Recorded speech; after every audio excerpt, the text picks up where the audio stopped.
Hello, chat. I'm here before my timer ran out. Good morning. Hello, Duncan. Hello, Claire. Hello, Slade. Hello, Hambono. Hello, Tubu.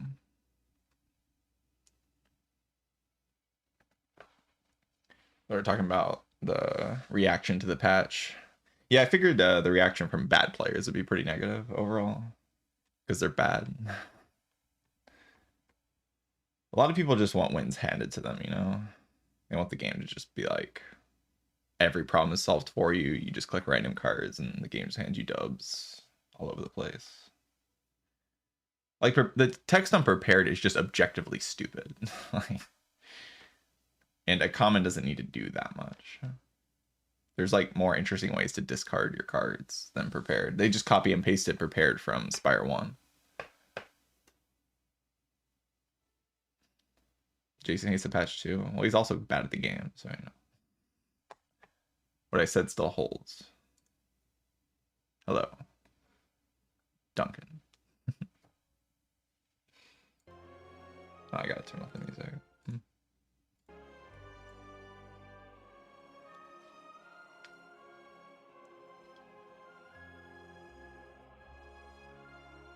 I personally, my favorite thing is the changes to the door. Holy. the door is so funny. I love it. I absolutely love it. You have to make drafting decisions to play around a boss fight. Imagine that in Slay the Spire 2. Like, you have to make drafting decisions to beat a boss. Like, a boss fight is something you have to plan around and build your deck to beat. Instead of just, like, running into the boss like an idiot and winning every time anyway. Just building the same deck over and over again, never having to solve any problems. Just be like, whatever, man. How did they change the boss? The door has a see Kuro's runs. Kuro streams in like the middle of the night for me, so I never really watch Kuro's streams. At least right now, he kind of streams in the middle of the night. I just woke up.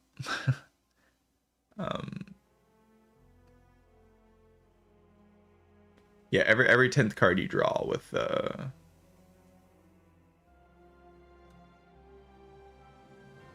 door just still has 2 powers. Yeah, it's because he doesn't know how to beat the door yet, and he built his deck wrong. I'm telling you, like, the way it's designed means that you have to make a lot of deck building decisions to like actually beat the boss, and that's what I want like more of in this game, because right now you don't have to respect anything. You just like, you have to respect like some things. Like, you have to maybe make decisions to beat Vantum, because like Vantum has a mechanic that if you can't get around the intangible mechanic, then you can never deal damage to it and it will just kill you. But a lot of enemies and bosses in this game, they don't have mechanics that actually punish you for just building a generically good deck. I want the bosses to present problems to me, and then I have to solve those problems. You know, even Spire 1 wasn't perfect about this. Like, Donu Deka and Awaken 1 didn't really present great problems to my deck for my deck building decisions. I didn't have to think about them all that much when drafting. How do you go around losing the boss solving cards? By adding more boss solving cards. By buying potions to solve the problem. By building your deck to burst 500 damage really quickly, even if you don't have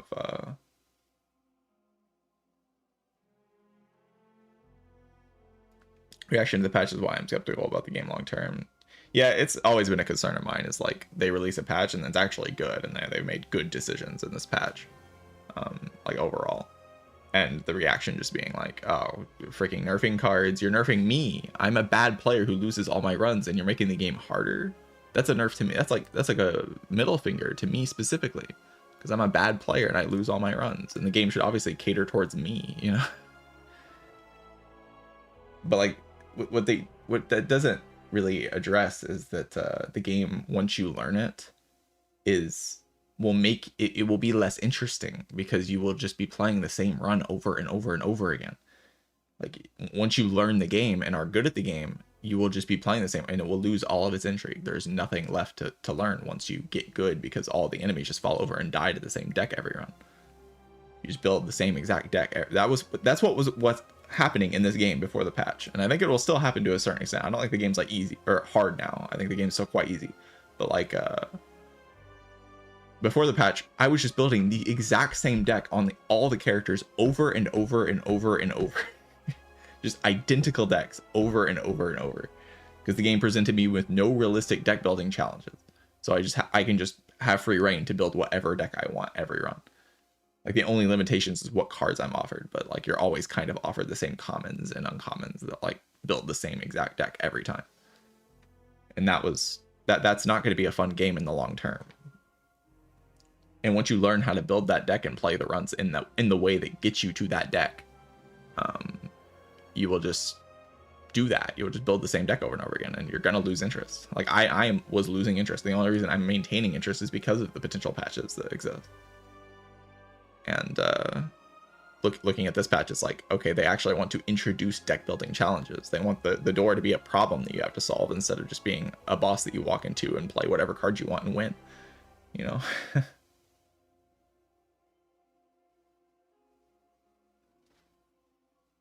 Like Prepared's going to feel a lot worse to play, but like Silent in her current state was just adding like 2 to 3 Prepareds in every single deck that you played.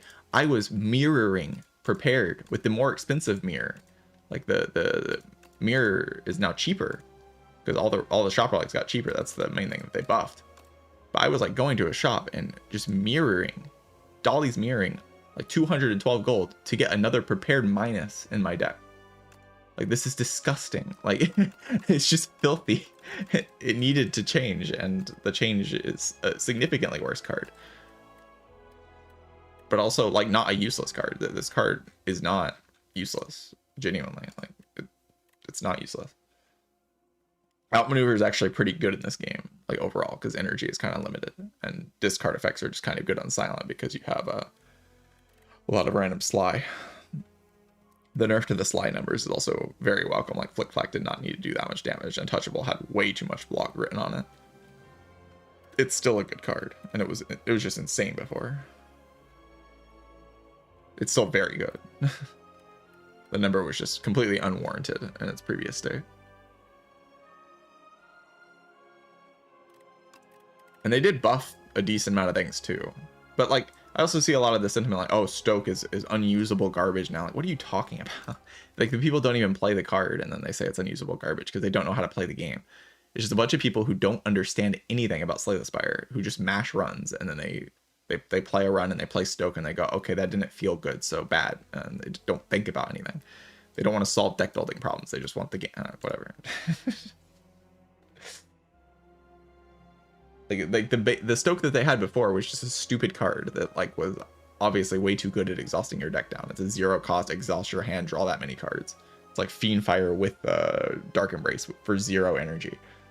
It's like Fiendfire with Dark Embrace was one of the main ways and fastest ways to exhaust your deck down in Spire 1, and they just put that in the game as like a rare card for 0 cost that you could just do. Like, obviously that's going to lead to degenerate gameplay.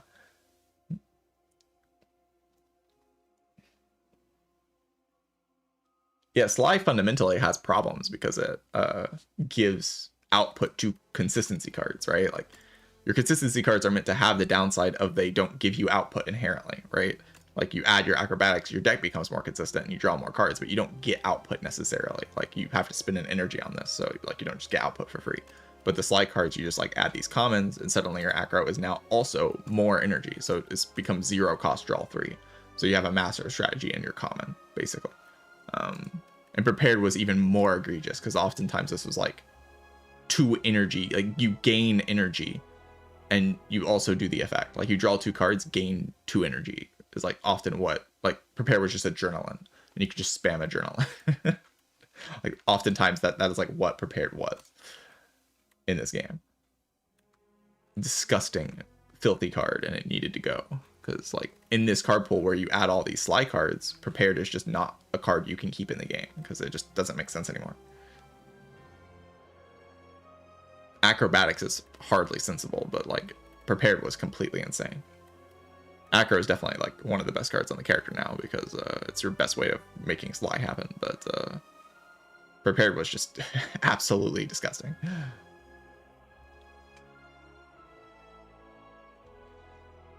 But like the fact that they were just willing to be like, yeah, let's just get rid of Prepared. Like obviously this is a problem. Let's just get rid of it.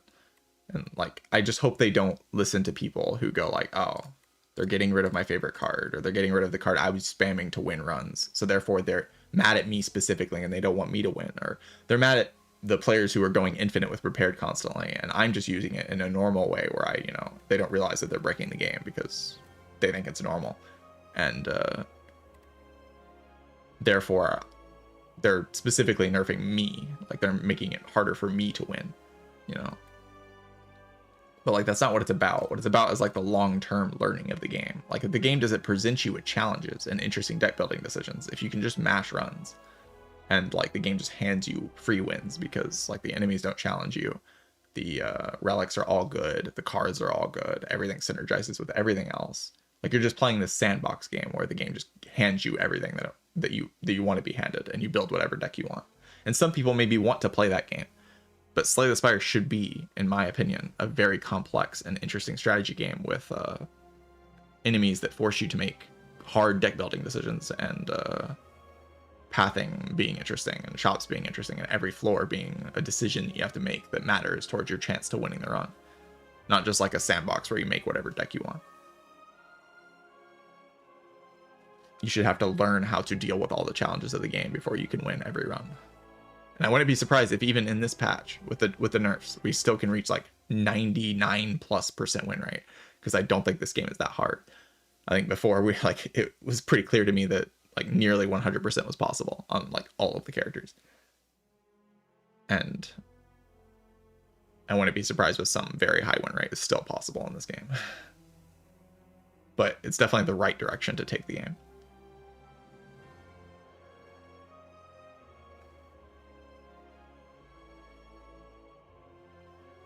7 of my 10 runs take 10 was picking 2 to 3 Prepared, upgrading them and picking every Sly. Yep.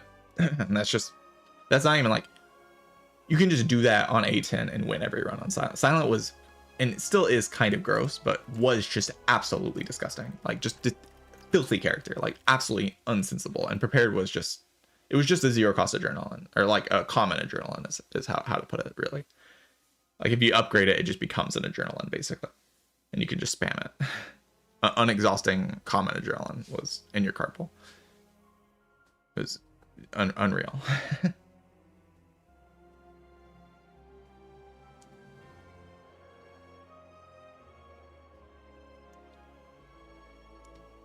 Door boss change is kind of strange. No control of RNG, but like there is control of RNG.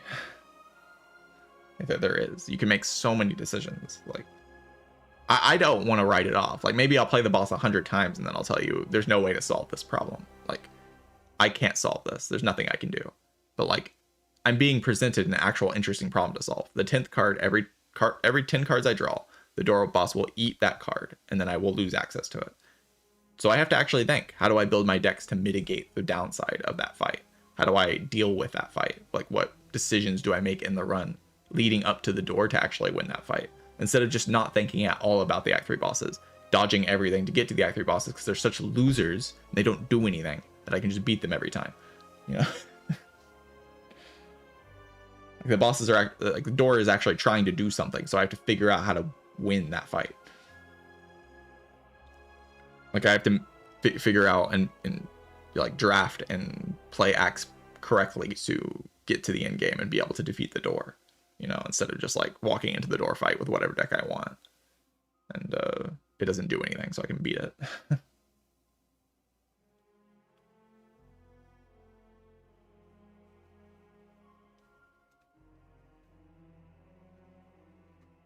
Yeah, there's definitely ways to get around the 10 card thing. But like I have to actually play the game to find those ways.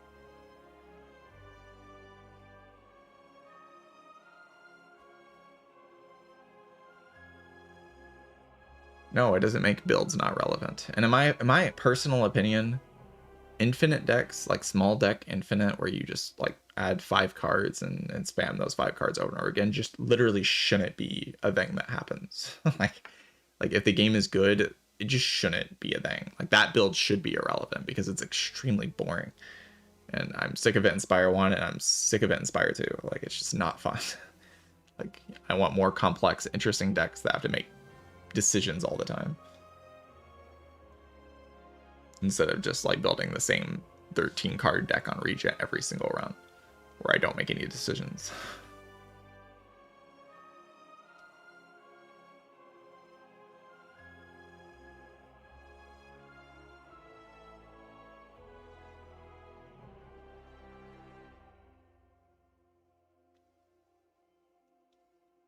There's like a lot of other good nerfs as well. Like the Defy nerf is excellent. This card's still good, by the way, but like this is like the 2 weakness on this card was just a free weak chain for Necrobinder at common. Like you just got this, you upgraded it, and you just weak chained forever. You just remove strikes and then took a Defy, upgraded it, and the enemy is forever weakened. Like you never have to do anything to weaken the enemy, and you do that at common.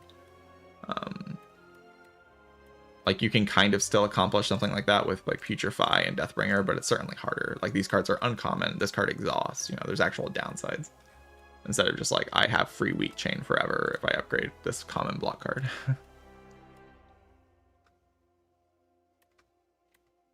It was just too much. This was a 1-cost leg sweep at common.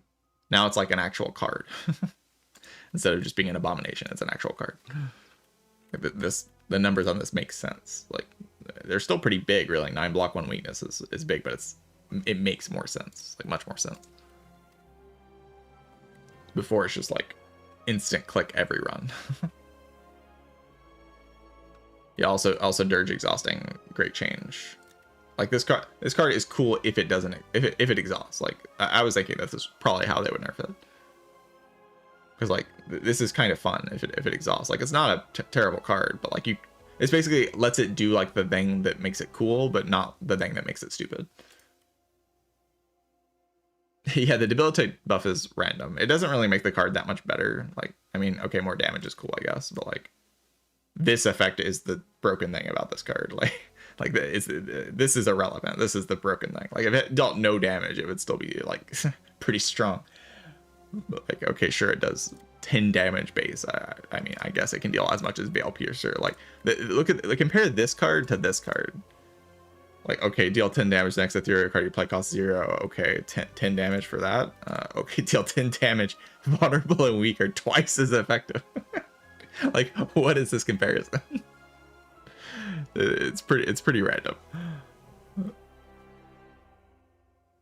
It's pretty random.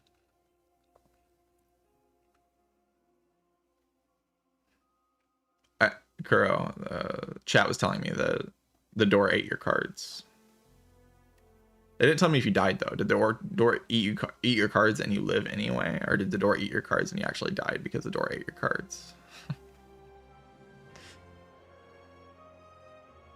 You died. Ah, excellent. Let's go. The bosses actually can do something to kill you. The bosses can do something. Oh my god, it's beautiful. The bosses can do something.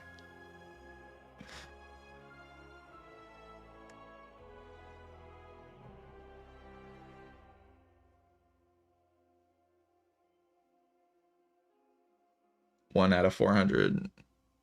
Yeah. 1 out of 400 to lose those exact 2 cards. I imagine like just because of the RNG, people won't want to like really work super hard to prepare for the fight. But then again, the heart got in Spire 1 and it stayed the way it is, and the heart is complete bullshit. Like that fight is utter bullshit. We mastered that fight and mastered playing the entire run to win that fight every single time. But that fight is BS, especially right after the Spire Elites fight. Like just at first glance, if you don't know what you're doing, that fight is complete bullshit, and it stayed that way. So there's a chance maybe they'll actually keep BS things in the game because it makes the game more interesting. Like you have to actually figure it out and work out how to win instead of just winning by default because the enemies don't challenge any kind of deck.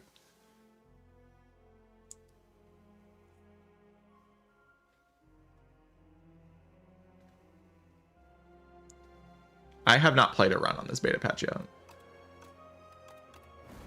That's what I'm here to do today, is play runs.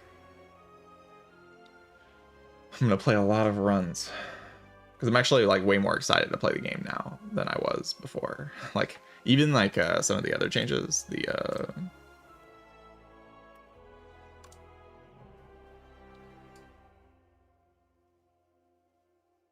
like the Niao. They added some relics to Niao. Like I love that they added okay, Niao's Talisman's cool.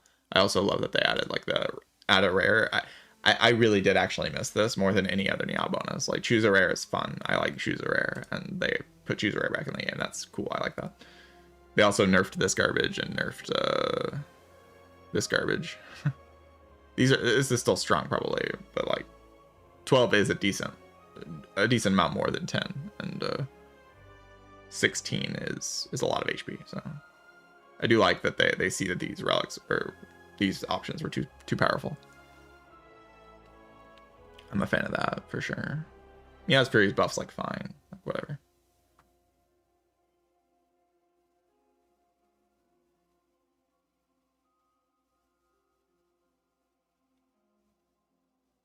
Simply replacing some of the event rooms with hallways.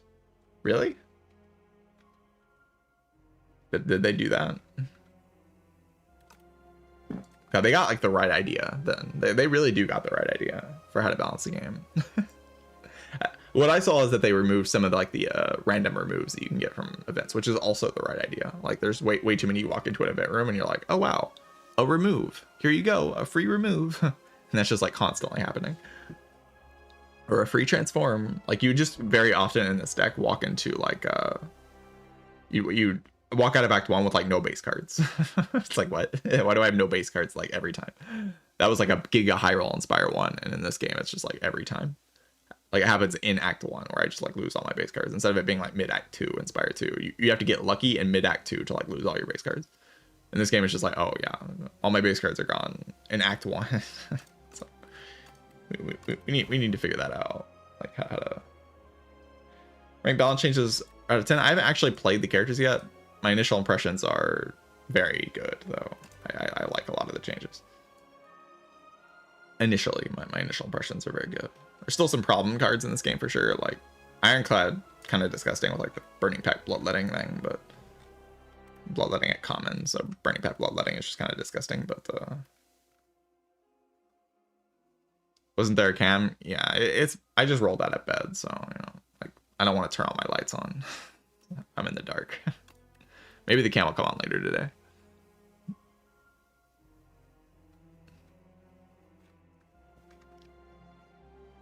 Also, they really did buff this card. Look at this. 30 damage, 7 vulnerable. That's a fat card. For 1 energy, that's fat. It's kind of comparable to this now a little bit. Holy shit. That is huge. That is a huge card. But I kind of like these cards being strong because they're very cool. Like, they just look cool. I kind of want to take them because, like, they look cool. They're broken as hell, but they look pretty cool. So I don't mind them being broken because they look cool. And it doesn't feel like completely game breaking. Yeah, Brightest Flame is... This gotta be changed at some point. I don't know. I don't know. Tezcatar can have like 1 high roll, I guess. Tezcatar is the ancient I want the least work on. Like Tezcatara and what's the other one? Baku. They're the ones I don't mind. The other ones, it's pretty hard to brick on the other ones, especially tanks. But Tezcatara and Baku, like you can actually brick your boss relic on these. And I want to be able to brick my boss relic. Like I don't want to just always get a good boss relic, because then no run is ever difficult really. Once you like learn, if you can win with good boss relics and then every boss relic is always good, then yeah.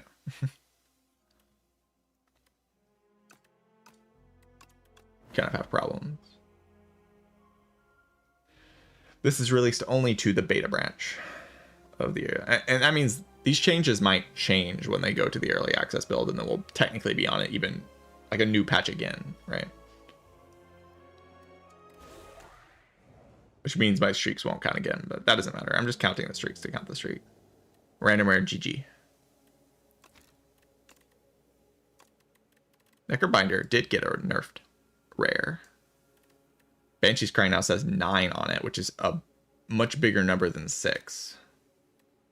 That's a number that is a lot bigger than 6. This is actually a decent nerf. Like this is not a small nerf. The card is probably still good, but before it was absolutely disgusting. So, you know, this is probably warranted.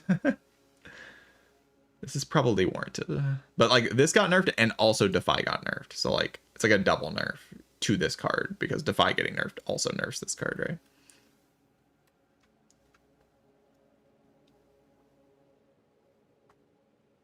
Probably still good though, because before it was like the best attack in the game, maybe?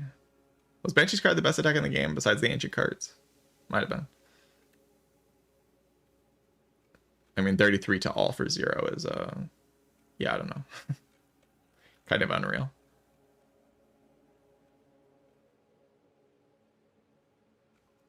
Graveborn is nerf? Yeah, this is a pretty significant nerf as well. Like, the no soul minus. That's huge. That's huge. When it no longer works, it's probably just because it's gotten used a decent amount. It'll work if you try it again, probably. Nightbot was just on cooldown, I think.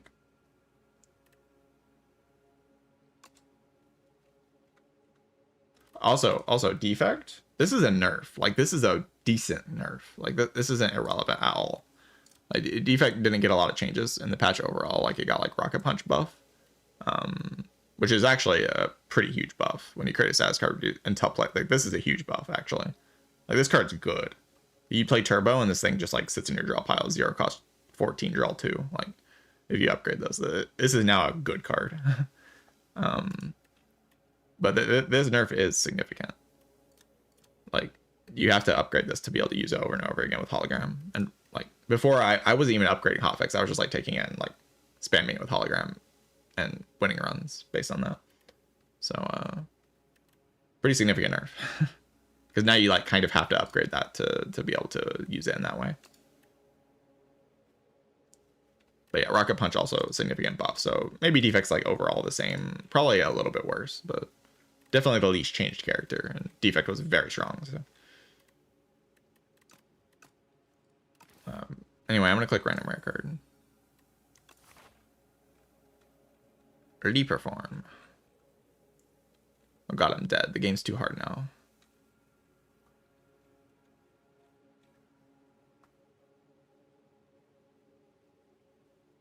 What do I think of Silent? I think she's probably still overpowered as hell, but maybe slightly less so, because Prepared was probably the most egregious thing on the character. And Ironclad is fine. Ironclad is fine. Probably stronger now overall. Like, Stoke is not nerfed. I'm telling you, this card is stupid. And I have to actually play with it, but I'm pretty sure it's stupid. And yeah, Spite is like nerfed slightly, but like you just don't go infinite on this character that much anymore, like, or like really ever. But like the other stuff is still strong. Like, people are underrating Cloud a decent amount, I think. Character's strong.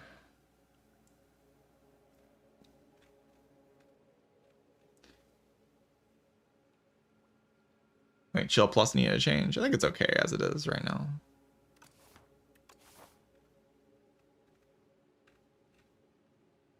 Like, not exhausting. It's fine. I haven't really had any major problems with it. It's definitely strong, but... So the problem with this act is, like, all my shops are on the right side. But the pathing is, like, really weird. And if, like, I want to go left, then the pathing's also weird. Like, it's never, like, good pathing, right? This boss probably falls over and dies to Reperform if I have HP. So I just need to, like, have HP. Just need to not bleed out completely and I'll be fine, right?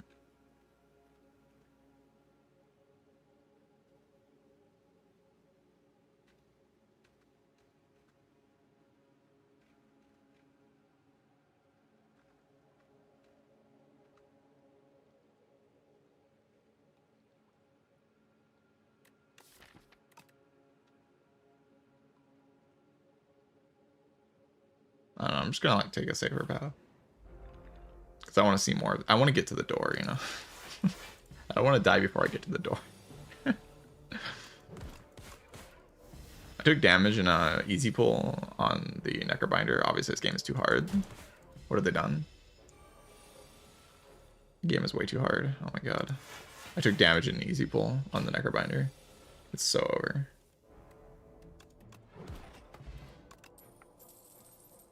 Oh my god, Grave Warden freaking gutted card.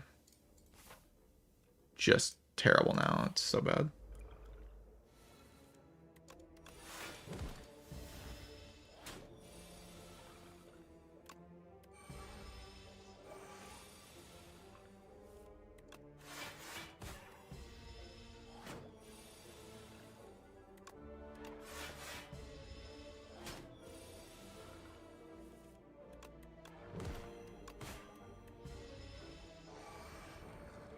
Goodbye.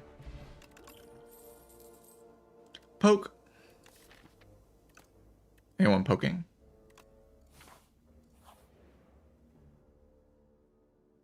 Oh, well, this event's still broken.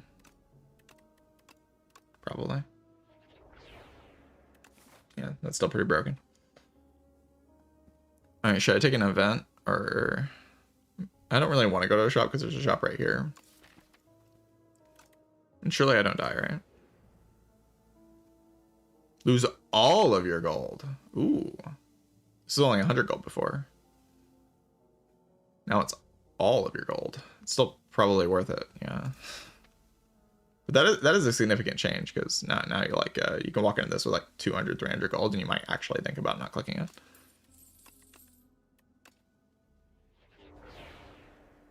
Osti attack deck. I am the Osti attack. Holy. Osti deck. Pretty good actually. Like calcify snap after getting fetch poke. Like this is good. It's not bad. Like I kind of replaced all my strikes with Osti attacks and then got a 4 strength power. Like it's not a bad thing. However, I don't know if that means I can take an elite. Elites are kind of like evil.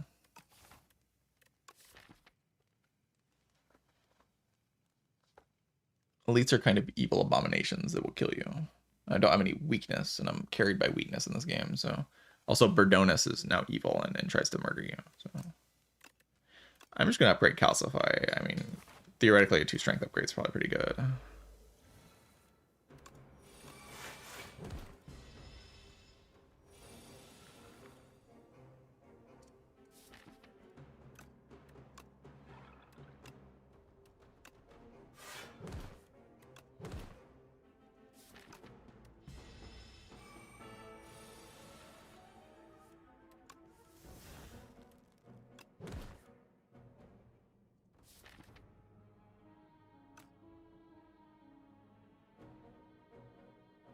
So I'd like to kill next turn.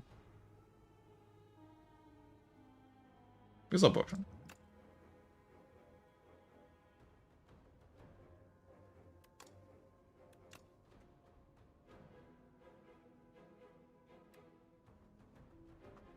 Could do math.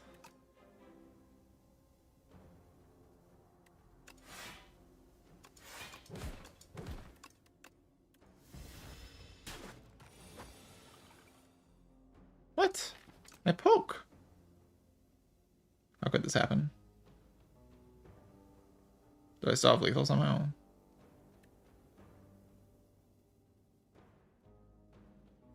I think I kind of needed poke, right?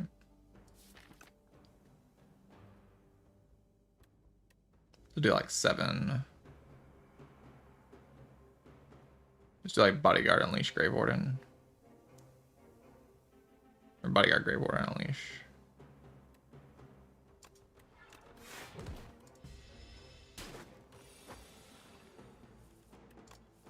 Yeah, this enemy got freaking owned. Nerfed into the ground. Osti attack deck. No. No. No. No. No. No. No. No. This is the only. This is the correct way to play the character now, because all the other stuff got gutted. You have to play like this now. It's true. You might not want to admit it, but it's fact.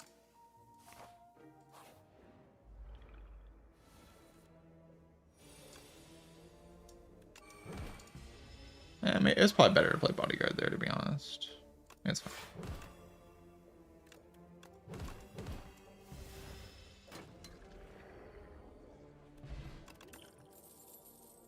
Reanimate. Big card. I like just having this card so that I can make it like a play at the start with the shrimp. If I see that.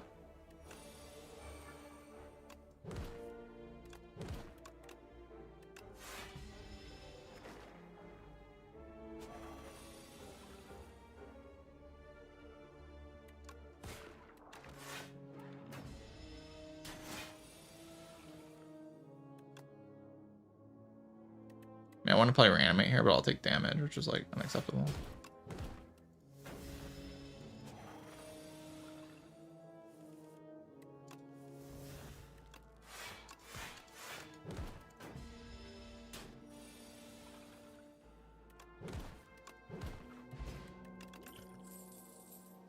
Enfeebling touch. They were gonna buff Snakebite. Thank God they didn't buff Snakebite. That card's too strong already. Broken card.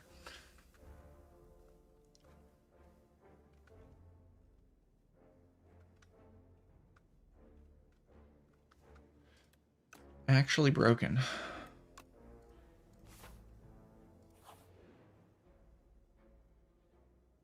It's a lot of damage. I don't really want to die. I am forced into a shop, but like, I don't really want to die. I could probably fight an elite, right? Isn't my deck strong? I'm about to get a Rude Awakening.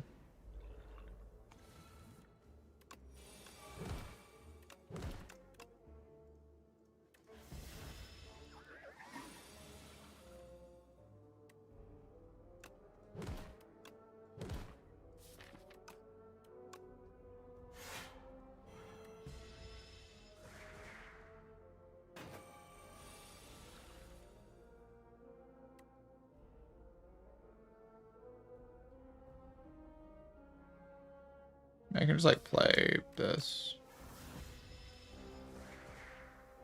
Kind of feels hard to believe I'll have problems after playing that.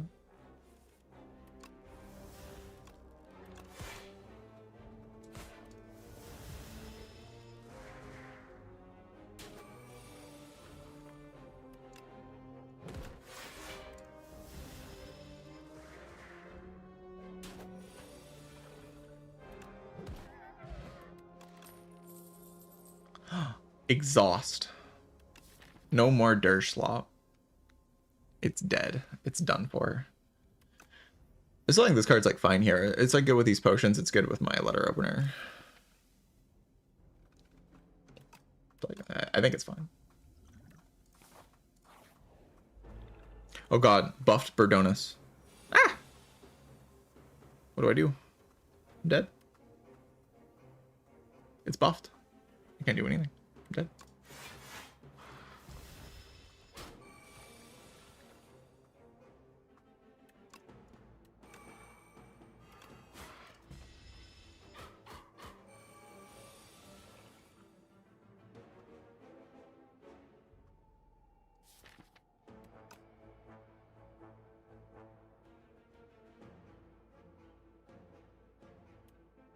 So I can definitely use a potion here.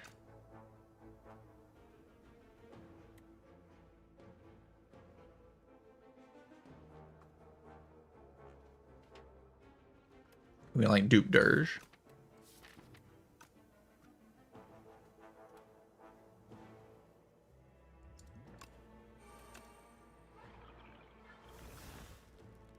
Backline energy potion.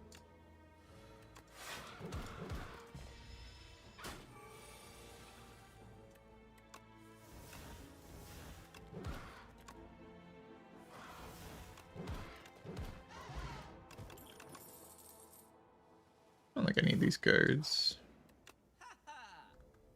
It's all a bit excessive. Holy nerf production. I just see nerfed cards everywhere I go. This game is too hard.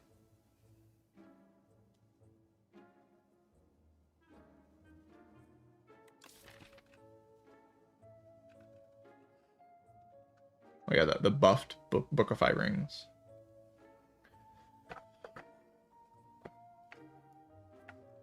Huge buff.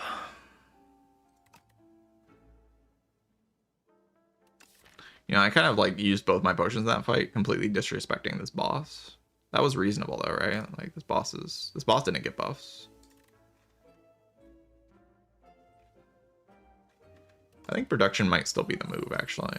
Like the card makes 2 energy and I kind of need more energy.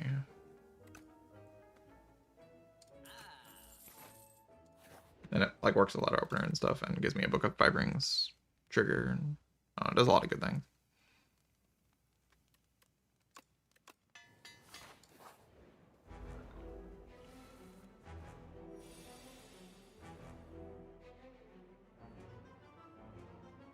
Did I just play Reperform?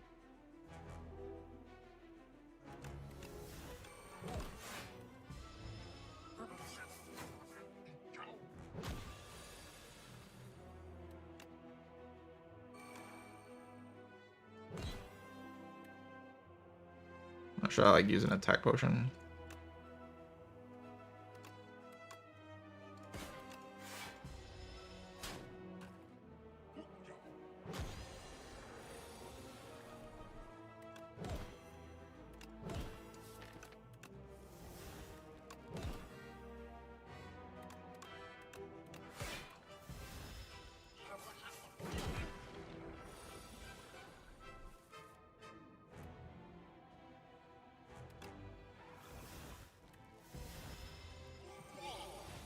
Whoa.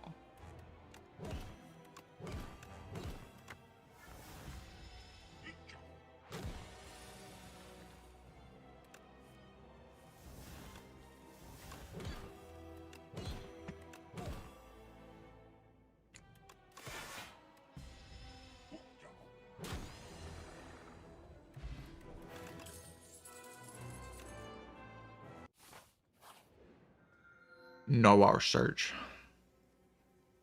Karch. Okay. So we can have Alchemical Coffer with White Bee Statue. It's like a good combo. Or we can just have the Protector with our Osti attack deck and like Reanimate and Dirge. And Neurosurge. Like Neurosurge into Dirge into Protector with 0 cost with Reperform and play. Just, I don't know, everything dies. Presumably everything dies.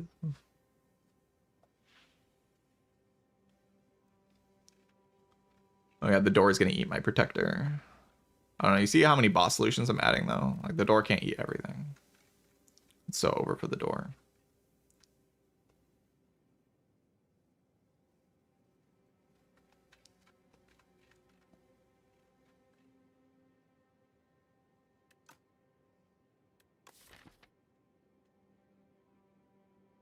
Yeah, I mean, Protector's kind of broken. Also gives me a Book of Five Rings proc. Alchemical Coffer is also kind of broken, though, if we're being real.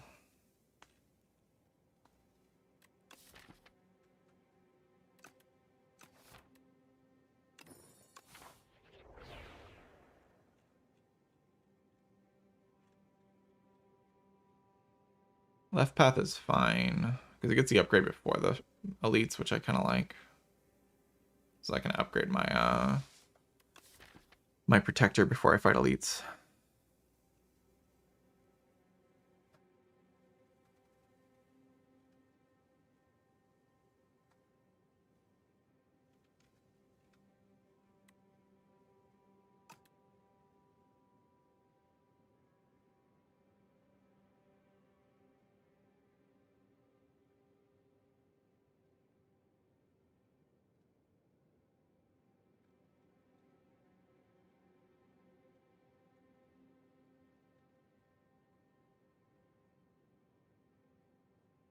I kind of believe in this path.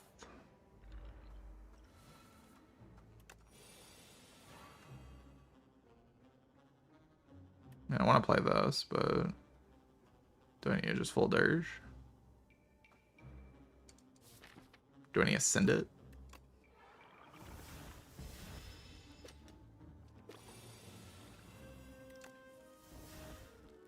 $36.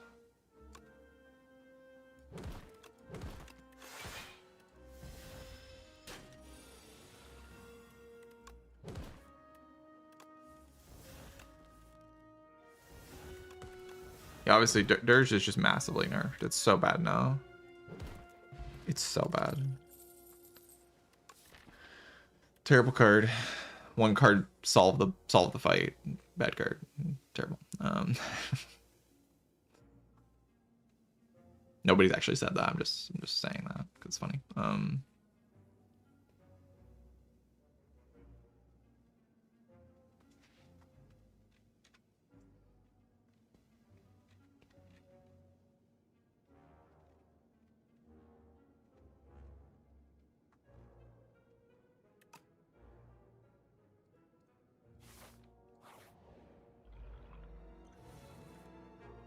Dorge.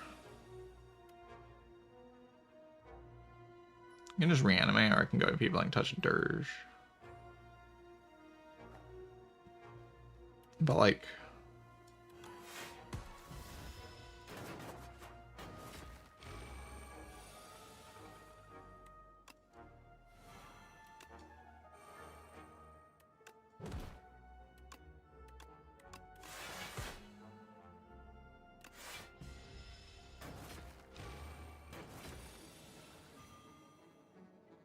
only two things I really don't like about this patch is the change to prepared and stoke. That's like my two favorite things about the patch. So we're gonna have a fight. We're gonna fight. We're gonna do battle, me and you. You're just gonna have to deal with that.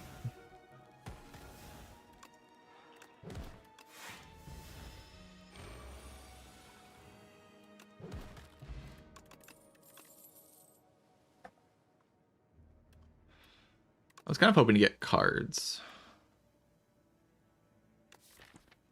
so I could like proc my Book of Five Rings.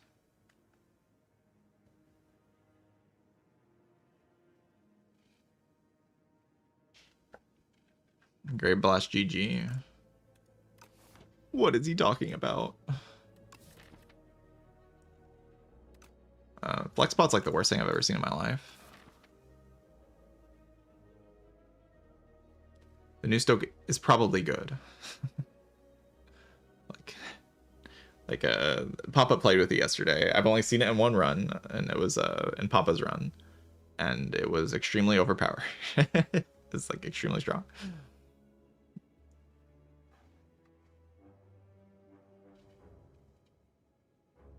It's like, I don't know. Maybe it's fine. What if it's just fine? You know, like what if it's just a good card? Going into a hard pull willingly. Yeah, maybe I'm not stupid actually. I like relics. Clumsy, I don't mind that much. It's like fine.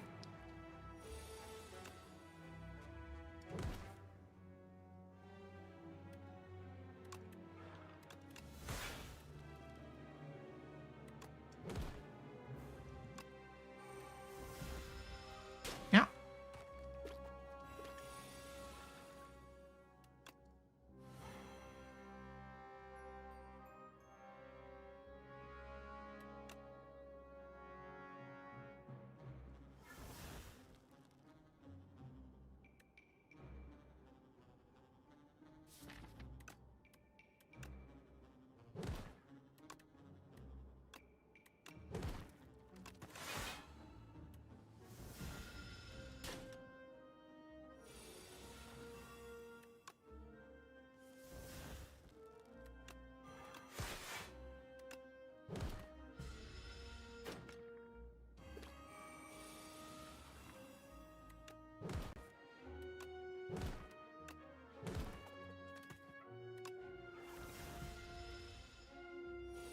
Get one more turn of region.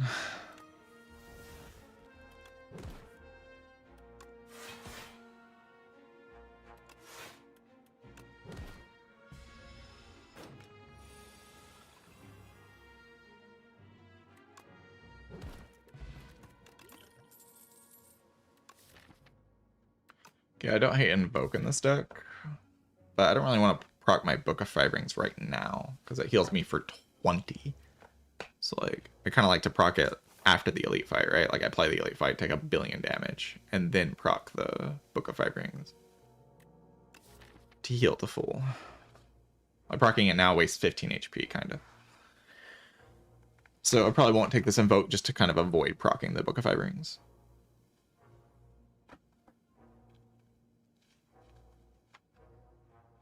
I'm gonna capitalize on this buff.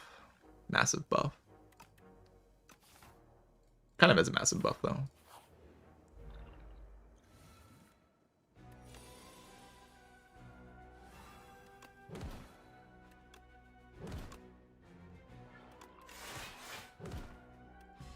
Yeah.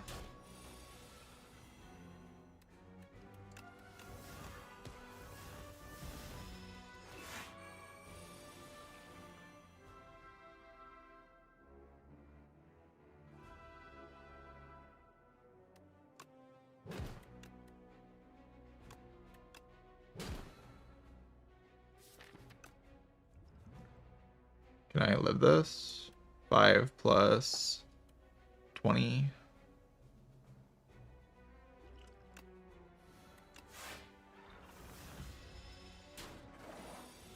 Because I really want to live this because it'll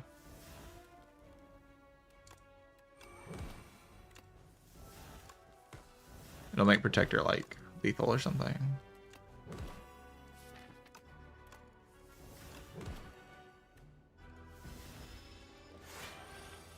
This turn's kind of hard to deal with.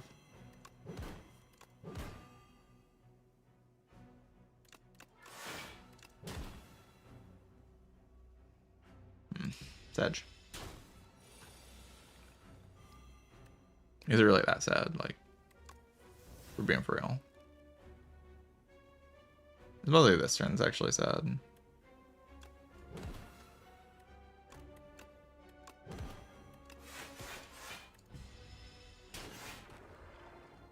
Okay, but now we heal all this, right? Take like a parse to get the full heal.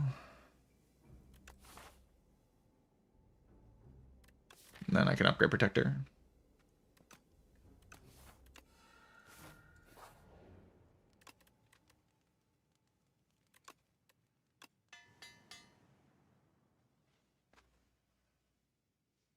Confused why Doorman is so called Doorman when you now steal your card, man, unless about doors. I mean, it still like opens a door to come greet you, right? I don't know. Right now, I'm kind of thinking about how I'm going to beat Doorman. I have ideas, you know. I have plans. Instead of just winning, because the Doorman doesn't do anything.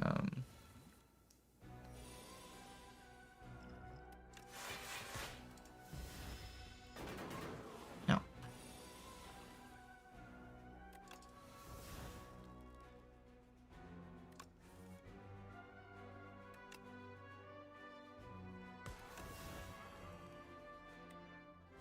Strength Potion doesn't really do anything.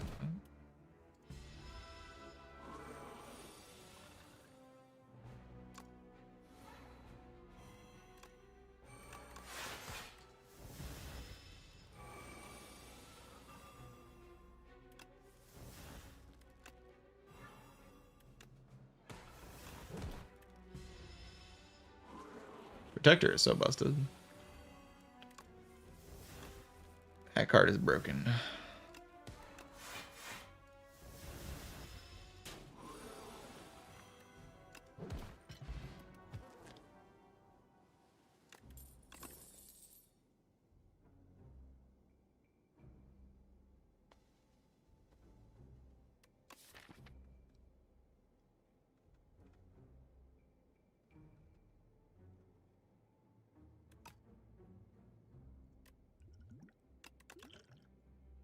Just go away, Strength Pot, you suck.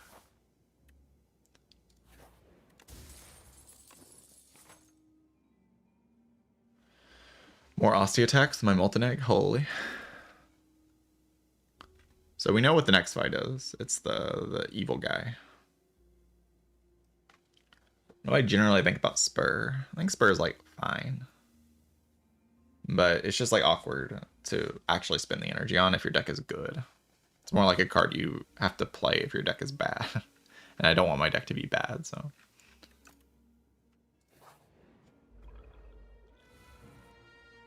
But maybe my deck will be bad and then I have to play it, right?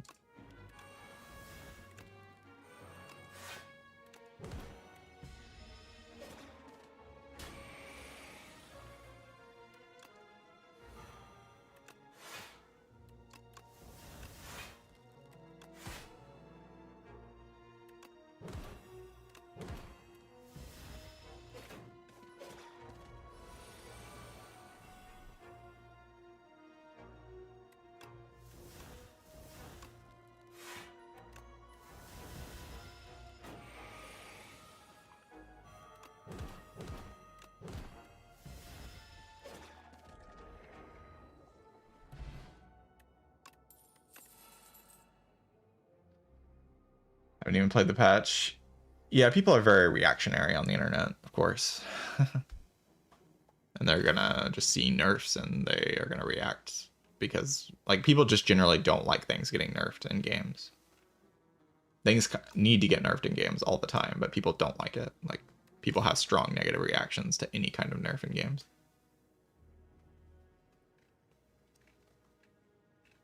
So like, even though things got buffed and enemies that are difficult got nerfed, the overall reaction is going to be a lot of negativity just because like prepared got nerfed, even though it needed to get nerfed, just because like people don't like things getting nerfed. They're always going to react negatively to things getting nerfed. Just how it is in every game I've ever played. So I don't expect Spire to be any different.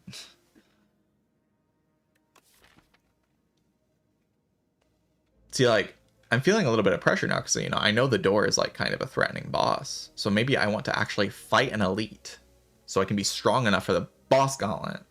What a concept, right? What a concept. What an actual concept right there. Fighting an elite in Act 2 to get stronger so you can take on the bosses later and win. Never before seen concepts in Slay the Spire.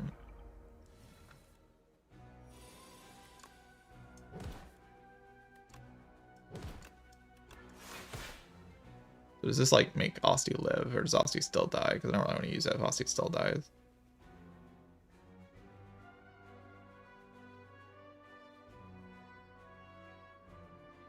Taking 2 plus 16, which means it does live, right? But then I don't take puzzle. I know my draw pile is really good. Like protector in there and stuff. It's like overall 21, 31. Not being attacked for that much.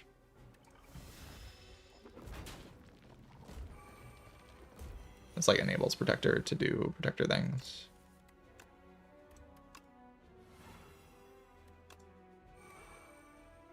You know, 43 damage. Balanced card.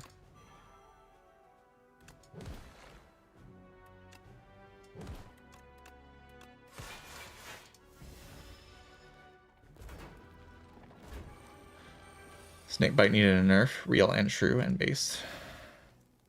Actual facts, like people are just clueless to the power of Snakebite.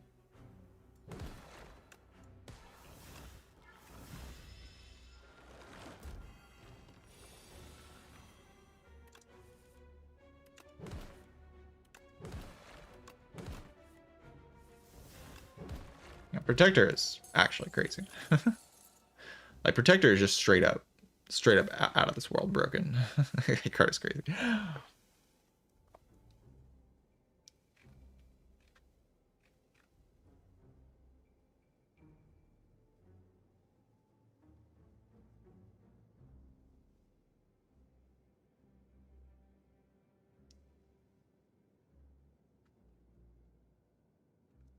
Chinese community is complaining.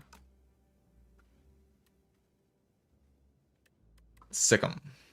Wow. I'm playing the Aussie attack deck, so Sikkim must be good, right? Sikkim. Bwam.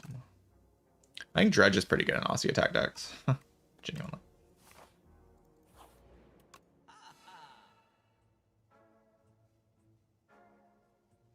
Potion Belt. I like potions. I like having potions forever. Potions forever are pretty cool.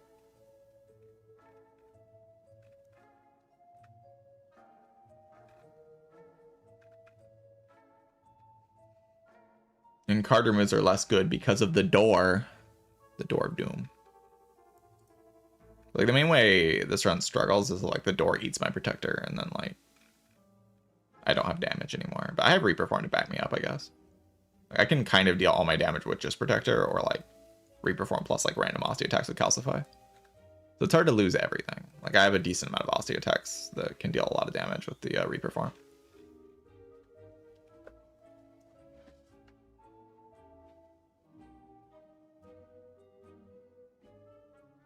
I kind of have Dredge to protect my cards a little bit in reshuffles as well.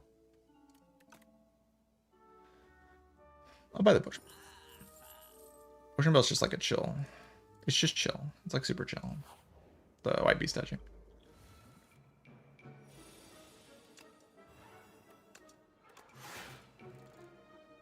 Your production. And play those cards again. I like that this guy got buffed.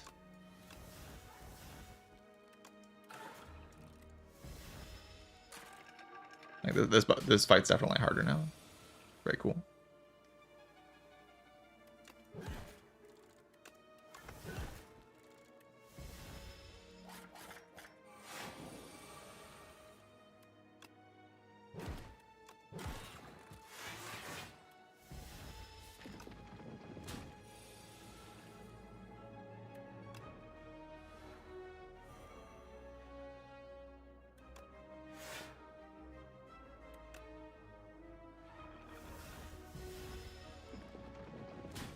And they really butchered Dirge.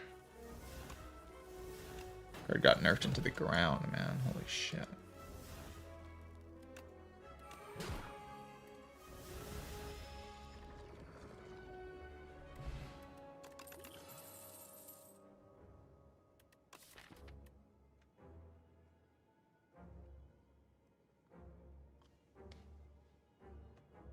Yeah, I mean, there's always been communities for the game all over the world. Which has always been the case. Are you telling me the Sikkim is upgraded? Sikkim Plus? I kind of want to take it just because I never take this card, and it's about as good as it's ever going to get, right? I need it so I have a way to get my summon even if the door eats all my other summon cards. Yes. The door is making me pick bad cards. This fight is so good. I love the door.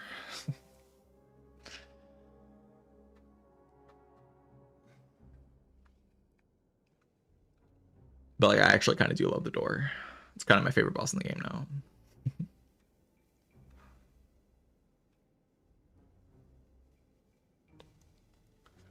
Do I have to have emojis and music copy pasta on a command? I don't believe I do. I think that's just in your channel. It was more about you, so.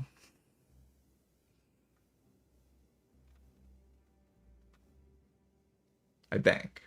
It's been a while though, so I might have made something back then.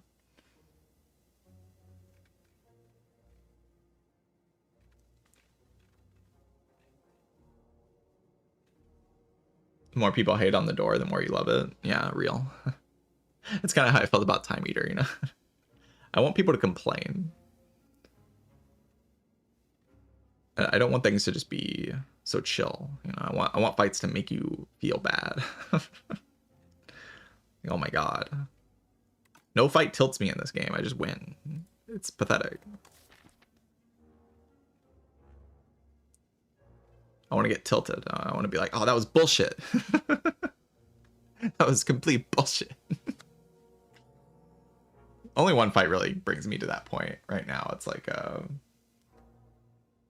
there's one fight that can be kind of BS. The fish in Act 1.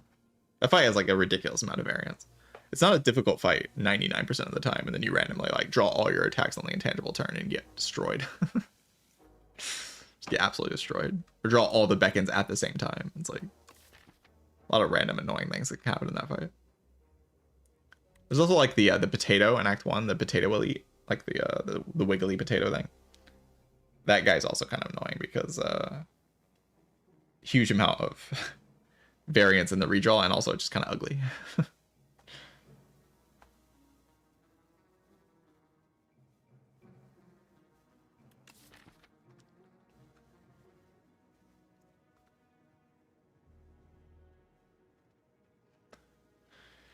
Fish rarely makes me consider things. I mean, fish on this character is just a freaking loser. Like, oh my god, the fish on this character, oof, that's an embarrassment. Fish is mostly annoying like randomly on Ironclad for no reason, or like randomly on Ironclad's the only real character, so it's like just him.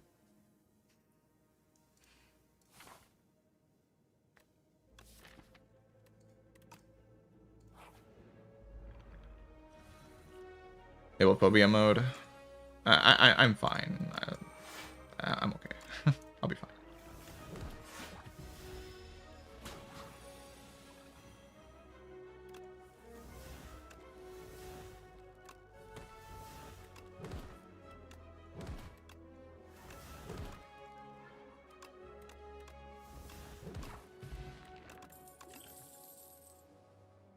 Holy second calcify.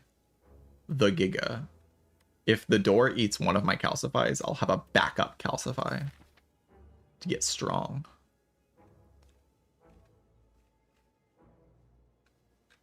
And now my damage numbers are huge, so the reperform is good enough on its own, you know.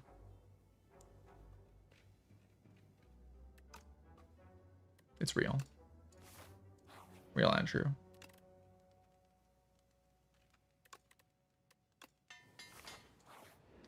The door can eat all of your cards, yes. All of them.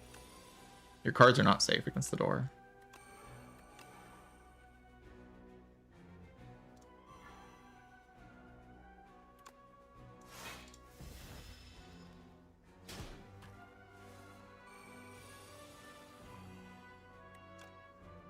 Production has been really good, by the way.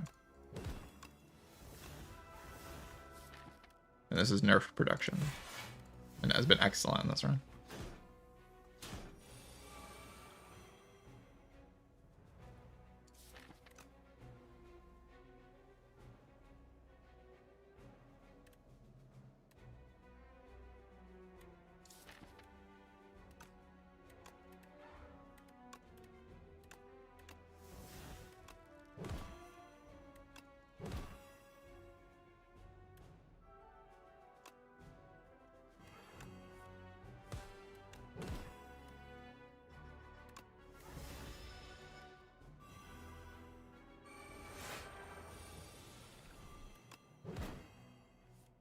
HP in this fight got a little bit buffed for sure. Doom. You're doomed.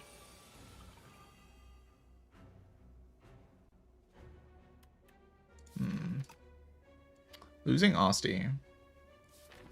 I can just like capitalize on it this turn, right?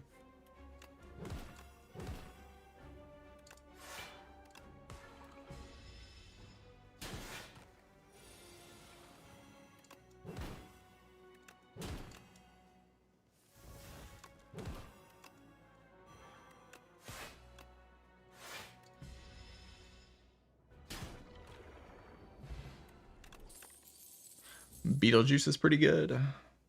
Holy nerfed Seance. Oh, this card got freaking obliterated. Look at that. One cost. One cost. It's not just a free to play card anymore.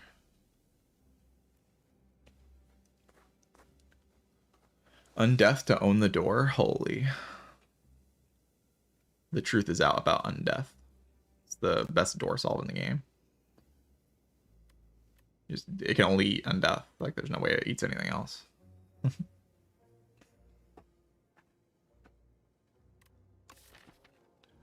Devour Life is, like, okay. It just basically makes my Dirge block more. Kind of.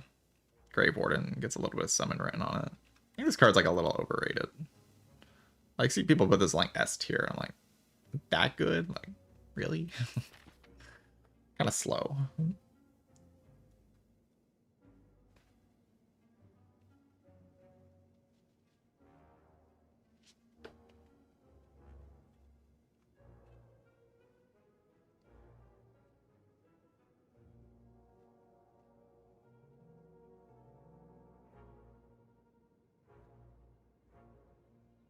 But I don't know if my Dirge is making a billion souls and I'm drawing cards with souls, like, do I need Devour Life to win? Like, if that was happening before, you know, I don't know.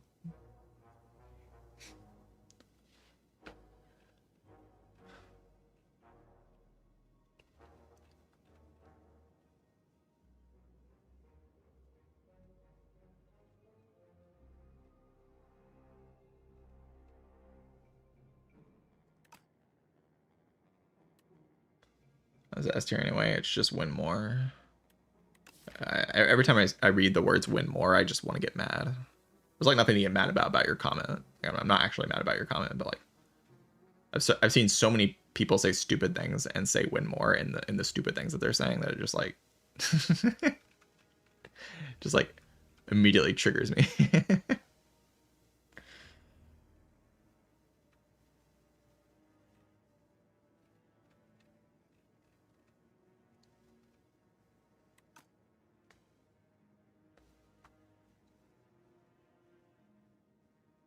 I don't know about any of these options.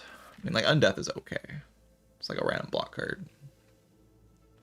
It says block 7 on it. You have the Rouge, it blocks, or Rouge, it blocks 8. Which is fine. Procs the letter opener a little bit. The card's like okay, right? Beetlejuice is good. I can Beetlejuice the Door of Evil. And Strength Pot's obviously just completely worthless. So. I like joined Jason's stream for 1 second and he had this thing in F tier. I was like, oh god, he's such an embarrassment. You guys need to stop. Like, oh my god. Door solved, yeah. Door solved.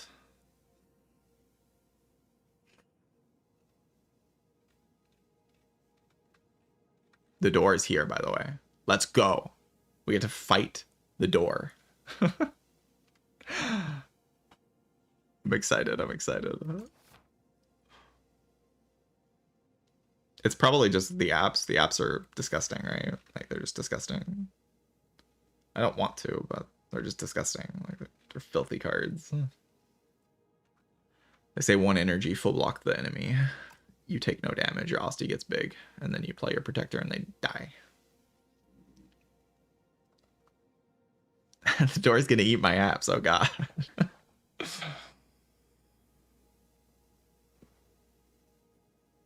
Parasol's also like fine here. But I don't think it's as good as the apps.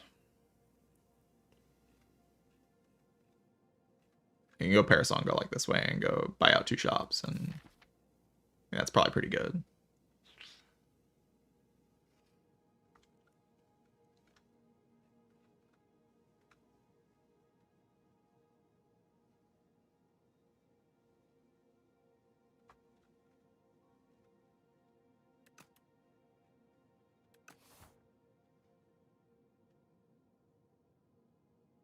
It is funny. There are a lot of hallway fights here. Like, I can't go to an event if I go to this path.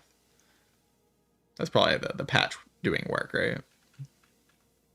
I don't know for sure that's the patch doing work, but it very well might be the patch doing work.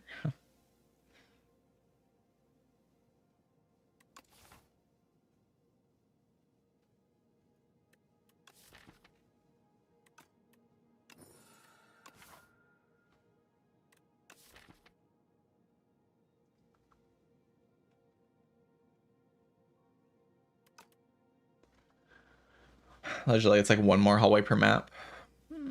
Okay. It's not insignificant, but it's not significant either. It's like small. It's not nothing, but it is small.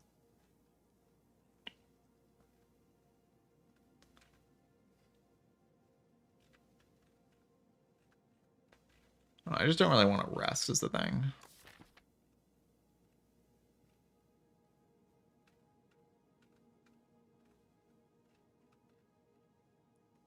Like, maybe the hallways can actually pressure me into resting. See, like, I kind of want to just do what I've been doing and just disrespect the door. Like, I don't need to farm. The door is a chump. It doesn't do anything. But that's what my brain tells me. I've been playing this game for a while. I just, like, look at this and I'm like, oh, they're already dead. My deck just beats them. But this door is evil and buffed. Maybe strong enough to actually take me on, you know? The main way the door is annoying is if, like, it steals exactly Reperform. That is the way it can be annoying. If I have Reperform, it just melts. Like, it just absolutely melts.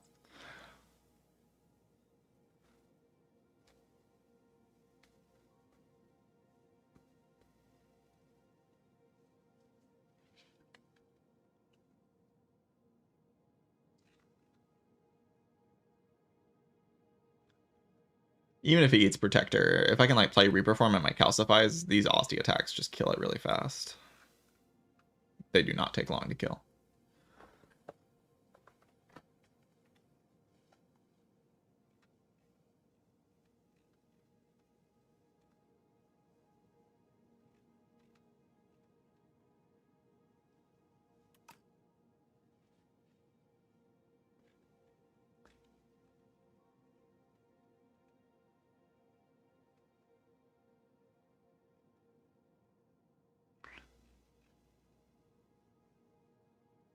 Let's start here.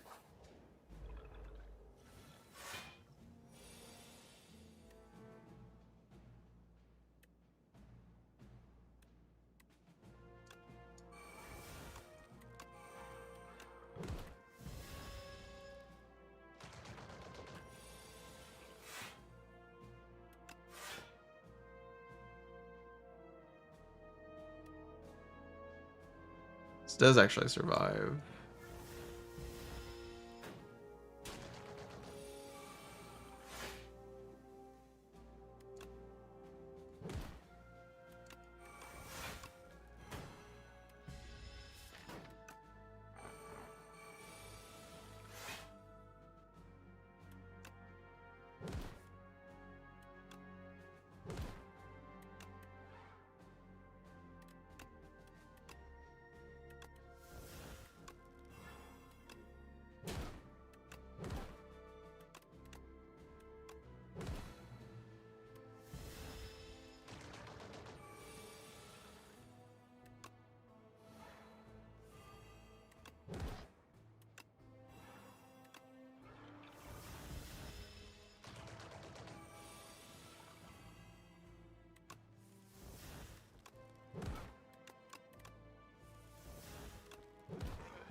Don't mind many people that dredge sucks. I had seen that a decent amount as well, actually. That dredge sucks.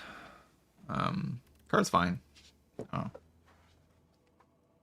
It's like especially good with Osty attacks. Like that specific synergy package, I've experimented with it, and yeah, dredge with Osty attacks is good. It's like you pull back poke, fetch, flatten, like that's just great. You pull back protector, it's just great. And some other decks it's not very good though. Like you don't really want to pull back defy with this thing, right? You just would rather play other cards probably.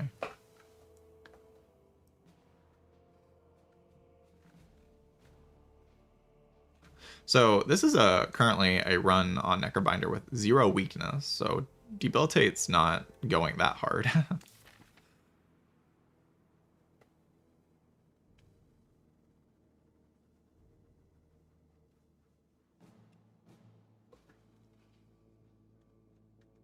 Because I actually never found weakness.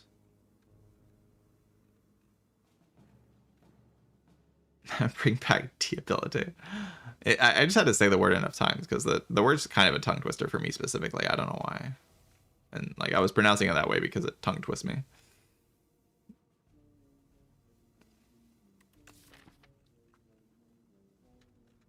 Delay is a good card with Dredge. Yeah, energy next turn effects are okay with Dredge. Because you get to set up a big turn with the Dredge, right? It's just like generally with retain cards, energy next turn is good.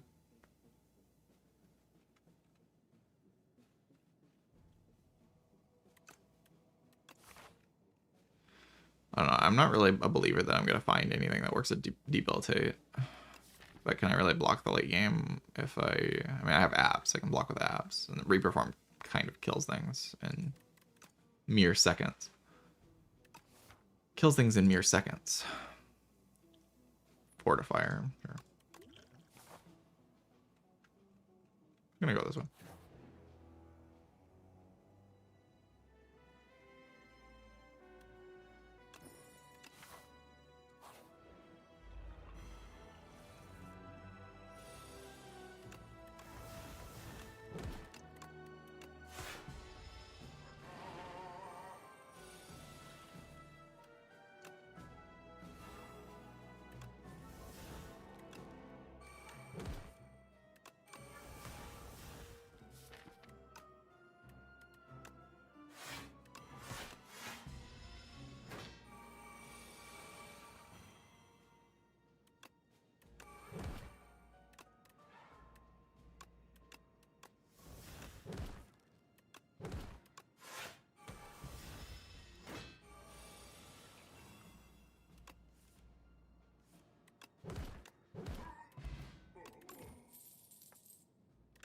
Deathbringer. I finally found weakness.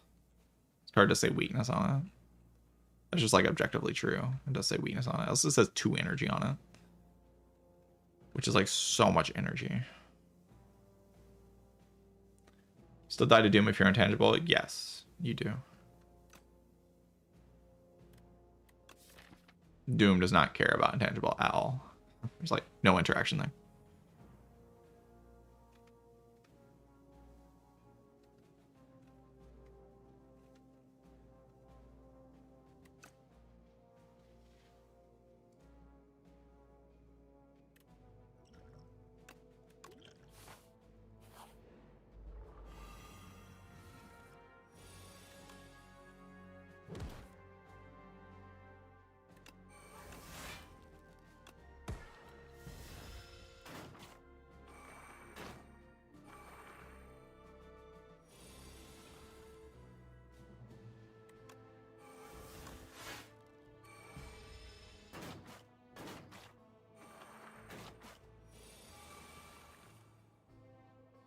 Not the best draw, huh?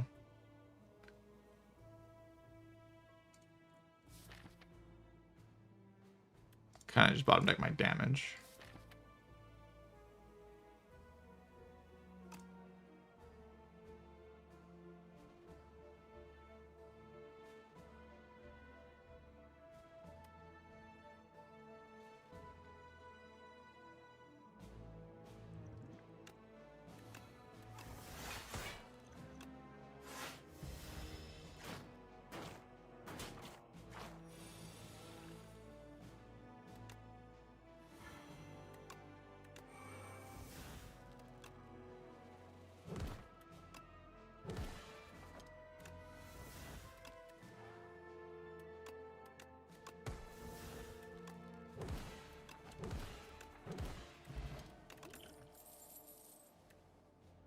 Alright, should have taken the, I mean, I'm still taking this card, but I should have taken the one thing, obviously. Debilitate, should have just trusted. Should have just believed.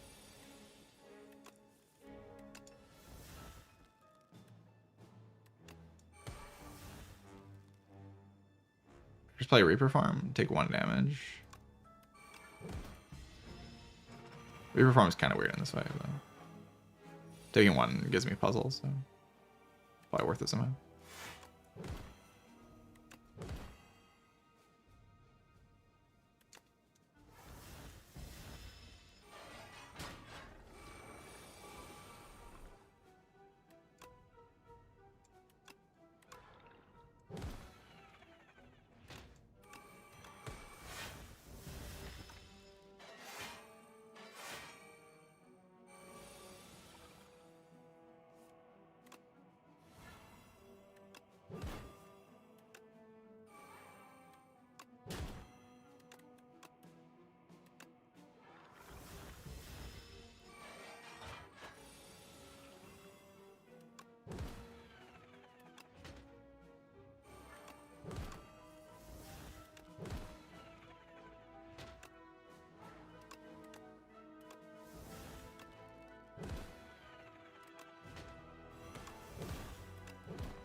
Yeah, I should have just believed, man. Now I have the Giga weakness. I also just have another Dirge Plus. Like, that's not bad.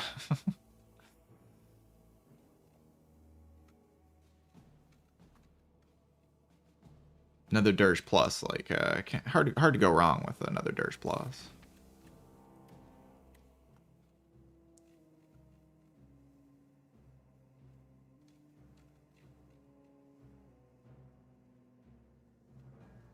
Yeah, the robot fight, it's like slow. The idea is like the concept is kind of fun, but the execution could use some work for sure. I agree with that.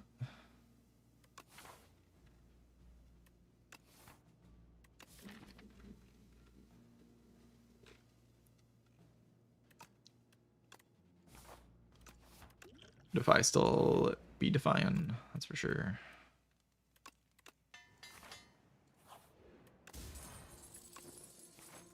Intimidating helmet's cool. Good relic.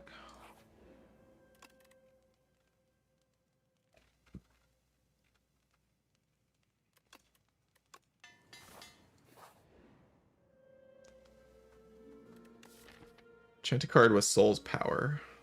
So I can make my Putrefy not exhaust. Dirge doesn't exhaust. Welcome back, Dirge Slop. Welcome back.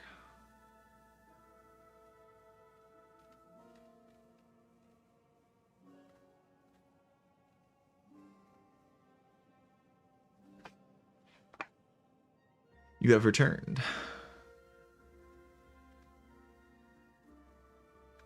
I mean, I think Putrefy might be the best option. Like, that card not exhausting is... I mean, what about just an app? What about just an apparition? It doesn't say exhaust on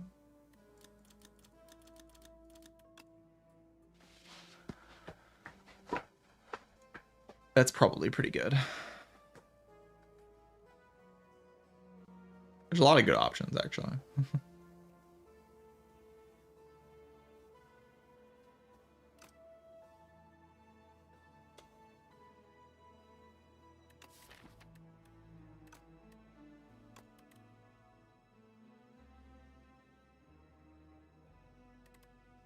Yeah, this deck doesn't really play long fights. Like, it plays pretty short fights. Yeah, I don't want to sit around.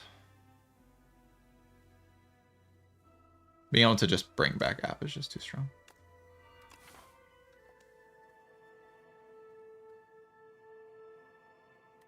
So our elites terrifying? They're kind of terrifying. My draw can be really slow. Like the robot man be adding like a Chameleon status cards to my deck. Like, it's scary.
Grade 2 random.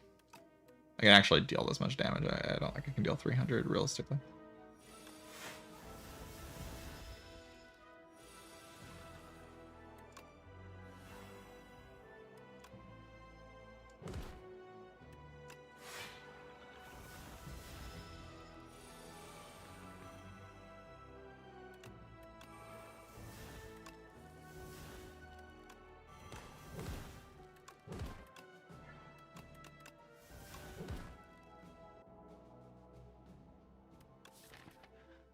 Okay, I mean, those upgrades are the best, but they don't do nothing, I guess.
Guess I could have just played Reaper from that turn. It doesn't really matter though, like, this fight's over.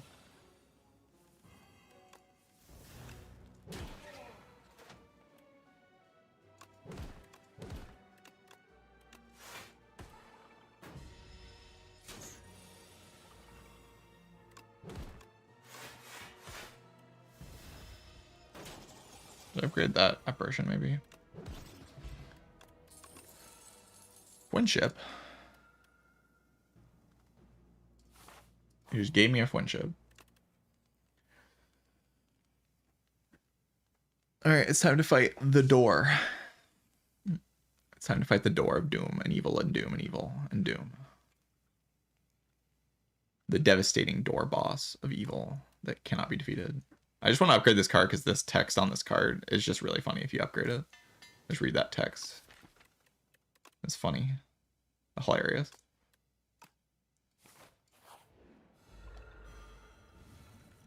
Oh god, I'm dead. No. I'm dead. Oh no. I top deck my friendship, like that's pretty good, right? Ah! Oh lord.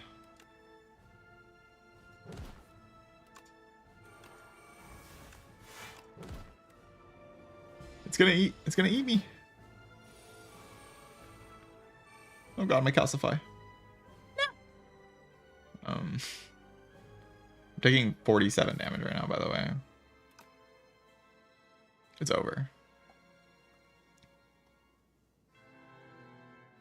Beetlejuice. Small.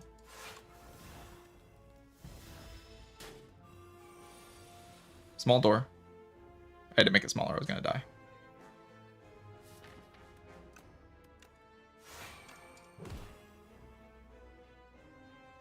You can use the app here.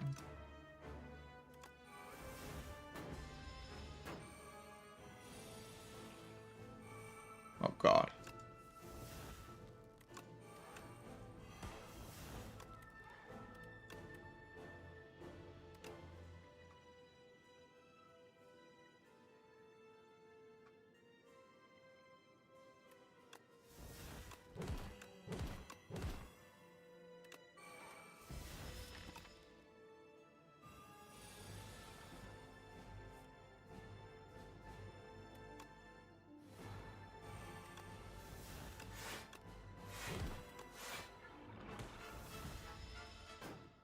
Don't eat my protector. Don't do it.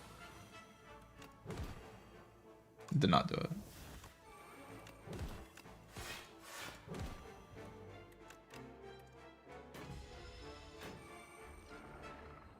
Goodbye, door.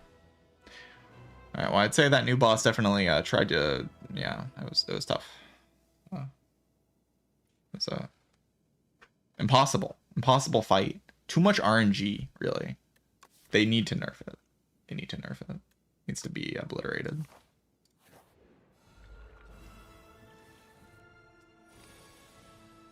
Please nerf. Too much strong. I like domain personally. I think domain's like kind of good.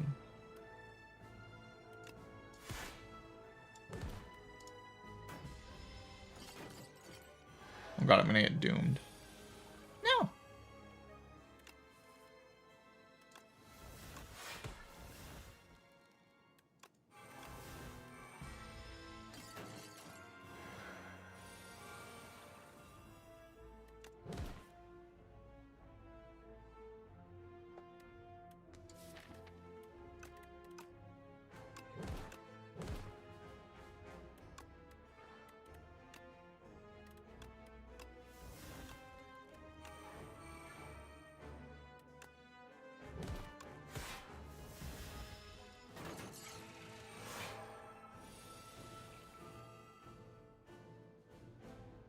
Am I just playing like Friendship Reaper Farm?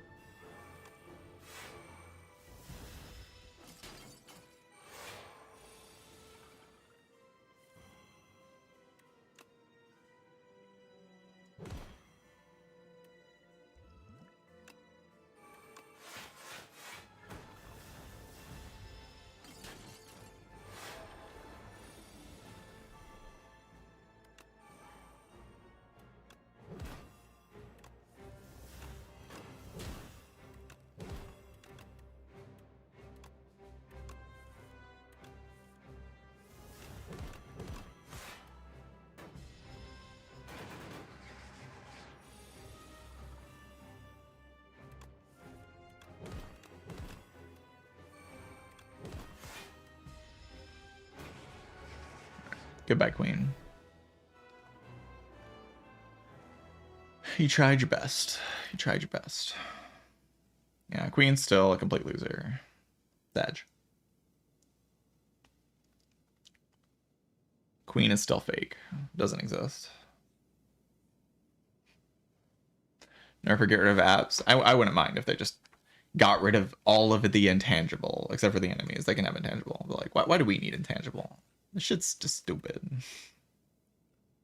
Why does it say game 1 intangible? Gain 1 intangible.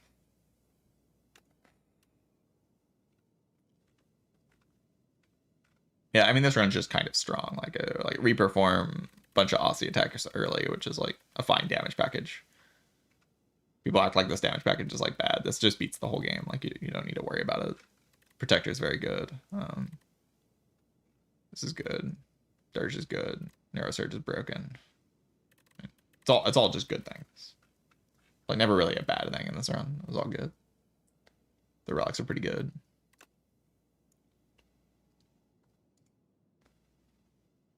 It was all just pretty good.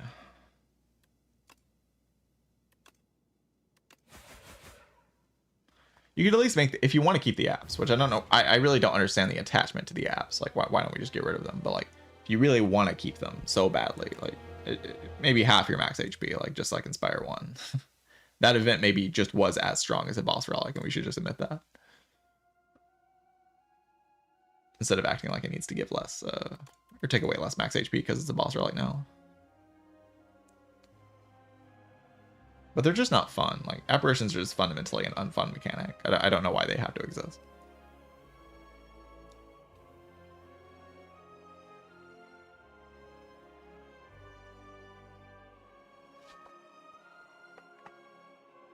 Where Doorman? Doorman dealt 0 damage to me. But I did throw a Beetlejuice at it.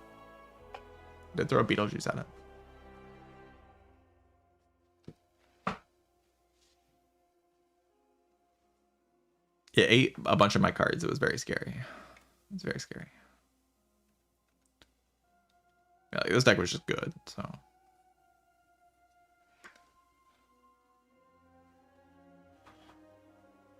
Yeah, losing 9 max for this is just crazy. Like 9 max HP, you get 3 apparitions. It's just so many. Yeah, also this event has, like, there's just a lot of problems with this event, and like it's something I had thought about even in Spire 1 is like, what if you could remove exhaust from a card? It's a cool idea, but it just leads to so many degenerate things. It doesn't really lead to fun gameplay most of the time. Like there's some fun things to do with it, but most of the time it just leads to something stupid. Like, most of the time it's just like, oh, I have like infinite genetic algorithms, or I have infinite intangible, or like just something kind of silly like that. That's not actually fun. Sometimes it does lead to fun things though, on occasion, but it's not that common that it leads to something interesting or enjoyable. Yeah, alchemize, like you can actually sit around and stall a fight for infinite alchemize if you just remove the exhaust from it. It's like, can we just be done with that? You can still double nightmare alchemize, by the way. There's like nothing actually stopping you from double nightmaring alchemize. Like why? There's no way to card gen alchemize, I guess, but still. It doesn't need to be in the game.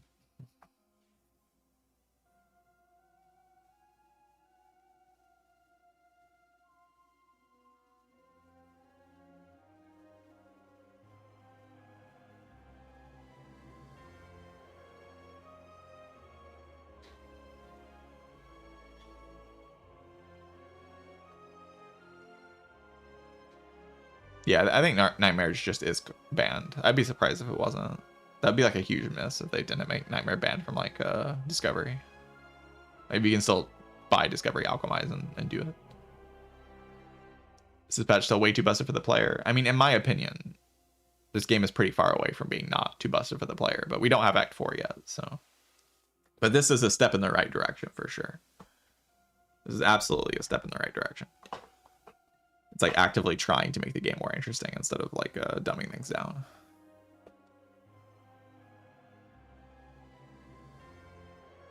It's not universally a success, but like the door maker boss is just more interesting in this version than it was in the previous version. There's just more to it now, which is very cool. Like you actually have to think about drafting going into this fight. Like if your deck can handle losing a specific card, like if you're like, I can't beat Doormaker if I lose this specific card, or like there's a specific card in your deck, then that means you are flawed into Doormaker and you need to fix that flaw. And that's not an easy flaw to fix, which is cool. That's pretty cool. I like that. Because otherwise you could just low roll and lose your most important card. STS1 was too busted for the player. I mean, Slay the Spire 1 had a lot of very cool things. Had some problems. Some enemies were a little bit too easy to deal with, but overall, no, I wouldn't say it's way too, like, or I wouldn't say it was too busted. I would say it was pretty well balanced overall. I mean, I played it for a billion years. I didn't get bored, so.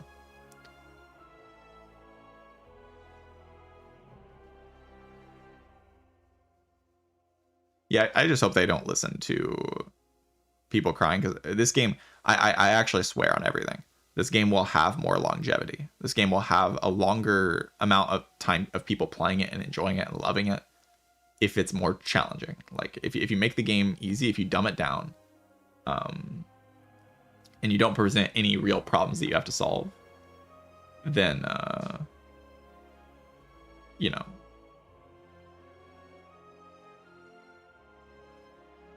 the game will eventually be very simple and you just won't have to solve any problems. And that's what the game kind of was, in my eyes, before the patch. I was kind of seeing that the game turns into like this, it's going to turn into this like samey type thing where you're making the same deck over and over again, because the game doesn't actually present any deck building challenges. The Doormaker boss and what it does, eating your 10th card, that is an actual deck building challenge, right? Like that is a deck building challenge. That's what that is. Like it's asking you to solve a problem and you have to draft to solve that problem. Otherwise you could just lose the run, and you don't want to lose the run. So you actively think about how you can build your deck to get around the problems that the Doormaker presents you. The previous version of the Doormaker presented no deck building challenge. You could just walk into it with a generically good deck and always win. Like there's no specific thing that you have to accomplish to win the fight. There's no weaknesses your deck can have in that fight. It's just if your deck does output, then you win. And generic output shouldn't beat the final bosses. The final bosses should challenge specific types of output. They should ask your deck to do specific things so that you have to draft in a different way and play the game like thinking about how to win those fights, instead of just walking into the fights with good deck dot and winning the fight easily. Like every time you just walk in with like, my deck is like fine, you know. And you can even walk in with bad decks. There's like a defect run recently I played. Find that defect run. This one. Where I like walked into the Doormaker. I spent 38 turns here. My deck is awful garbage and it still can't kill me. Like it just cannot kill me. Because like, you know, I just redraw a non-exhausting algorithm over and over again on like a lucky turn. I just win. The new version of Doormaker, I would die so fast here. I would instantly die. There would be no way I would ever win this fight with the new version of Doormaker.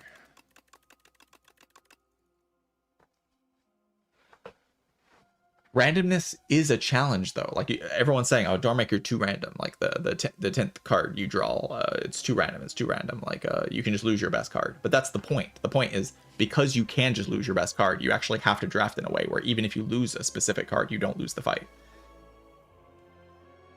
You have to actually like face that challenge instead of just having one generic boss solve card that you draw and you win the fight with. That's a deck building challenge that one of the final bosses of the game is trying to present you with. I just find that more interesting, at least. Like maybe I won't like it after years of playing with it, but the way I see it is like I just want the fights to actually present me in the whole run. Like from Act 1 to Act 3, I want to be thinking about how to draft my deck to win this fight. I don't want to just like not have to do anything, or not have to make any like interesting decisions to solve the problems. Like variance and randomness in these types of games adds to complexity. It doesn't take away from it.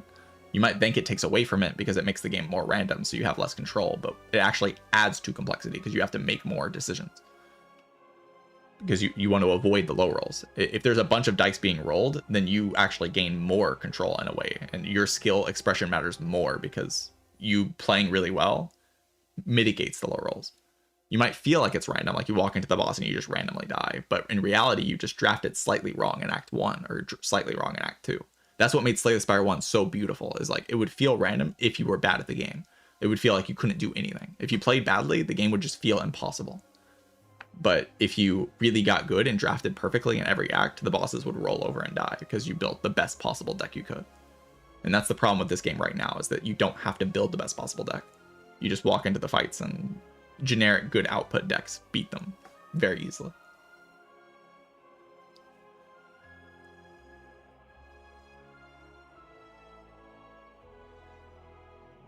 If there were to be an alternate act 3, you can be preparing the full game for the chance. Yeah, I mean, we'll see how alternate acts play out.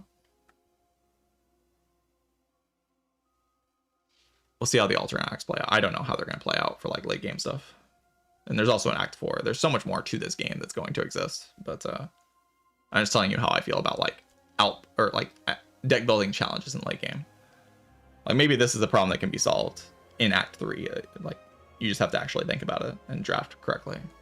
Like if there's like 10 different problems I have to solve in early game to make a deck that can beat all the late game bosses, that's more interesting to me. I want more problems to solve. That's the problem with the game right now, is that there's not enough problems.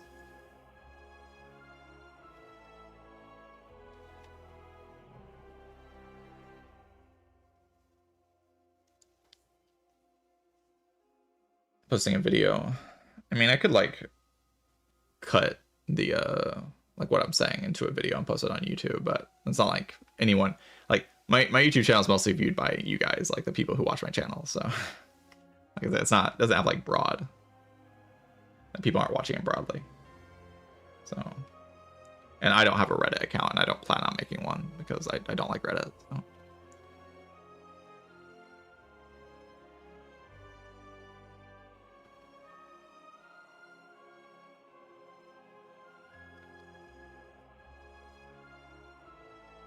Yeah, I don't think Regent really got weaker in this patch. I think Regent maybe got stronger. Like your commons got slightly better, maybe, I think overall. Like Glow got a slight nerf, but this card's still good. And like Spoils the Batter got buffed. Patter got buffed. Yeah, I mean overall your common pool got better. Like for sure. Your common pool got better. Like the slight Glow nerf is just not enough to make up for all the other number buffs. This nerf doesn't really matter that much. Charge doesn't even feel that nerfed to me.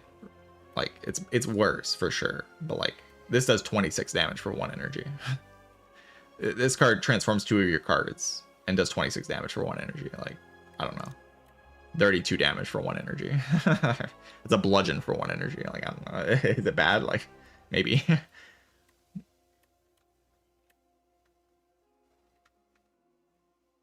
I don't think it's bad. And this card feels maybe stronger, I'm not sure. And like there's a lot of broken things on this character, like there's Void Form, there's like this thing, this Abomination. There's a lot of very strong things on this character. I think that overall this character's still like basically just as strong as he was before. I don't think he's lost power really.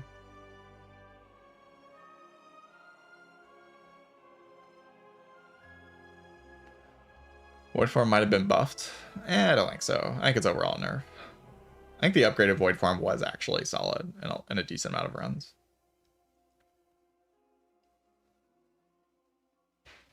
And redrawing Void Form is nice. Like, it's not really a bad draw. I think it's fine. I think the biggest nerf in the patch is just Prepared, like being removed from the game and replaced with this mediocre card. Like, I think this card's actually fine because Outmaneuver is pretty good in this game. And this is like Outmaneuver with some upside, kind of. It's like, I think this card's fine, but like much worse than Prepared, which was the best card on the character probably, and maybe one of the best cards in the game, like top 5 cards in the game for sure.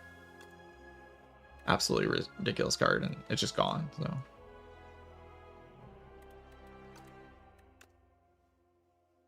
definitely a big change for Silent. She will have to adapt.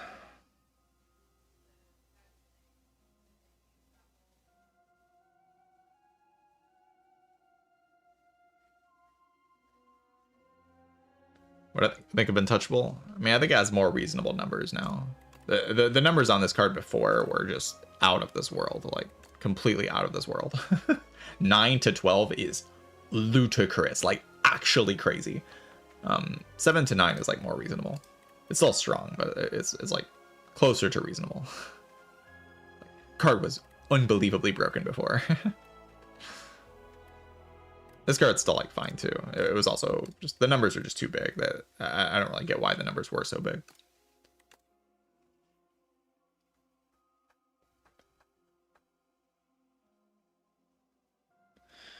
Anticipate nerf seems fine. Anticipate plus dodge and roll was a bit too strong for sure. Like you could like use 2 commons. Like, how much does that block for total? You play Anticipate, pre-patch, 3 decks. This like unupgraded. It blocks for 14 for 1 energy. Unupgraded. I don't know. Like this combo was kind of broken. It's still probably pretty good.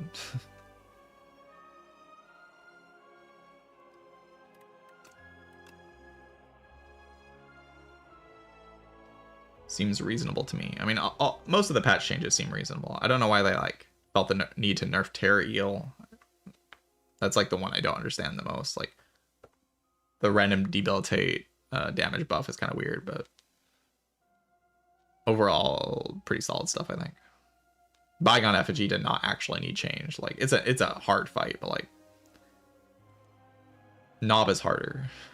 Until you have a fight as hard as Knob, we don't talk about nerfing. We talk about only buffing until we have a Gremlin Knob. I just want my Knob.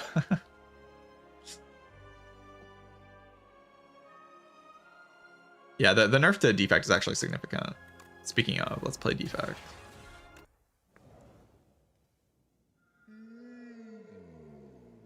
Okay, we take Silver Crucible so that our hotfix comes upgraded, so we don't have to upgrade it. Genius.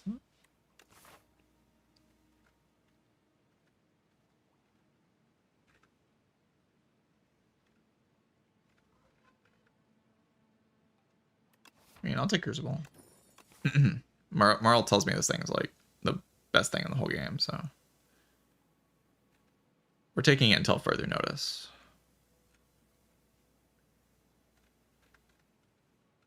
Because I believe in Marl. Marl's my goat. So this one's gonna multi at me next turn. This one's gonna debuff me. There's probably like no real world where I killed him though. So I should hit this one. Like maybe if dual cast lands, I can like. Yeah, I'm probably just doing this and like playing Zap. Take 3 damage.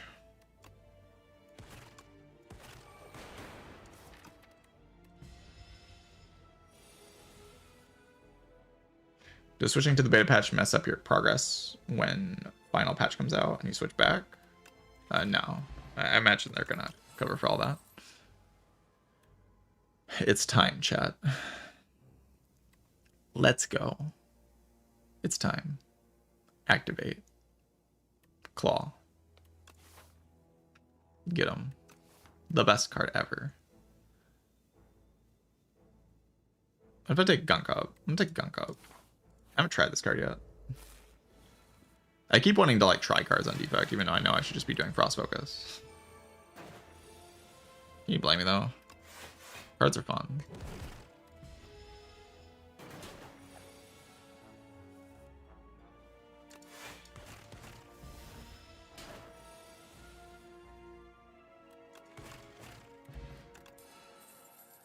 Shadow Shield.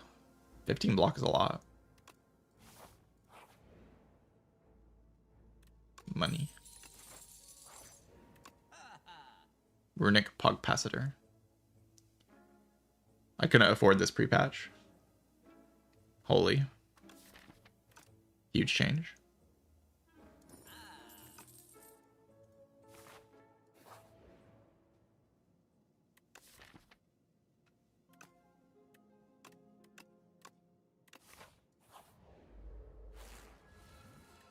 Shadow Shield.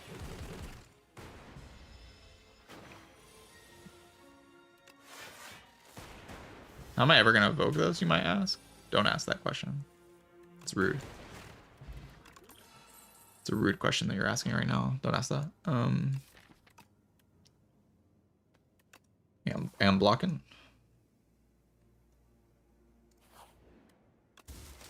No.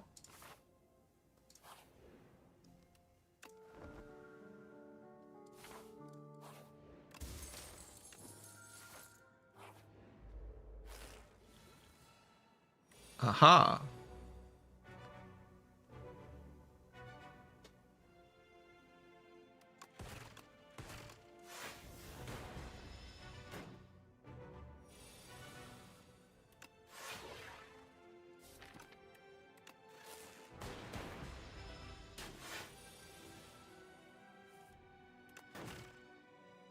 Drop out here.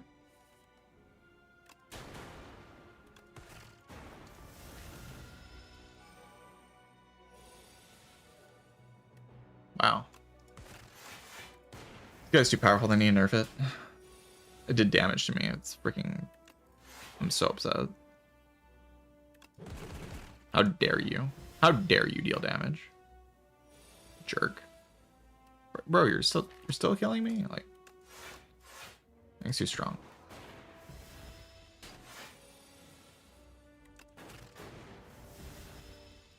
Okay, just don't make me brick this turn, and we're chill. We're chill. Erroneous, thank you for the tier 1 sub. I appreciate that.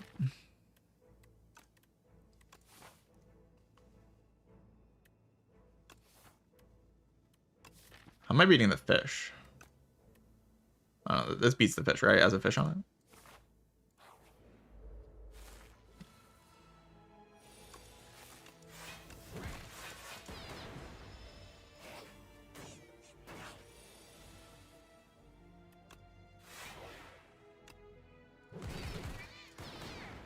Well, Gunk Up really kind of performing in this run.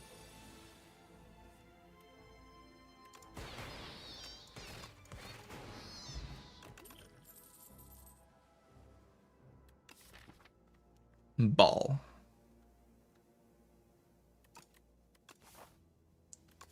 So the other 2 fights in this act got nerfed. So therefore they're free, right? Is that true? They're free fights because they got nerfed? That just like has to be true, right?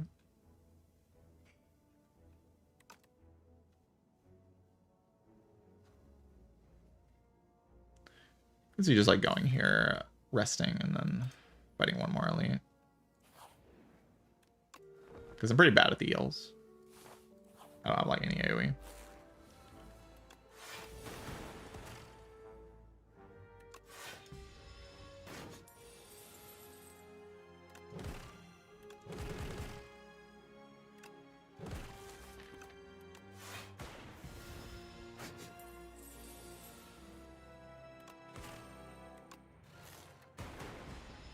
Get him. Kill Fat. Kill Fat. Must kill Fat.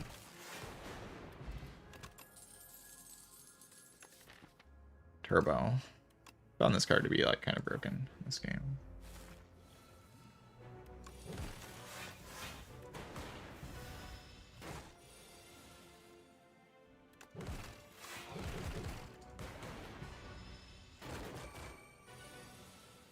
Holy nerfed. What a loser, man. Giga nerfed.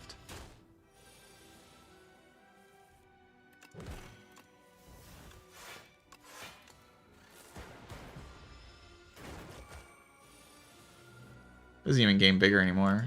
Just complete chump.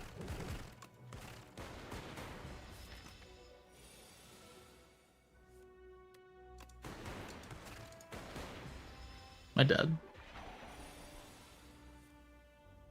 No. Holy fruit juice.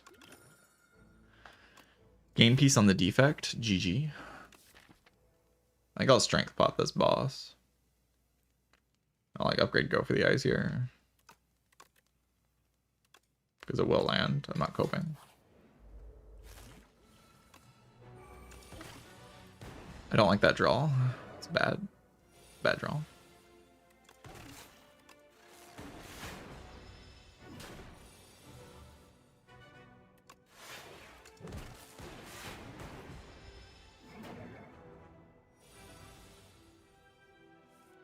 Thank you. Go for the eyes. Good job.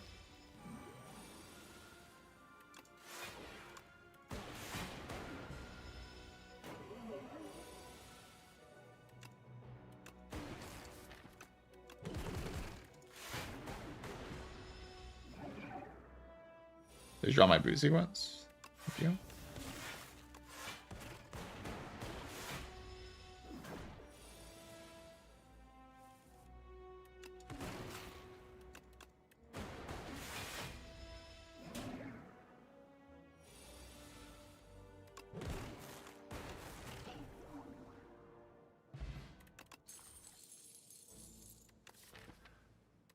All right.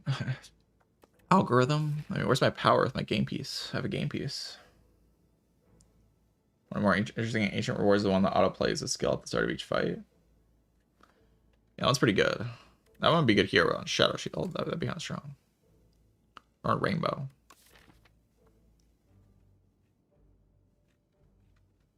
Could take a Rainbow. I mean, I like orbs. Let's try a Rainbow. I don't really want to take algorithm. I don't like algorithm. The Necrobinder. I haven't seen this yet. It's my first time.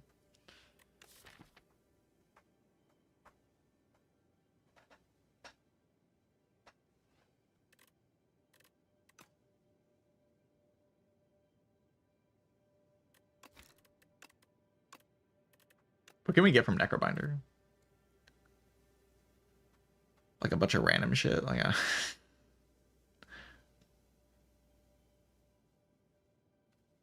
we can get Nerf Defy. Looks like Necrobinder is kind of like pretty heavy on the synergy, right?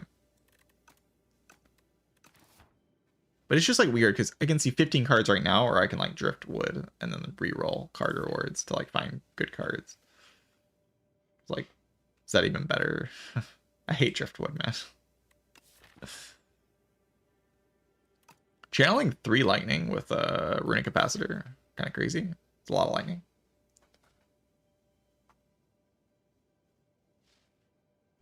I don't know. I haven't seen this option yet, so I want to click it. That's my reasoning. You can't stop me. Transfigure. Okay.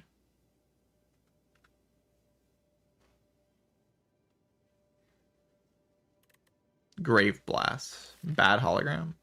Still a hologram. Kind of.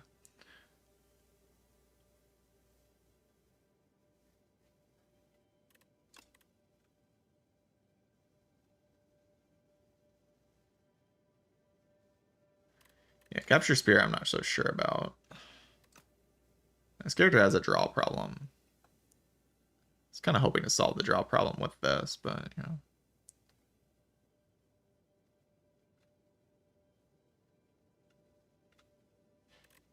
Could take a Slide of Flesh for no reason. Go for the eyes. Blom.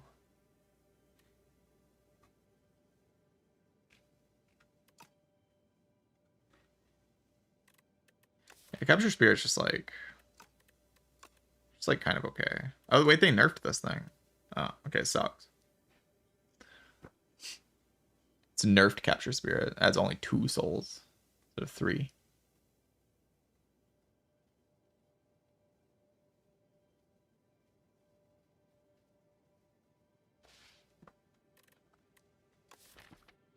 And Transfigure is kind of interesting on the defect. I'm interested to play with this card because you can like upgrade it and then you can do fun thing.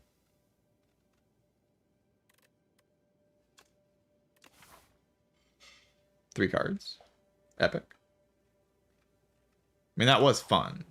I don't think it was particularly good, but it was fun.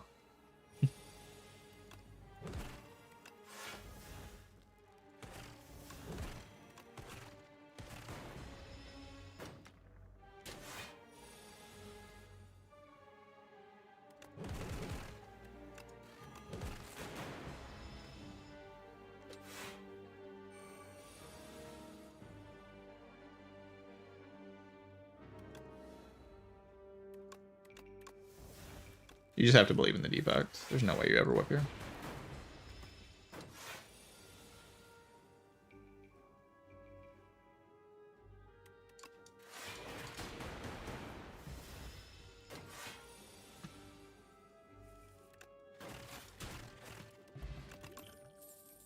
Bawaj. With all my whip swat.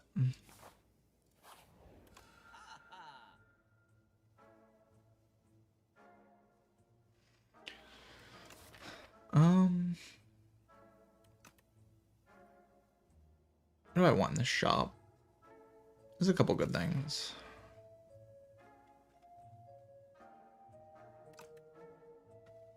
Yeah, prowess is pretty good.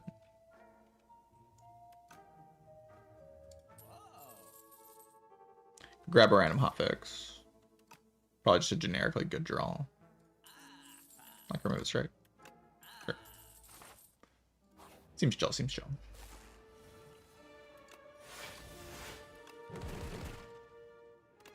Boo sequence is really good in this game.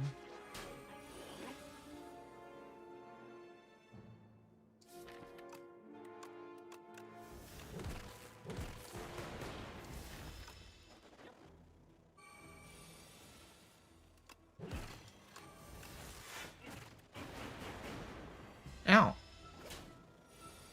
Don't kick me.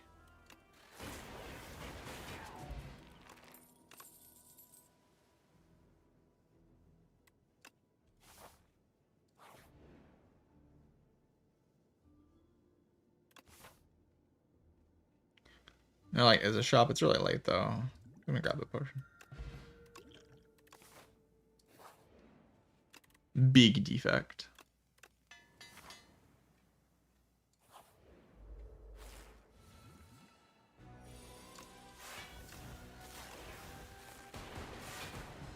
Guy just folds to defect's aura.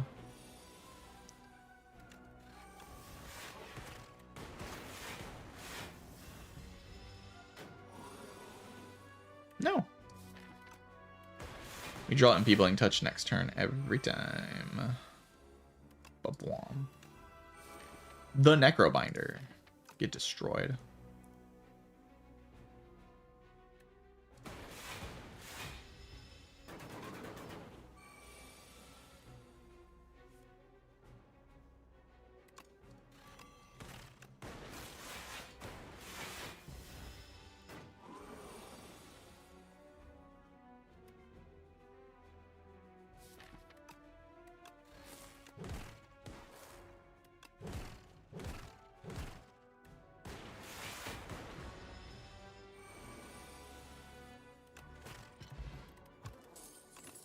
Virus is pretty good. White noise with the relic. Not bad.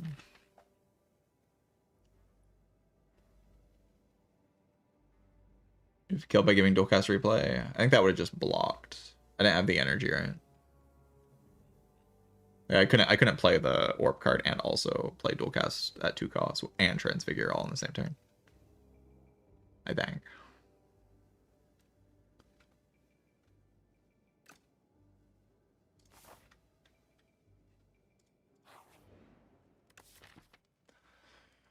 Well, I kind of want to upgrade my barrage and white noise. Let's upgrade white noise. That's like a very, very powerful upgrade.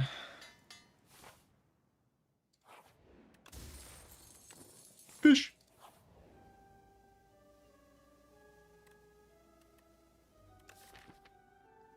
Exterminate's kind of good with prowess.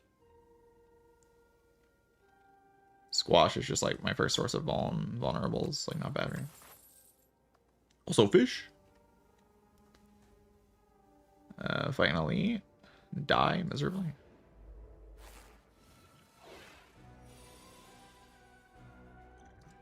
I can wait till next turn.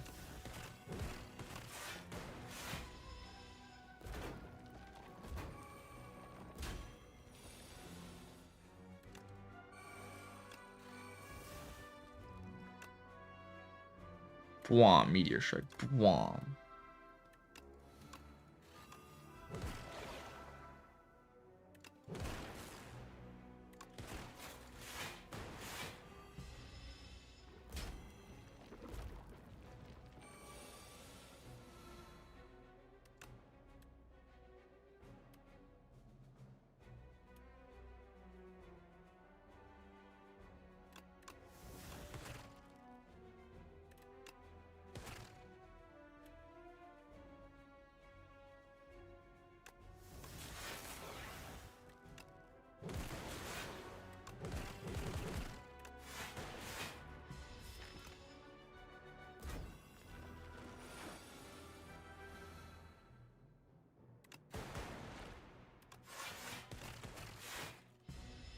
Soft locked. Barrage got this. Barrage got this.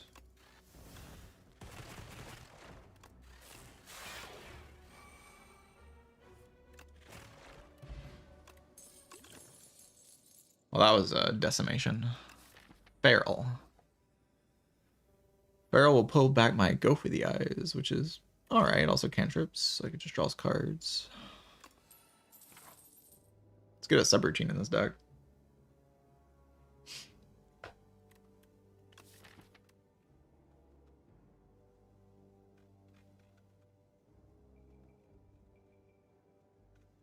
Just realized that 4 out of my 5 picks on the video, on my video, were changed, and prepared was definitely more of a problem in hindsight.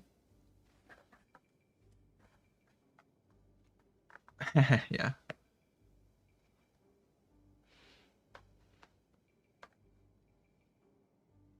Your video is that's what they base the patch on. Put footwork as OP. I mean, footwork is yeah, it is OP. I wouldn't say it was as game breaking or game definingly broken as the other thing though, for sure. I turn up the game volume. Is it quiet? I feel like it's quiet sometimes in moments in this game. Like it randomly gets quiet. But I've listened to my VODs. It feels like it's reasonably, like the sound is reasonable most of the time. Like right now it's very quiet, but the game is like very quiet for me too.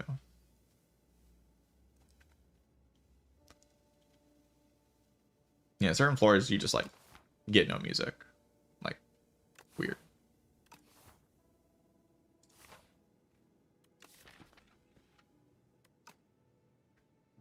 I don't know about like going to the Spire and like fighting another elite.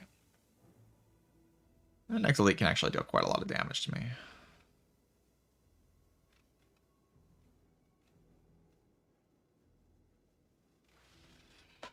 Good morning, Croven. I'm sorry you died yesterday. Rest in peace. Rest in peace, Croven.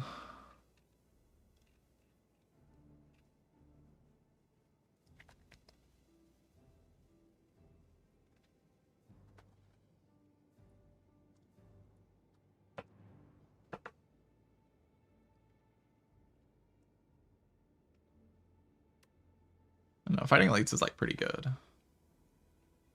But the next elite is that one guy. I'm just kind of afraid of that guy. If I don't like top deck my prowess, it's not the easiest fight ever of all time. But I kind of want to be strong for late game because, you know, there's actual pressure in late game now.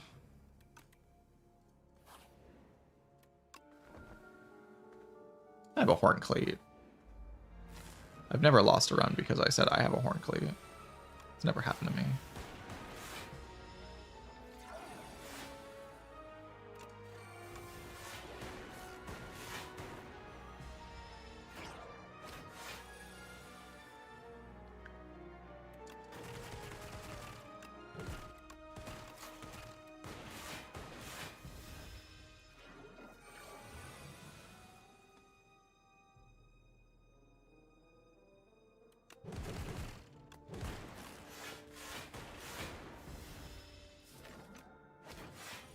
Prowess is kind of gross.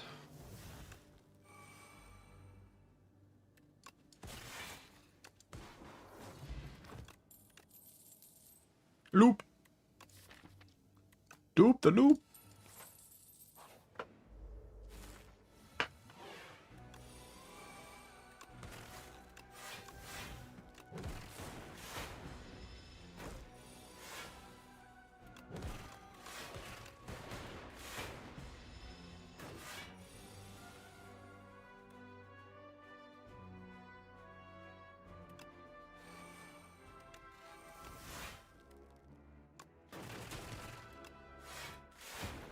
Ow.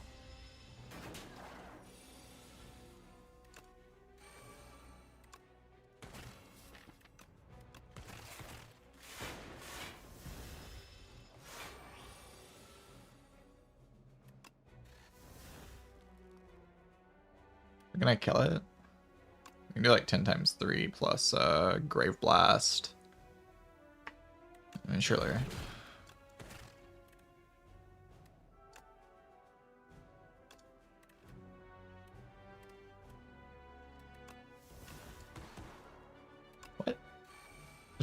card, right? Easy. Was definitely the correct play. Coolant with the like rainbow and all the orb types, and I don't know, it's pretty good actually. Also just draws a card. Game piece is just crazy.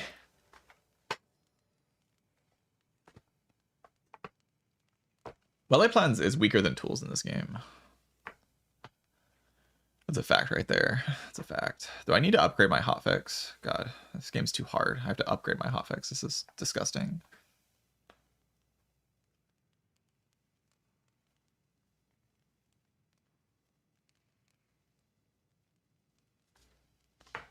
This game is too difficult. Also, we're gonna die to this guy. Impossible fight.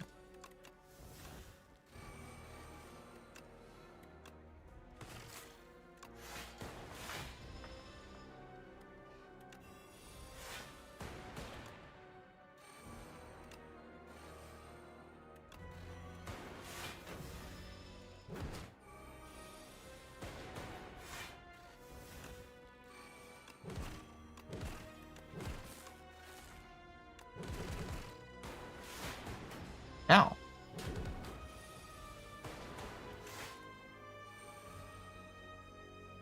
My game's like lagging for some reason.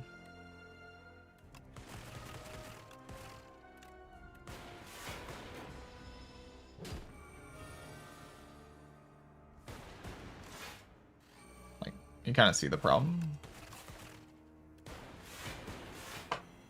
Also, look at the coolants.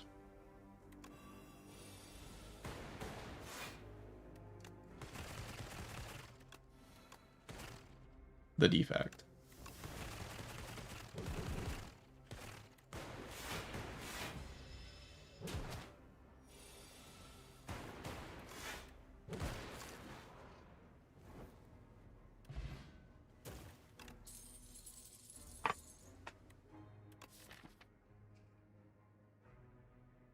They did not buff coolant. No, it's the same numbers.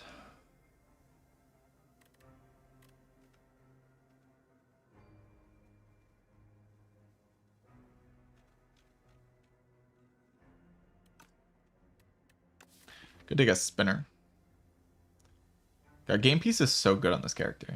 Like game piece is this card broken. Like it's so good. You just take powers and you're like you have default heat sinks. Like what the hell?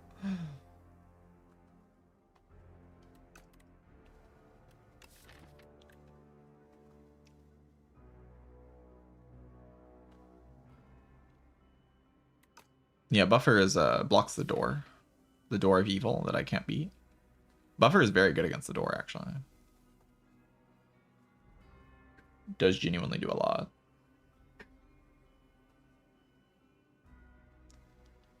Yeah, another coolant. If I have like 3 different orb types at all times, it's like 12 passive block. It's like a big number, you know. 12, big.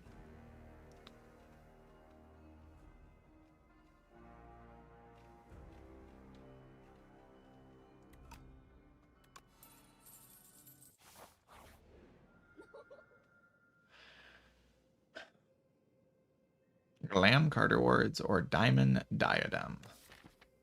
Diamond Diadem. Also the Door of Evil. It's here to kill me.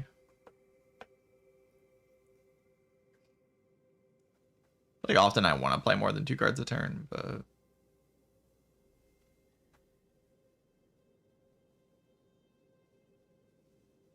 no, Glam card rewards are kind of funny. I just get a power and it plays twice. Like I don't know. And then I draw 2 cards.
Yeah, there's definitely something that's like causing my game to lag, but I don't think it's my computer. I think it's actually just something in the game.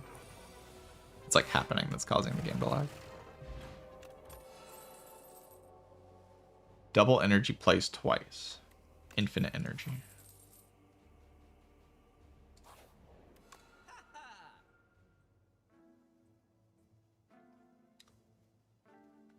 Rolling boulder.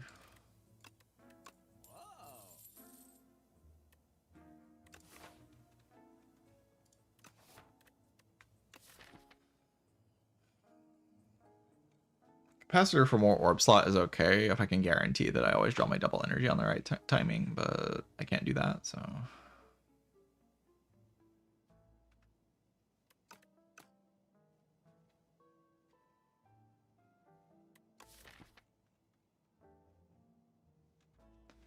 Hologram's pretty good.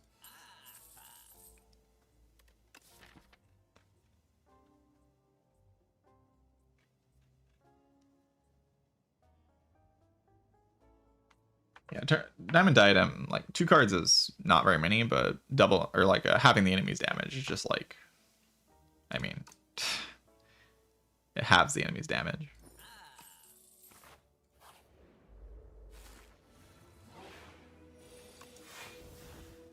It do be having their damage, you know. Like here, I could have just ended my turn. Here, I'm taking damage, but I could have just ended my turn and having their damage would have prevented all of that.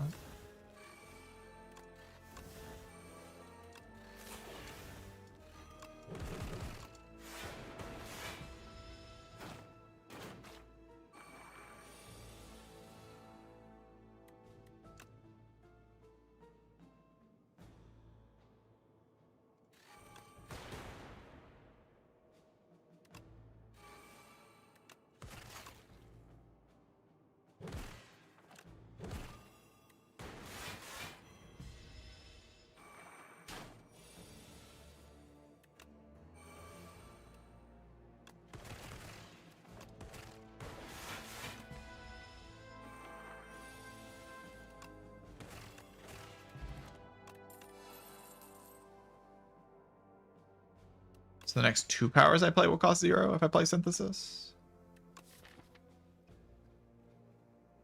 Yeah, I do have a lot of powers, but it's not card draw really, so. Glasswork channels 2 glass, which is kind of cool. I don't know. That'll seem kind of mid. Oh god.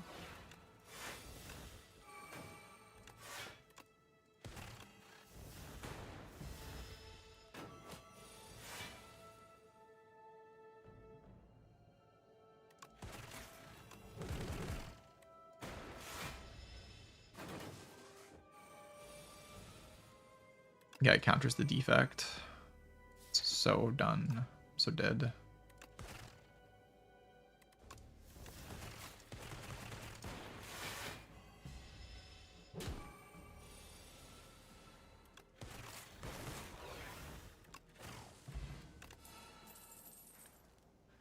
Plays twice. Cold Snap. Boom. Cold Snap.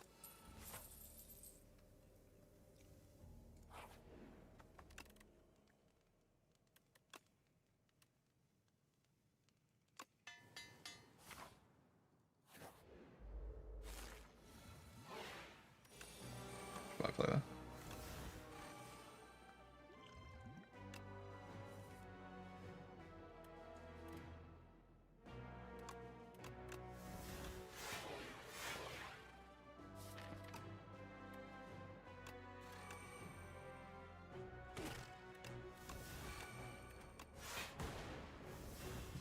Yeah, I have a lot of big dark orbs. Is that good?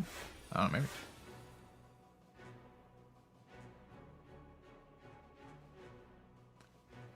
It's trying its best.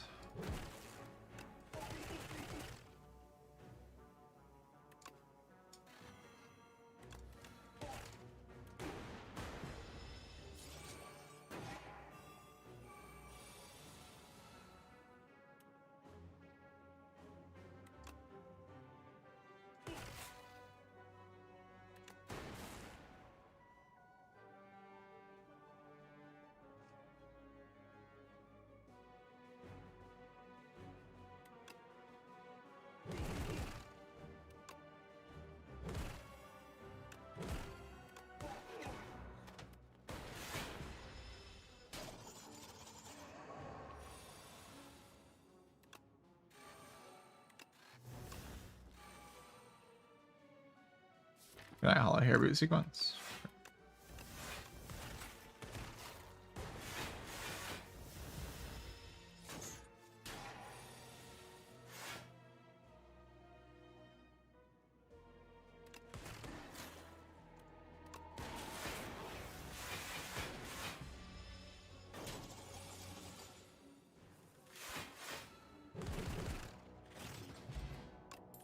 It took a lot of damage in that fight, but, you know, it is what it is.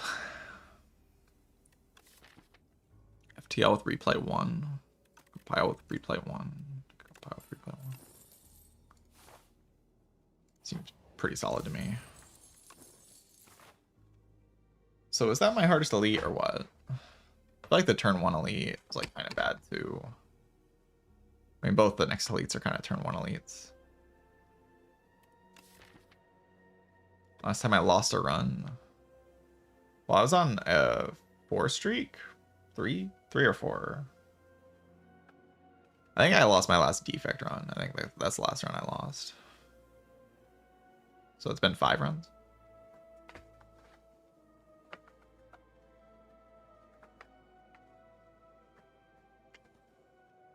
Been trying some new things with defect.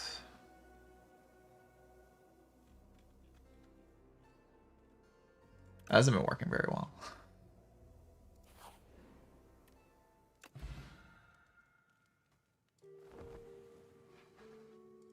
I'm not sure about, like, because I can just walk into the boss fight, right? There are 2 rests. And kind of just randomly win with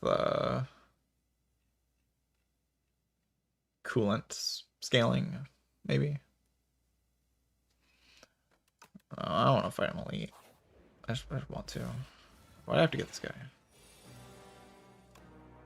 Oh, it's a good draw though.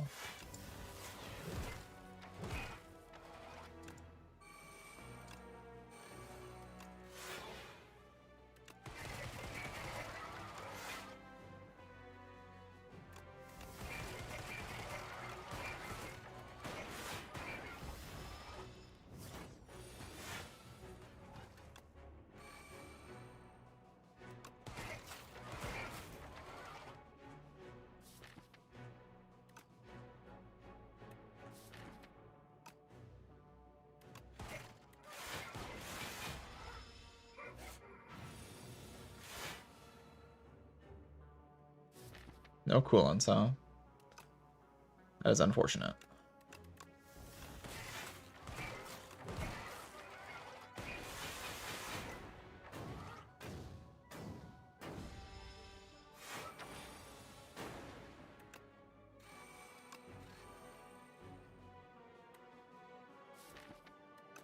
Attack potion doesn't really do much here.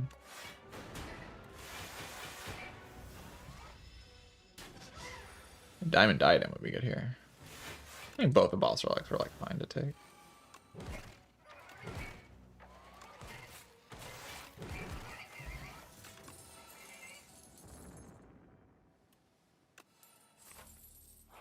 The problem is like the lack of real reward from a fight like that.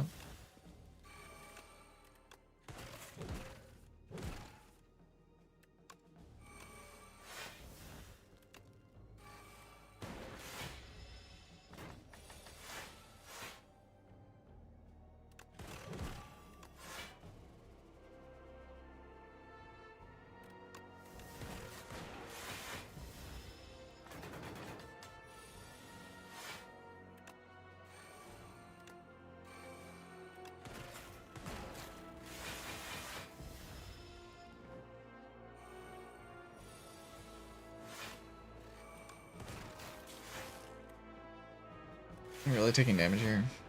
It's crazy. Can't I just always have weakness?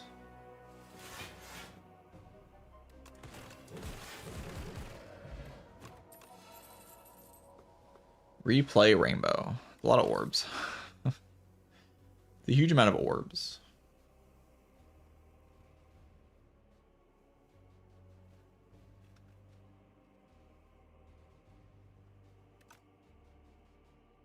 I'm gonna take another replay compile.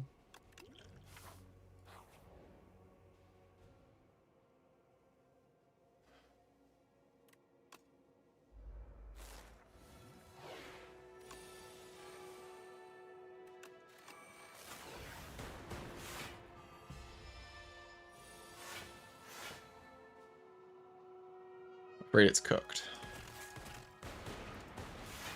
I guess I could get Grave Blast compile.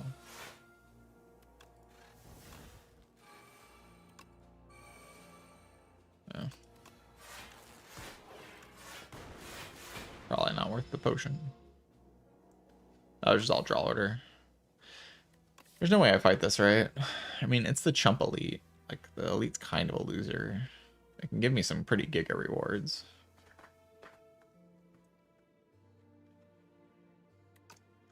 I'm just gonna believe. Oh, I drew badly. Kind of unacceptably badly, actually.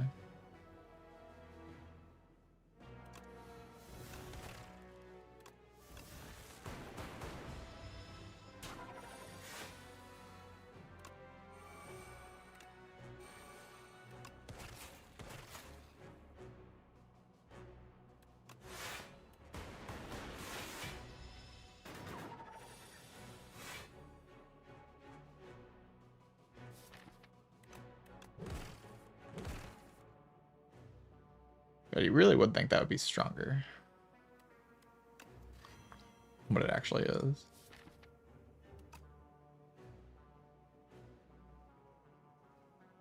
I go double cool-headed here, I just have no damage.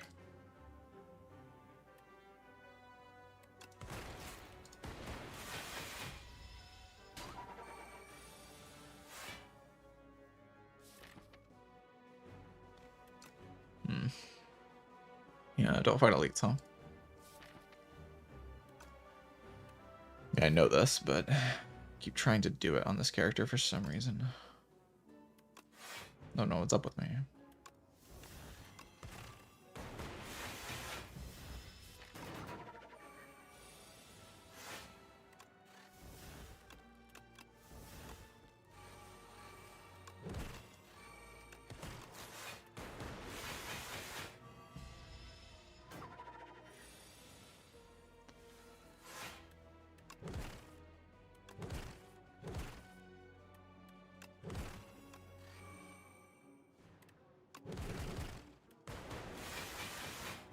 Like to play one skill and kill next turn.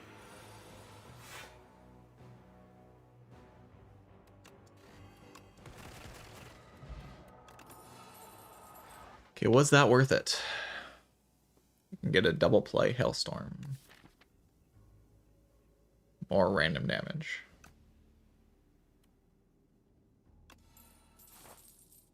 I'm not sure it was worth it.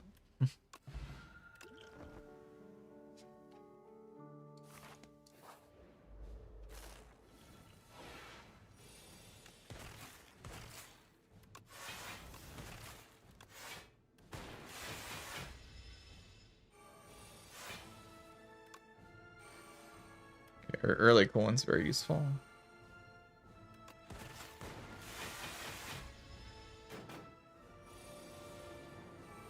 No, not my Ascender's Bane.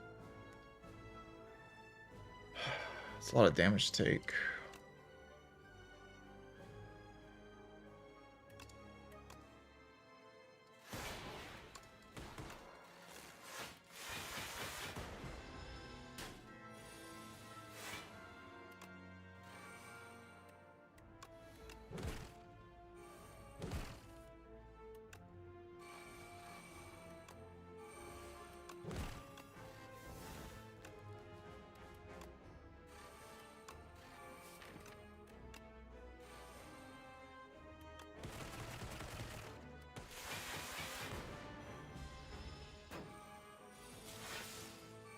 Oh no. I guess that was kind of predictable though.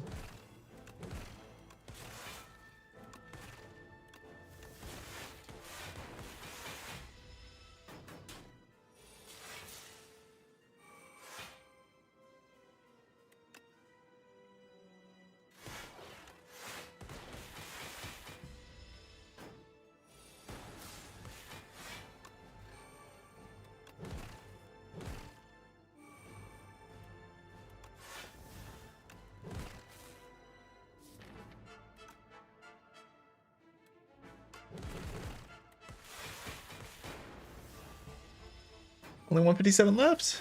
Oh god.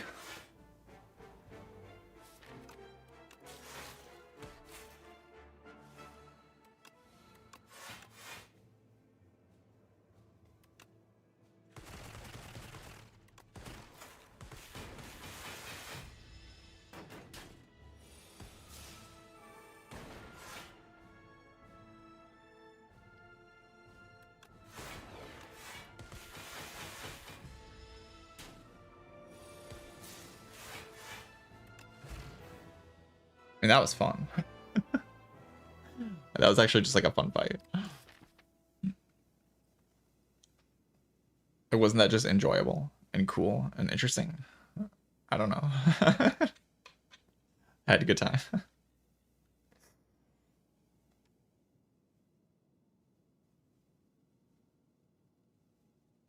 Instead of it just like sitting there and looking at me and as I just play random cards and it dies. All right, I don't know if I can defeat this this next boss. I mean, I can kind of outscale it, but the early turns are Sissy Baka.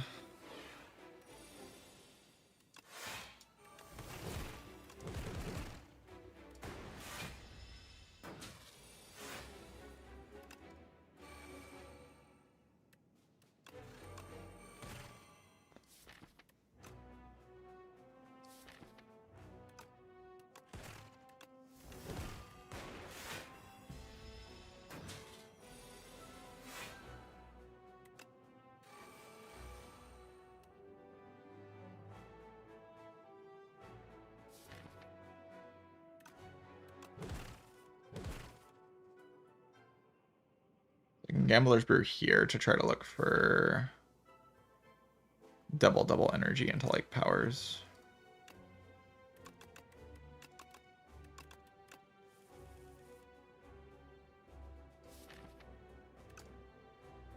Or I can just, you know, that can also happen. That's fine. Oh, but now I just miss all my powers.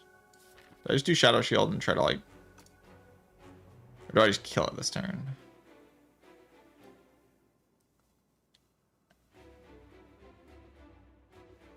I can kill it. Next turn's kind of hard to deal with if I kill it this turn though. Especially if I lose my Enfeebling Touch. Ooh, this is bad actually. I'm probably dead. Oh, I can kill it with Hailstorm. I can play Prowess. Okay, that's something at least.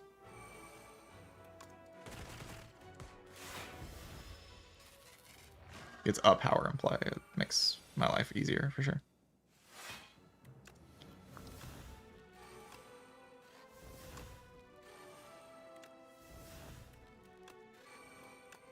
Huge draw.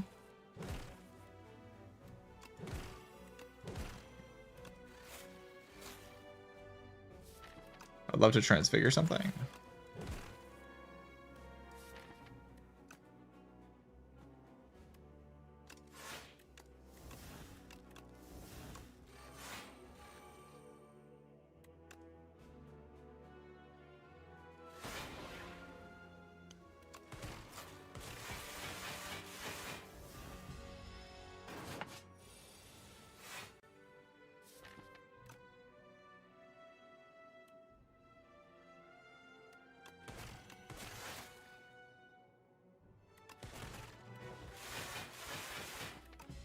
I should have made a lightning orb there.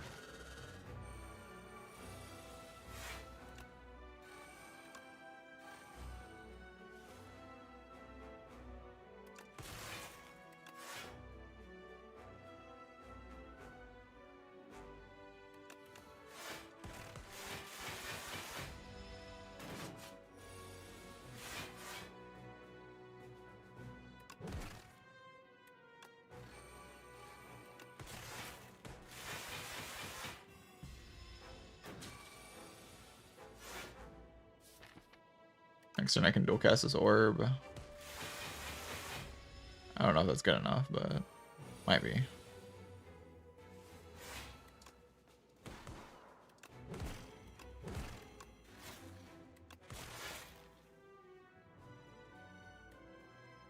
Want to play this?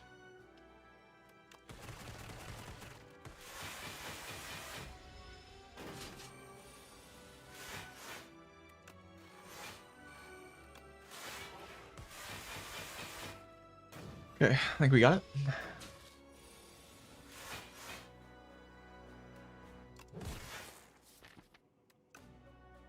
Maybe I'm coping. I just have to survive next turn and I win.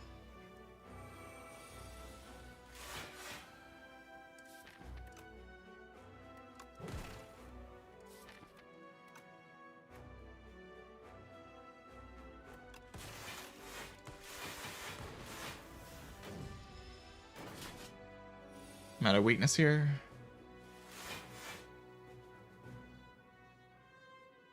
I can do Cold Snap into Rainbow. Alright, GG.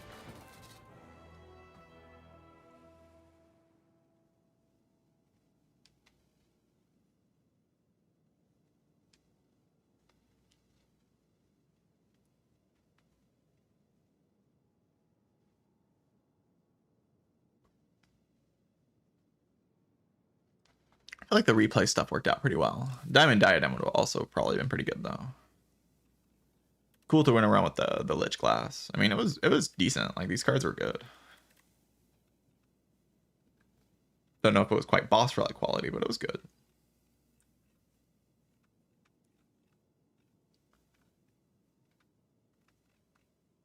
This relic on this character is very strong.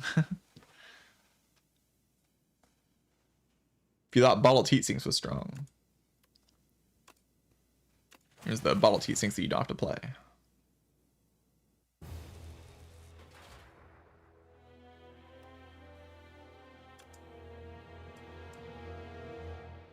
The time for tier list. Yeah, let's make a tier list 3 hours after I start playing the new patch. True content creator mode. I'm very confident that this card is S tier. If you think this card is bad, you are bad.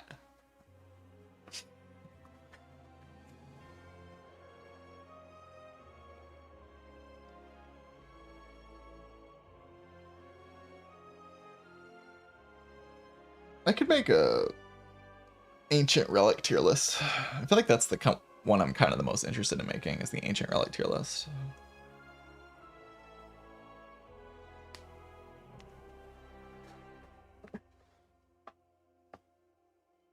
I mean, at least you try to fight during Act 1 in general. I feel like I might be reading too much, aiming for 2 to 3. I mean, it depends on the run. I would say 2 is kind of my average, probably, at this point. I would say 2 is kind of the number.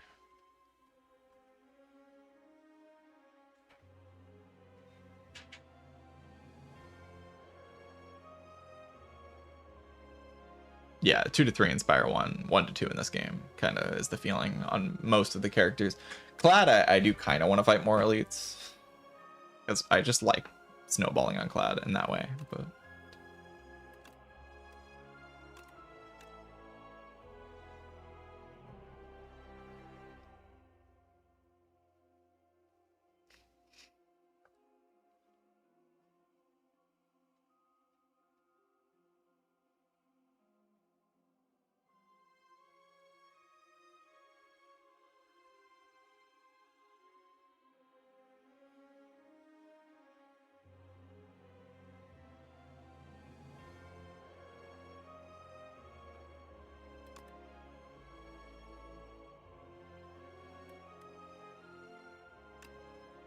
Yeah, I don't mind doing a boss relic tier list. How do y'all feel about it, chat? You want to see a boss relic tier list made by an actual good player?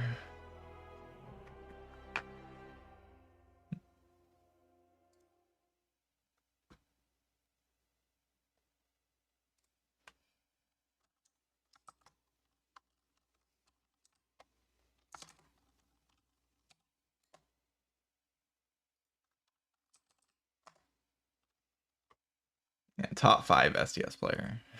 Real.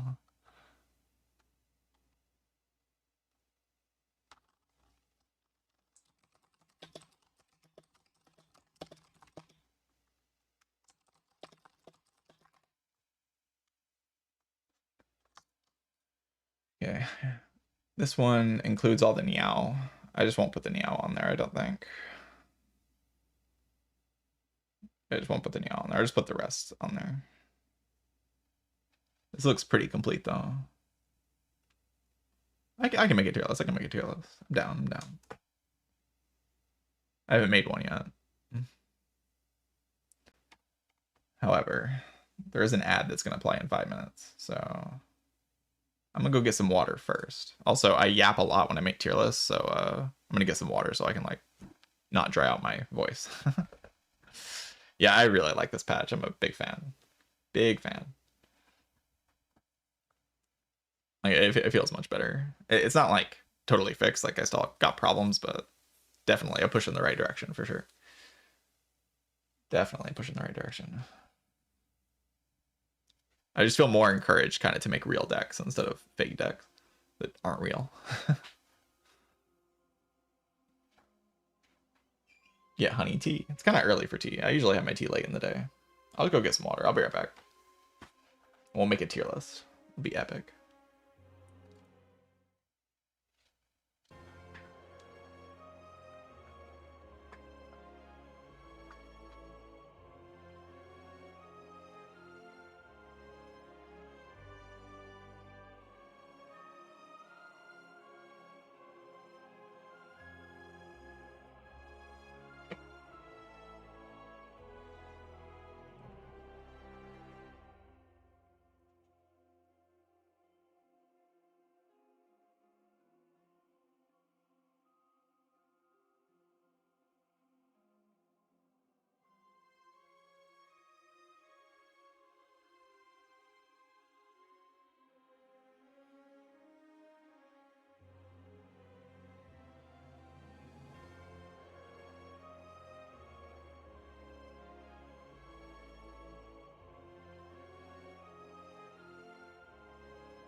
All right, I've made my return.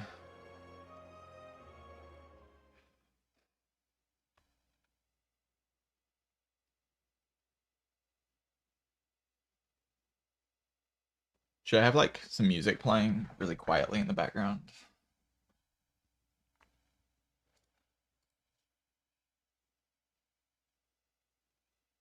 And that won't be in the. Yeah, it's fine.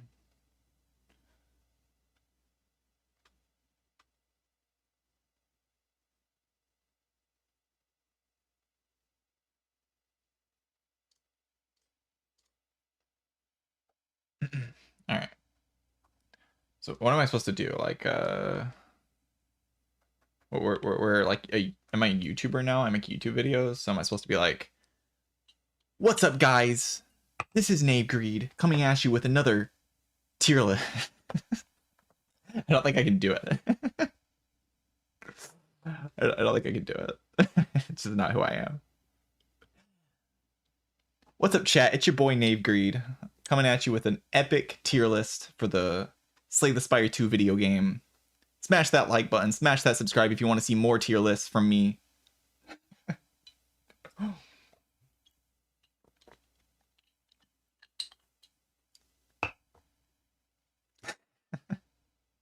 All right, so first we gotta move all the Niao relics down, right? We don't want to rank the Niao relics. I don't want them at the top the whole time I'm doing all the other relics.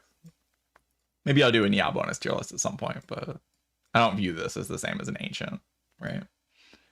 It's kind of a separate thing. I do have opinions about the Niaos, but I'm not going to rank them right now, I don't think. Also, I don't even think they're all on here. Like, the new ones are on here. What is this? Is this a Niao relic? Probably. Because this is where Pale starts, so that must be a Niao. Yeah, Niao is not the same as the other ancients. All right, this shouldn't take me that long. There's not actually, I mean, there's a decent amount of boss relics. There's more boss relics than Spire 1, but there's not that many. So let's get started with Pale's Flesh. I mean, we'll just go through each ancient individually. Pale's Flesh, I think, is strong. I think it's like A tier. I don't think I put it in S tier, but I think I put it in A tier. Turn 3 in this game is just like different from Spire 1. Like, you do want energy on turn 1 because turn 1 is more pressured in this game than Spire 1, but like fights also just go longer. Both of those things are true at the same time. Like, you want early energy, but you're also like pretty happy with late output. Like, the Sparkling Rouge is pretty good. Pale's Flesh is pretty good. Like, a lot of the more annoying fights in the game just go past turn 3. They just do. So this will often give you quite a lot of energy. It's definitely not S tier though, but you might find if you're paying attention to this tier list, you're gonna find that not a lot of things go very low in this tier list, because I think most of the boss relics in this game are just kind of generically strong, and Pale's Flesh is no exception. It's just good. Like, it's just a good relic. Yeah, this relic gives you energy past turn 3. Like, that's what it does. And every time I take it, I'm just pretty happy with it.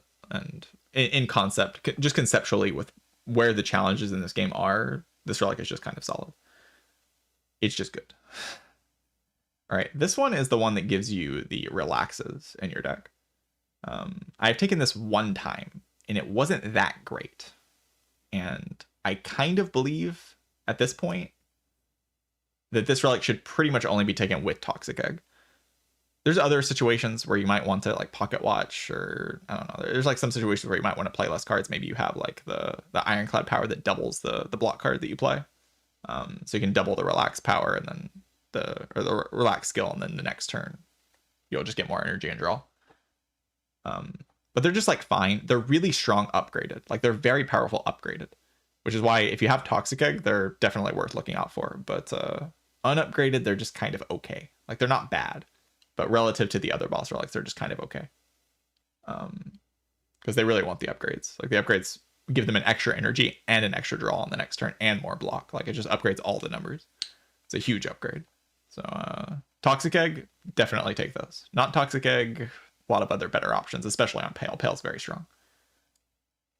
Speaking of strong, this relic kind of turns Lantern, if you have a Lantern, into just a boss relic. And it's pretty... The only thing awkward about this is that you do want energy on turn 1 in this game. And because you want energy on turn 1, you don't really want to float energy on turn 1 to get more energy later. But what does it do? This relic, if you float more than one or more energy on your turn, like you just don't use one of your energy, next turn you gain 2 energy. So in effect, what this does, if you use it every single turn, is you get an energy boss relic for on your turn 1. Like, say on your turn 1, you float 1 energy, and then every other turn you float 1 energy. Then you just get +1 energy every turn. So you get an energy boss relic. It's not that awkward to use in this game. If the game had more pressure in its like hallway fights and elites, then this thing might be a lot worse. But as it is right now, it's pretty easy to find a turn to float energy and then just start the chain. And once you start the chain, it's just an energy boss relic, because you get 2 energy every turn. So you have 5 energy and you just can float 1. And it's also very flexible. Like, if you need to spend your 5 energy on a turn and next turn you know you only need 3 energy, you can just do that now. So it gives you like flexibility with your energy as well. It's just solid. It's pretty good. It's yeah, it can be a bit annoying with X cost cards, like if your deck is very dependent on Whirlwind or Dirge or something. But it can also increase the output of those cards. Like, you can set up on a turn by floating in energy, and then next turn play your X cost for more value. So I found it to just kind of be generically strong, and I'm going to put a lot of the generically strong things in A tier. Like there's spots where you won't want to take this, but it's never negative, and it's usually quite positive. So yeah, it's good. Speaking of good, so this is the first S tier, and there's going to be a decent amount of S tier, I think, in this tier list, because there's just a lot of very strong things in this game. But Goopy Defends, which is what this does. Pale's Claw gives you Goopy Defends, which means when you play a defend, it increases the block permanently by 1 and exhausts, which is so strong. Like that is so strong. The main problem with this is if you already have defend removes, like say you took the Leafy Poultice in Act 1, then you have -1 defend, and then you only get 3 Goopy Defends. Or you already have an enchanted defend, so you got a spiral defend, then this doesn't give you the duplicate on the spiral. Or it doesn't give you the Goopy on spiral. Like you can't put 2 enchantments on the same card. So that's a problem with it. But in general, this thing just exhausts your deck down. It gives you extremely strong block cards. It basically transforms all of your defense into like pseudo genetic algorithms, which is really, really, really strong. Like that is very powerful. It's kind of just hard to lose after you make it a few floors with this thing. And in late game, it's just exhausting your deck down while also giving you multiple like very powerful block cards. Just really strong.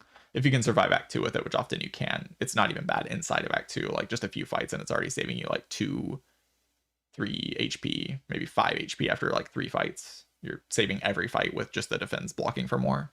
So it starts saving HP, and then the late game it scales you by exhausting all your defense. So it never really has a weakness. Its biggest downside is like the first few floors of Act 2, which if they had more pressure on them, like if the hallway fights were more brutal like they are in Spire 1, then this thing would be a lot worse. But as it is right now, you can just kind of take those.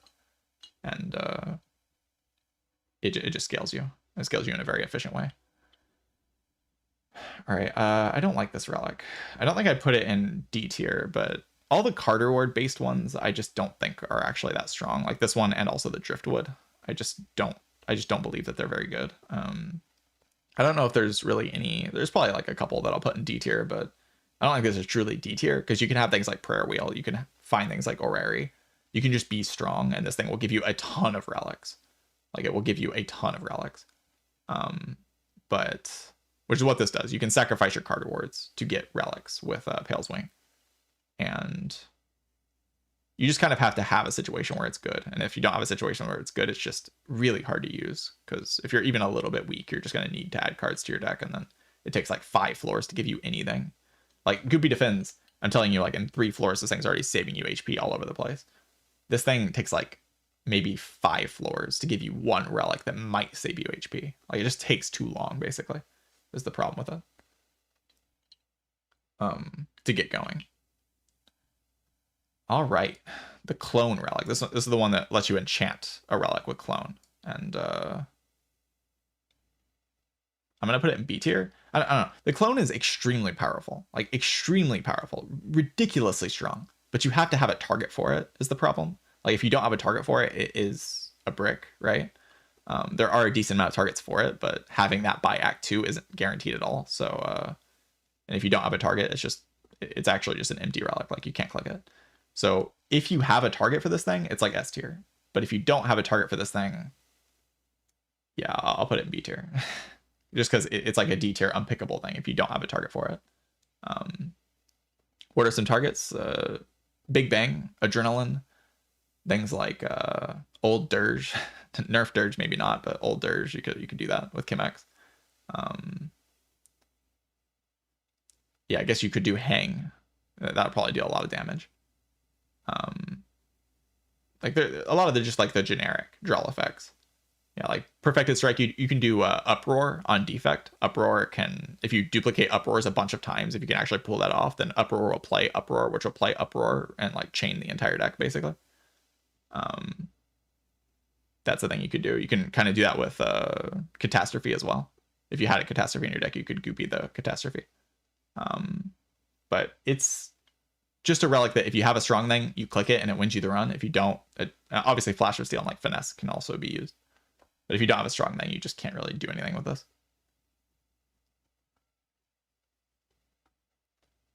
All right, Pale's Claw. This one lets you remove 5 cards, I think. Is it 5? I think it's 5.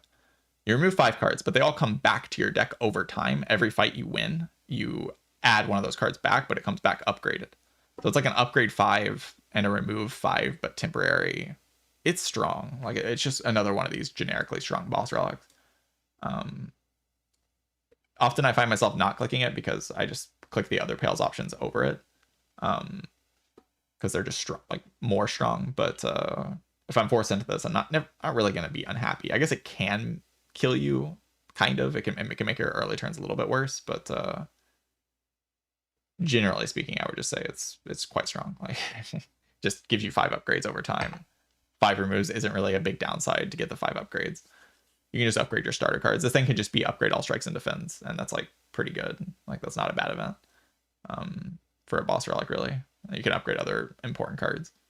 I don't know. It's just kind of generically strong. Pale's Eye, also very strong. You're kind of seeing the theme here. I mean, Pale is one of the stronger ones, but this is going to be the theme for the whole tier list. Like, a lot of things are going to be in the A and S tier, because this game does not really hold back with its powerful relics. And Pale's Eye is no exception. Pale's Eye allows you to, if you end your turn without playing a card, you exhaust your entire hand and then draw a new hand of cards, basically. There are a lot of combos with this. There's like a lot of stuff on Ironclad, like Howl from Beyond, can be exhausted with this, and then it will play immediately. There's things like Pocket Watch, which will give you the full value of the Pocket Watch after you end your turn with it. Just a lot of like weird combos with it, and it's also just anti-bricking mechanism, right? Like, if you brick on a turn and you're going to take a bunch of damage, you can just end your turn and take a new turn. That's pretty strong. That's just pretty strong. It does have weaknesses, though. Like, oftentimes I find when I take this, I do end up with a lot of hands where I almost want to use it, but I have that one card in my hand that I don't want to exhaust, or that one card that I really do want to play. And it feels really bad to use it. So I would put it at the bottom of A tier, maybe the top of B tier. It's like around there. Just to fill out the B tier more, I'll put it at the top of B tier. It's good, though. It's not a bad relic. It's definitely good. All right, Pale's Blood. I think I'll put Pale's Blood in S tier. I don't think I've lost a run with Pale's Blood, and I don't think I've seen a run lose with Pale's Blood yet. maybe it's the best Pale's relic. I don't know. This thing just does so much. Like, it does more than you might think it does. It gives you 1 extra draw every turn if you don't know what it does. And yeah, 1 extra draw every turn in this game is just kind of, it's another generically good boss relic. Like, it just gives you value every single turn of the run. That good? Yeah, I think it's just that good. I don't know. Like, every time I click this, it's just like giving me output every turn. It's just kind of subtle. Like, it's not in your face broken. I just feel like it's always worth clicking. Like, there's never a situation where this thing is bad. There would be situations where Pale's Claw is better, for sure. But in terms of the Pale's relics, like, there's nothing I'm more happy to see, I don't think. It's so easy to solve energy in this game. So just getting that extra draw every single turn. On Defect, it feels incredible. On Necrobinder, it feels incredible. On Regent, maybe it's a little bit worse, but it still feels pretty good. You just line up your combos more often. It's like a pseudo pyramid, draw consistency. You just fix your energy and you win the run, basically. Yeah, I don't know. I think it's very strong. Bad in Doorman. Yeah, bad in Doorman. This thing got giga nerfed by Doorman at D tier. Right, Pale's Legion, I have not actually clicked myself. However, I have seen it do things, and I think it is pretty good. It does require a combo for it to do something. Like, you have to have like the block cards to give you the double output. But when I initially saw this thing, the wording made me think that it takes, because what this thing does is it says every turn or every 2 turns, you can like double your block, because it says you have this guy that sits next to you, like this little pet, and it'll double your block. Like, it'll turn into a wall and block for you, and then it goes to sleep for a turn. I thought that it goes to sleep for 2 turns and then wakes up 2 turns from now, so you can use it once and then you have to wait 2 turns and then you use it again. But actually, it just goes to sleep for 1 turn. So you use it, it goes to sleep, and then it wakes up again, and then you can use it again. That is a lot better than what I thought it was. It is very easy to just get tons of HP out of this thing in every fight, especially if your deck's built properly for it. It's kind of like a pseudo diadem from Nanu Pipe. It's just a good relic. Like if your deck doesn't have any good block cards, then it's bad. But most decks in this game past Act 1 have good block cards, so like you'll just randomly save a bunch of HP with this thing. It's pretty easy to just full block an Act 2 elite on any given turn just by playing a block card, like even generically okay block cards. Things like Fasten exist, things like Footwork exist to enhance your defense, and then this thing suddenly blocking for 20 with your defend, 16 with your defend. It's just good. I don't know. It's just kind of generically good. IMO. All right, now we're on to Oribus. The first relic for Oribus is one of the better ones, maybe the best one. I mean, the best one's probably some of the starter relic or starter card changes, but for the actual relics that Oribus gives you, the shrimp is insane. The shrimp is so good that it is worth building your deck around how good the shrimp is. Like in Act 1, you just kind of want to find a shrimp target. Like you want to look for a target in the card rewards that you're seeing that will be good to shrimp. Like on Necrobinder, for example, I've been taking the Reanimate card just to imbue it if I see shrimp. Like I like Reanimate generically, it's okay. But if I see shrimp and I can imbue it, it just wins me the run. There's just so many skills that if you can play for free at the start of the fight, you just kind of win. Yeah, like Dirge Shrimp, End of Day Shrimp. There's a lot of things on Necrobinder, but even the other characters have very strong options for this thing. There's always going to be some kind of skill that you could get and play with this thing that will win you the fight immediately.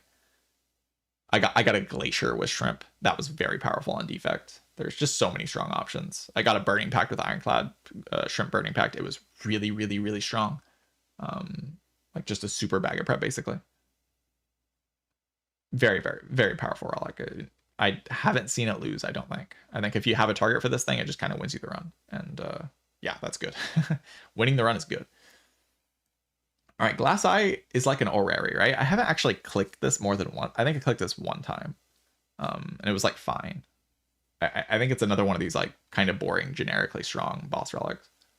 Where like I can't really put it lower than A tier because it's just good. Like it's like solid to click on, but it's just an Orrery, right? Like a super Orrery. It's like a buffed Orrery, basically. Like you see 2 rare card awards, I think. And 2 uncommons and 1 common. Is that what it reads as? Here, let me check.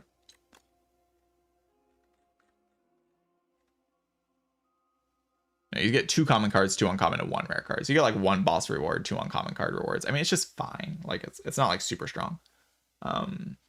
But it's probably stronger than all these things. Like, I don't know. I could put it like top of here. Maybe these are stronger. But it is just sort of a generically strong option. I haven't clicked it enough times to really get a feel for it, but card rewards do feel strong in this game. So, yeah, I would say it's pretty good.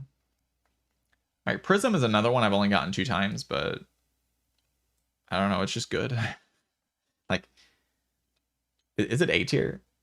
Is Prism A tier? They're upgraded cards? No, they're not upgraded. They're just card rewards, I think. Yeah. They're not guaranteed to be upgraded. I think I'm just going to put Prism up here. I don't know.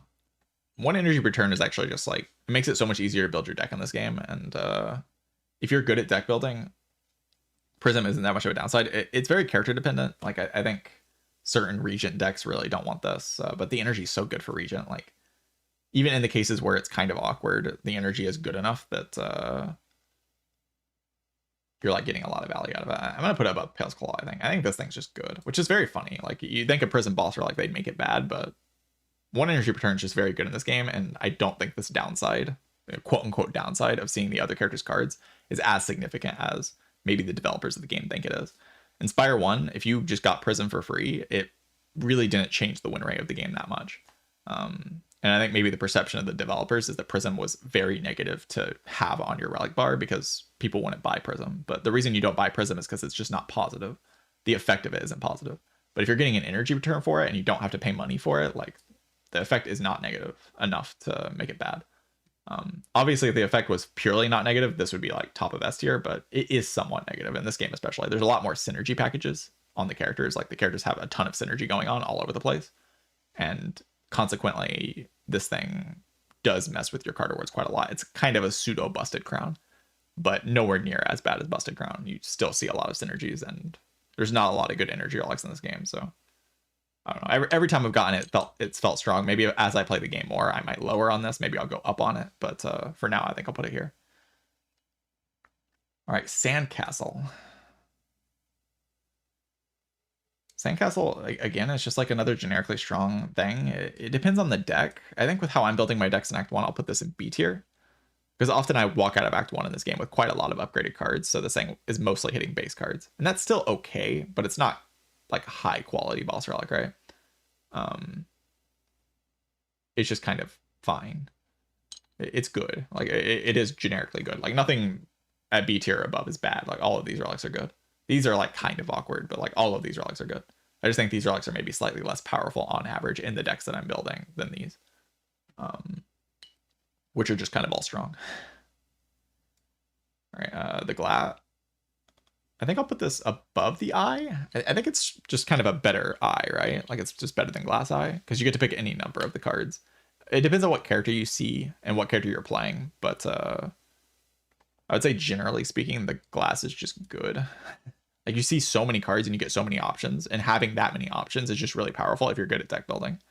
Like, if you're good at deck building, you just see how many cards are this? 15 cards, and 5 of them are rare, and you just get to pick the exact perfect set of cards to add to your deck. And if you're good at deck building, that just is so much power to give to a player.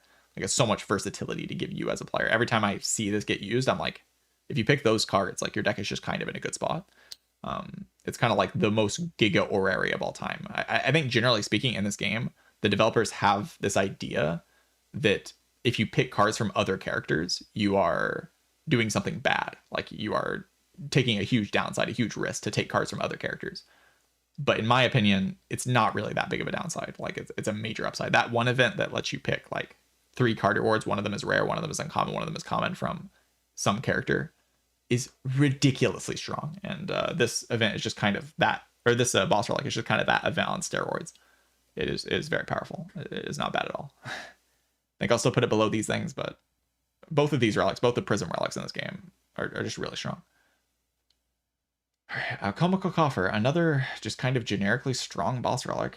I don't think I put it in S tier. Like, there is some awkwardness with like having to save your potions for specific fights and like not getting any advantage to deck building, but yeah, 4 potion slots. I don't know, if you have a white bee statue, it's really good. If you get Delicate Front later, it's very good. It's like, there's just kind of no situation where this thing's bad. It's just another generically strong. You get 4 potions, you get a lot of versatility. If you're good at using your potions and you can preserve them for the right moments, now you just have 6 potion slots to do that with, which is just a lot of power to give to the player. Like, it feels like I can do kind of whatever I want when I get this a lot of the time. And it's especially funny if you get Potion Belt with it. That's 8 potion slots. That's just so many potion slots. The fact that it gives you all 4, it's not just 4 potion slots, but it gives you 4 potion slots and 4 potions at the same time. It just kind of solves your Act 2, and then you just have to solve your problems past that later. I don't know. It seems very generically strong to me. Probably suck, but 4 potions fizzle out pretty fast for you. Yeah, it kind of scales with skill. Like, the better you are at using potions, if you get more potion slots and more potions to use, you'll just use your resources in a way that wins you the run. And yeah, every time I get this, it just feels, and every time I see it, I'm just like, there's no real problem with clicking this. There's no risk. Like, you just click it and you get a huge advantage towards winning the run by clicking it. So definitely good. All right, Driftwood. I want to put Driftwood in D tier because I hate it. Is that fair? Yeah, I'm just going to put it in D tier because I want to. I know a lot of people think this relic's good, so, you know, they'll probably disagree with me on this, but I've only played with it once. But Driftwood is the boss relic that lets you re-roll your card rewards. So, like, you get a card reward and then you can click re-roll and get a new card reward, right? The way I see it, I don't like re-rolls in these types of games. I don't find them fun. I don't find them engaging. So this could be bias for me, but whenever I see one of these card rewards, it's so hard to actually click the reroll button because, like, it's just random, you know? Like, it's so hard to make that decision and give up what could just be like a generic power boost to your deck to maybe look for a bigger power boost. It's basically kind of like worse Prayer Wheel in my eyes, but it applies to every fight, which makes it a little bit better than Prayer Wheel, but a little bit better than Prayer Wheel for a boss relic in Act 2 at the start of it, which gives you no advantage on the first hallway fight or the second hallway fight. I don't know. This thing just takes so long to actually save you any HP. Like, it takes you like 10 floors maybe before this thing's saving you any HP at all. And it's even then circumstantial. You have to like make it, like, compare this thing to Glass Eye, right? This comes from the same ancient. Glass Eye and Driftwood come from the same ancient. Glass Eye gives you 5 card rewards and a rare card, which is a boss card reward. This thing takes to the boss to give you a rare card reward. Like, and even then, it sometimes doesn't, because you can just get a good rare card reward on your first roll. Like, I don't know. I just think it's terrible. I just think it's really, really bad. I probably think it's the worst relic in the game, worst boss relic. I don't know. There might be something worse. Like, it's a long list. We'll get there. Yeah, there is something worse. It's this. We'll get there. We'll get there. All right, the luminescence boss relic. This gives you a miracle in your opening hand that gives you 2 energy. Like, the miracle retains 0 cost 2 energy. It's fine. Like, I don't know. Early energy is kind of just generically strong in this game. It gives you basically a holy water from Spire 1. Like, it's fine. It never feels bad to click on, but like, compared to the other things that you can be clicking on, it's not that strong. Like, I'll put it in A tier just because it's just another generically strong relic. Like, being able to choose which turn to gain 2 energy on is just kind of good. It's definitely weaker than like these boss relics, but not that much weaker really. Not much to say about it. It's just generic. A lot of the boss relics are just generically good. All right, break. These are going to be more interesting to talk about. Most of them are crazy. Or they're all kind of crazy, but there's only one I don't understand that much. But break I do understand. This is buffed break, because we're making this tier list post patch. So break does upgraded. It does 30 damage and applies 7 vulnerable for 1 energy, which is just crazy. Like, that is actually just insane. I haven't played with it yet, but my instinct tells me this thing is kind of just broken. I'll put it, I don't know. I'm gonna put like all of these. I think I'm just gonna put them all on S tier. Maybe Quadcast I'll put a little lower. I think Quadcast is like the weakest one. It's still not bad, but like maybe it's the weakest one. Suppress, Break, Meteor Shower, and Protector are all just, every time I get them, I'm just blown away by how powerful they are. Like, I expect it to do less than what it ends up actually doing. Like, every time I'm just like, not Break, okay, the other 3. Break I expect to be kind of similar, given the new numbers on it, but Protector, Suppress, and Meteor Shower, every time I take them, I'm just like actually blown away by their power level. Like, it just blows things up. Like, Suppress especially is just crazy. Like, the text on that card is actually unfair. Like, 5 weakness, like 17 damage, innate. You just get perma weak chain from the start of the fight to the end of the fight as soon as you add this card to your deck. Like, you will never not have a weakened enemy. Like, they're permanently weakened forever, which is just so strong in this game. Meteor Shower is just the best AoE card probably in the entire game. It's like a shockwave that does 21 damage. It's just too much. Protector is like one of the best scaling attacks that exists, period. Maybe the best scaling attack that exists, period. And Break is just another, like, with the Vuln synergies on this character, I don't see how this thing can be bad. Like, maybe it's the worst out of all these, but 1 energy, apply 7 Vuln, deal 30 damage, just too much. Like, that just kills everything. that is just too much. Like, everything dies. Maybe these cards do get a little bit weaker now that we have the upgraded door. Like, the door can eat these cards. Like, having 1 specific card in your deck be a huge amount of power for your deck might be a little bit weaker when a Act 3 boss can eat that card. But I don't know. The way I see it is these cards are just broken, and they're pretty much always worth taking. Except for Quadcast. Quadcast is good. Like, evoking your rightmost orb 4 times is good for sure. It's a lot of power. It just doesn't feel quite as insane as these. It feels similar. Like, it's still very strong, but it does feel noticeably a little bit weaker than these. Like, more balanced.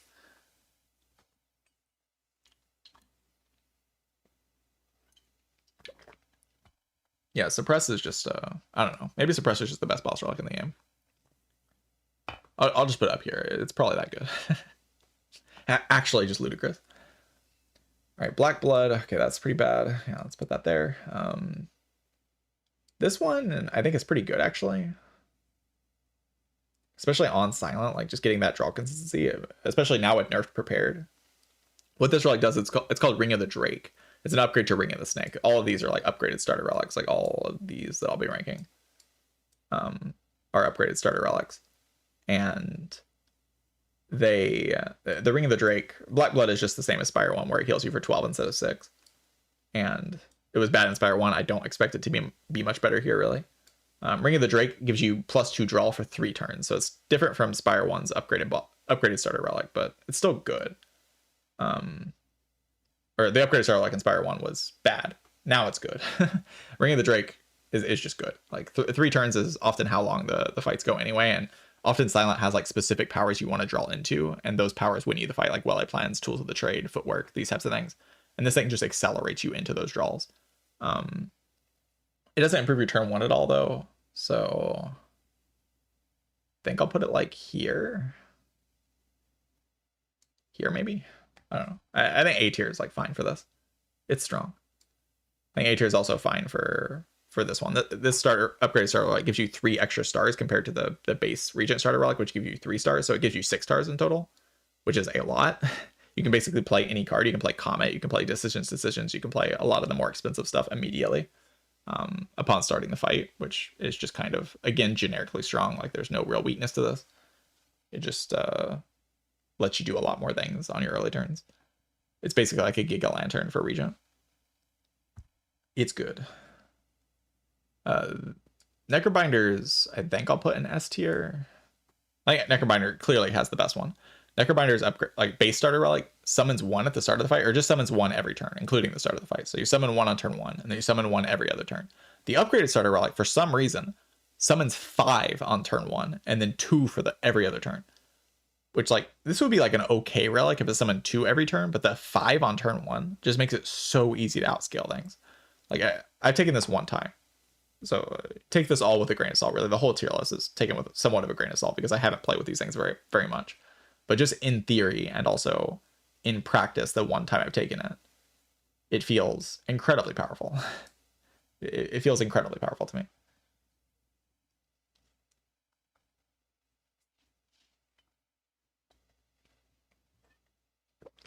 It's just really hard to take damage. Like it's 2 HP every turn, 2 permanent block every turn. Like that's so much. It's really easy to outscale enemies with this thing in play. Very, very easy to outscale enemies. All right, the soup. So now we're to Tezcatara, which is right now, currently, my favorite ancient in the game. I like Tezcatara and I like Vaku because they actually give you a chance to brick boss relics, and I do like bricking my boss relic. It's enjoyable. So this is an example, the soup on Tezcatara, of a bricked boss relic, because holy crap, this thing sucks. So what this does is it enchants all of your strikes with like permanent, like they stay in your deck forever. Like it's eternal. That's the keyword. And they cost 0 now. Strikes are unbelievably bad in this game. Like aside from Ironclad, they're basically always your first removes, and they just continue to be removed throughout the entire run. Making them eternal, just in exchange to make them cost 0, in this game where strikes are just basically curses in a lot of runs, and they're worse than curses in some runs, like Clumsy. Yeah, I do not think this thing is basically ever worth picking on at least most of the characters. Maybe Ironclad could get some use out of this at some point, but it's just Ironclad. The other characters have no use for this at all. They want to get rid of all of their strikes by the end of the run. So I really don't like it. All right, Very Hot Cocoa. I will put this in top of A tier. I think I'll put it here. I don't think I'll put it quite in S tier, because it does have some downside, but it is very, very powerful. Energy on turn 1 in this game, I've mentioned it a few times. It's just very easy to abuse. There's a lot more ways to get card draw on turn 1 in this game than there was in Spire 1. A lot more ways to get like front-loaded energy, like you need to spend energy on your turn 1 than there was in Spire 1. Like there's that event that gives you +2 card draw every 4 turns. You can line that up to be a Bagger Prep. Bagger Prep is a common, and there's less common, so you get Bagger Prep more often. yeah, just a lot of ways to, and you'll find like I initially kind of thought this thing was mediocre, and then I took it and I was like, oh, it's like really easy to make this thing useful. And then I took it again, and it was again very easy to make useful. And then I just realized that in this game, it's very, very easy to make this 4 energy just get used. And if you spend 4 energy on turn 1 to do something powerful, you just kind of win the fight. Like it just kind of snowballs into you winning the fight. It lets you draft your deck in a much more efficient way. It lets you take more card draw. It makes you this thing's just good. It's just very good. Just a very powerful boss relic. Yummy Cookie is also just good. A lot of just good things in this game, huh? There's some bad things, but there's a lot of just good things. I'll put Yummy Cookie below. I'll put it here. Upgrade 4 is just a lot. Like, it's kind of like a upgrade the rest of your deck from Act 1. Like, oftentimes I find myself in a situation where I have a decent amount of upgrades, but my deck's not fully upgraded. And then I walk into Act 2, I see this relic, I click it, my whole deck's upgraded. Like, it just finishes out all of the upgrades. So I have a fully upgraded deck by the time I reach Act 2 when I get this. And having a fully upgraded deck is like, I don't know, it's pretty good. Even just some random defend upgrades with this thing, if that's what you have to do, is like not bad in this game. Targeted upgrades are just good, and 4 of them is a lot. So it's a very generically strong boss relic. It's just good. Big Hug, I think I'll put bottom of A. This thing's really easy to underrate. I imagine a lot of players probably underrate Big Hug. They probably think it's not that strong, but it's actually really, really strong. Because removing all of your starter cards makes your first deck cycle. This thing is very similar to like the Beautiful Bracelet, which we'll talk about later. But it's a little bit weaker, but it does a similar thing where it makes your first deck cycle a lot more consistent. This thing does have a downside where it adds these suits to your deck. The Big Hug, this thing removes 4 cards. You remove 4. And then when you reshuffle your deck, you add a status card to your deck. Like into your reshuffle. And yeah, it's just really strong. It's just very, very powerful. I don't know how high I'd put it in this tier, but I don't know. I'll just put it like here. It's like fine. It's very easy to make a deck in Slay the Spire win after the first deck cycle. And making your first deck cycle that much faster, like 4 base cards are out of your deck, so you just draw through your deck that much faster, is very strong. It's just very efficient. Obviously, sometimes your deck doesn't need it. You don't need the removes, or maybe you're reshuffling often. Maybe you're planning on playing really long fights. Maybe you have some other way to exhaust down, and this thing is just getting in your way. There's a lot of ways this thing can be bad, but and it looks scary for sure when all the suits are being added to your deck and you're reshuffling. But you have to think, as I said before, strikes in this game are basically curses. Like, you never really want to play them. And if you remove all your strikes from this, it takes 4 deck cycles for this thing to actually add just as many cards as it removed from your deck. Yeah, it's very strong. It is very strong. Somewhere around here. I don't know. It's very good. All right, the Toasty Mittens. Holy garbage. These like the... Okay, I haven't actually taken these. But the text on them is just like... I don't know. This is like what people think the new door boss is. You exhaust the top card of your deck every turn, I think, before you draw your hand, and then you gain 1 strength.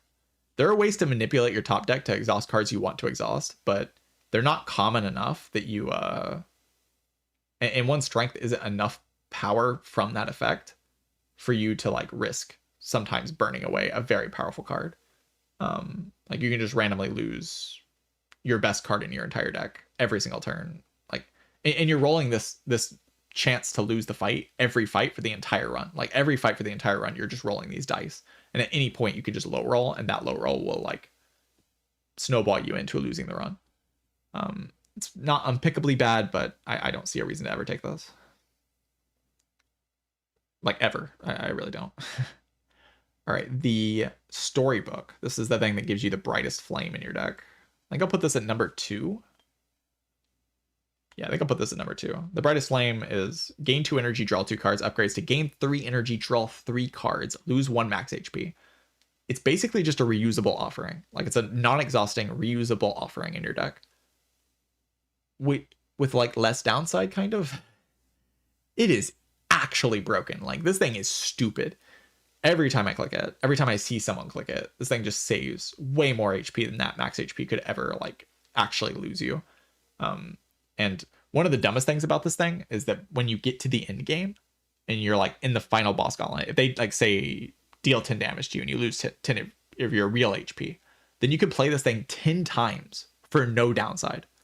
Like you can just be in the final boss, play this thing for like if you have 10 minus 10 max HP or minus 10 from your regular HP, you have 10 card plays of this thing, losing nothing. That just wins you the fight. Like that is so much power. Like it's a offering every deck cycle. It is insane. It is insane in boss fights, insane in the final boss fights especially, and saves you HP all throughout Act 2, saves you HP all throughout Act 3. It's just easily one of the strongest boss rucks in the game. Like no questions. No questions at all. It's very strong.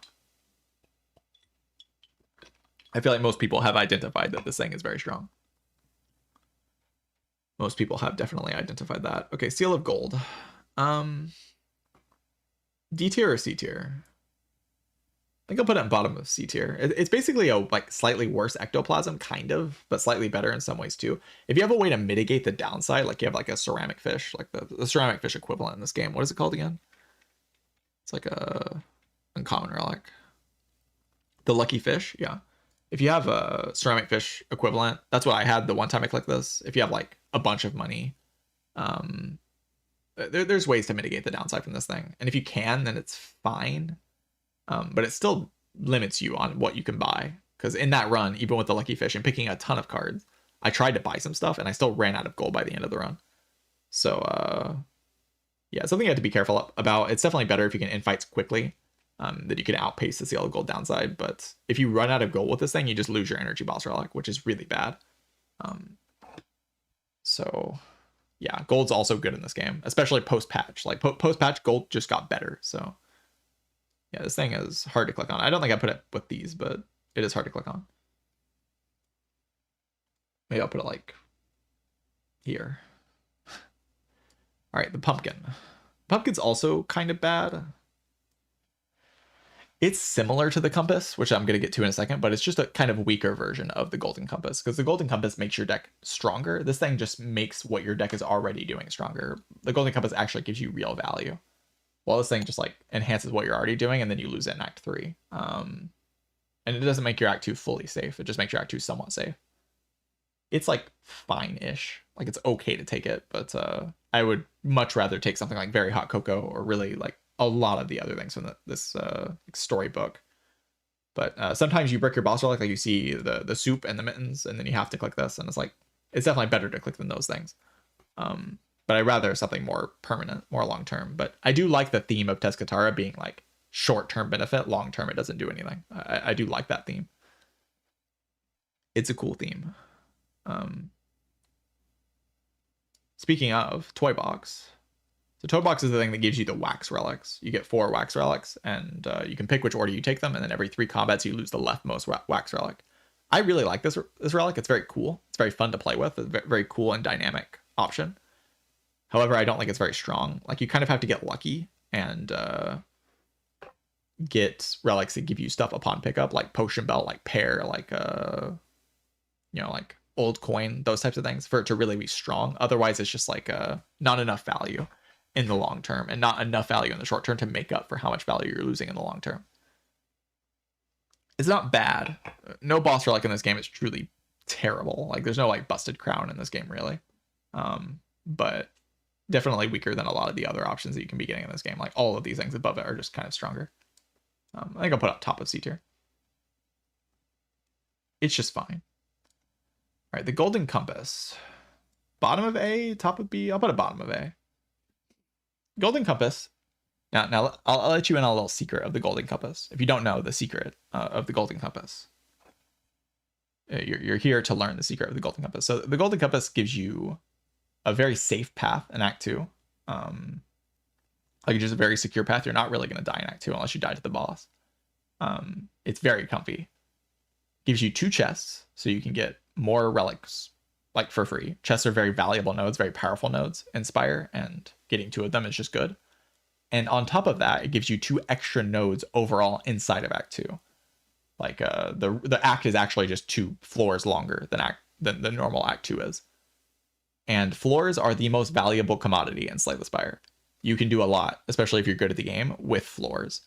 And getting 2 more floors to get just like 2 more events, another chest, another elite to make decisions, like whichever floors you want to pick out. Like they're all good floors that you're seeing, and every floor is good to get. Any event floor is good, any hallway fight is good, all the floors make you stronger. And so the 2 floors are just kind of strong. And it's pretty generically strong. I would say it's teetering on being B tier, just because like if you're in a situation where you want to fight more than 2 elites, which actually pretty often in Act 2 in this game you are, it's not that hard to farm 3 or 4 elites in Act 2 in this game. The elites just aren't that strong. And consequently, if you want to do that kind of path, this thing does fall off a bit, because you're not actually gaining power by using it.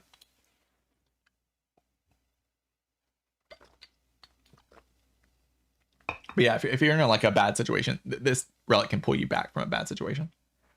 It's definitely just strong. Like it's just good. Maybe when Act 4 is added, you'll have more like long-term prospects in the game, and you'll need to be a bit stronger later on. So that's very possible. All right, the beautiful bracelet. Wholly broken. What were they thinking? What were they thinking with this relic? Like, holy crap. This thing says, enchant 3 of the cards in your deck with Swift 3, which makes the first time you play those cards, you draw 3 cards. This is like the best version of Big Hug you could possibly imagine. Like, but you don't have any downside. Like, it just makes your first deck cycle so fast. You just zoom through the whole deck. You line up all of your combos. You get all your powers into play. Everything is just perfect. Your first deck cycle just becomes perfect. That's what happens when you take this relic. Like, you just get the best possible first deck cycle every time, which is just broken. Like, it is actually insane. Probably needs to draw 2 instead of draw 3. I agree. Draw 3 is just too much. Like, you just zoom through the whole deck. It's like a gigantic bag of prep. Oftentimes the draw 3 just draws into another draw 3, which draws into another draw 3, and all of them gain energy because you put them on your energy cards, and then you just draw your other draw cards, and you put all your powers into play, and then you win the fight. Door counters Swift Bracelet, but it doesn't. Like, Door actually, it's the opposite. The Swift Bracelet is better in the Door, because turn 1 it doesn't have the debuff. So you zoom through your whole deck, play all your powers, and now the Door can't eat your powers. Your first deck cycle, like, you just zoom through the whole thing. So the Door didn't do anything to you. The new Door actually probably makes this thing better. Yeah, it does not have the eat your card ability on turn 1. So yeah, this thing is crazy. It's actually crazy. Definitely one of the strongest. I don't think I'll put it above these, just because these are in Act 2, which is more valuable, and they're also insane. But in terms of raw power level, this is here, but it's in Act 3, so it's a little bit worse for sure. All right, so I don't think I've picked this one yet. I think it's one of the only boss relics I haven't picked, so it's hard to rate for me. It adds 3 days to your draw pile and gives you an energy every turn. Getting an energy every turn is really strong, so I don't see how this can be terrible. I'll just put it next to Prism. I don't know. It's probably fine. I know the days can be drawn on turn 1. Like, I'm well aware of that. And the downside is definitely noticeable because of that, but I still think it's probably fine. I don't see how it can be bad. Maybe I'm wrong. I haven't actually taken this yet, but I'll try it at some point. My theory right now is that it's quite strong. Or like pretty decent. Right. This thing, I think, this is the boss relic that every 5th card you play, you get a free card, basically. Like, if you play 5 cards, the 5th card you play in your turn is, so you play 4 cards, right? And then the 5th card you play is free to play. Like, it doesn't cost anything, including stars on Regent. So like, you can play 4 cards and then play like a comet for free, basically, or decisions for free. And that is really strong. So I think I'll put it in A tier. Not sure like where in A tier. I'll put it like above. Put it like right next to Hot Cocoa. It feels like about that good to me. There's just like most decks in the game can abuse what this thing does, right? Especially Regent decks. Like, Regent's gonna get so much use out of this thing. Silent decks also are just gonna very easily be able to chain 4 cards together every turn and then get like a perfect 5th card to play. Of course, if you can't play 4 cards in a turn, then yeah, you just can't use this, so don't take it. But if you can, this thing gives you so much value. So definitely quite solid. Delicate Frond is another one I would say is quite solid. I don't think it's amazing. I'll put it here. If you have a combo with this, like you have the Alchemical Coffer, for instance, or you have the Potion Belt, this thing is insane. If you don't, it's good, not great. So it's like teetering between like here and like up here somewhere. It just depends on if you have the combo, right? If you don't have the combo, then it's not that great. If you do, it's insane. So just look out for if you have the combo. And take it if you do, because being able to use 6 potions every fight, or 8 potions, or 4 potions every fight, and then just refill all of those potions into the next fight. Even though those potions are random, it's still just too much. Like, it's just so much power. And it'll let you, like especially if you have 8 potion slots, oftentimes, if you're kind of strong in Act 3, then you can perfectly curate you can use it kind of like an alchemize, where you make your potion belt perfect by the end of the act, because you just get rid of all your bad potions and refresh them every fight. It's very strong. Yeah, the game comes very different when you have all the potion synergies. All right, Kinetic Diadem. I think I'll put this thing like here-ish. That looks fine, right? Diadem is a boss relic I expect. If it stays in the game the way that it is, I expect by the end of the game's development, if it stays the same, it'll be like here, like the best boss relic in the game or something. Because one, I think they'll like slowly but surely make card spam a little bit weaker, and 2, we'll get an Act 4 at some point. And just based on what I know of Spire 1's Act 4, this thing would be actually filthy broken if you had Spire 1 Act 4, right? Like just being able to play 2 cards on turn 2 of the heart fight and half the heart's damage, actually insane. But as it stands right now, it's just kind of broken. It's just one of the strongest boss relics instead of being the strongest. Yeah, it does depend on your deck. Obviously, if you want to spam a lot of cards, if you want to play a lot of cards, this thing's not very good. But in a lot of decks, you can just like play 2 cards end your turn, take no damage for the rest of the run. Like you just play 2 cards per turn. The enemy's like half. They deal half damage, and this thing scales multiplicatively with weakness. You weaken an enemy, and then half the damage. Like it's just silly. Like especially if you have weakness, if you have like leg sweeps in your deck on silent, you can just wait with poison. Nothing deals damage. Everything dies.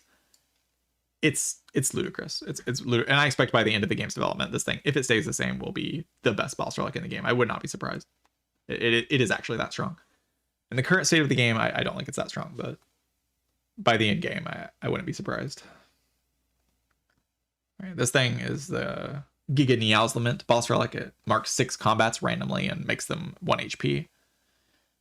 I guess it's kind of fun. Like you'll probably win the run if you take it, but why would you ever take it? You're doing Nano Pipe, like you can't really brick boss relic. Like you see this. What else has to be next to it for it to be worse than those things? Like you're just gonna take the other things.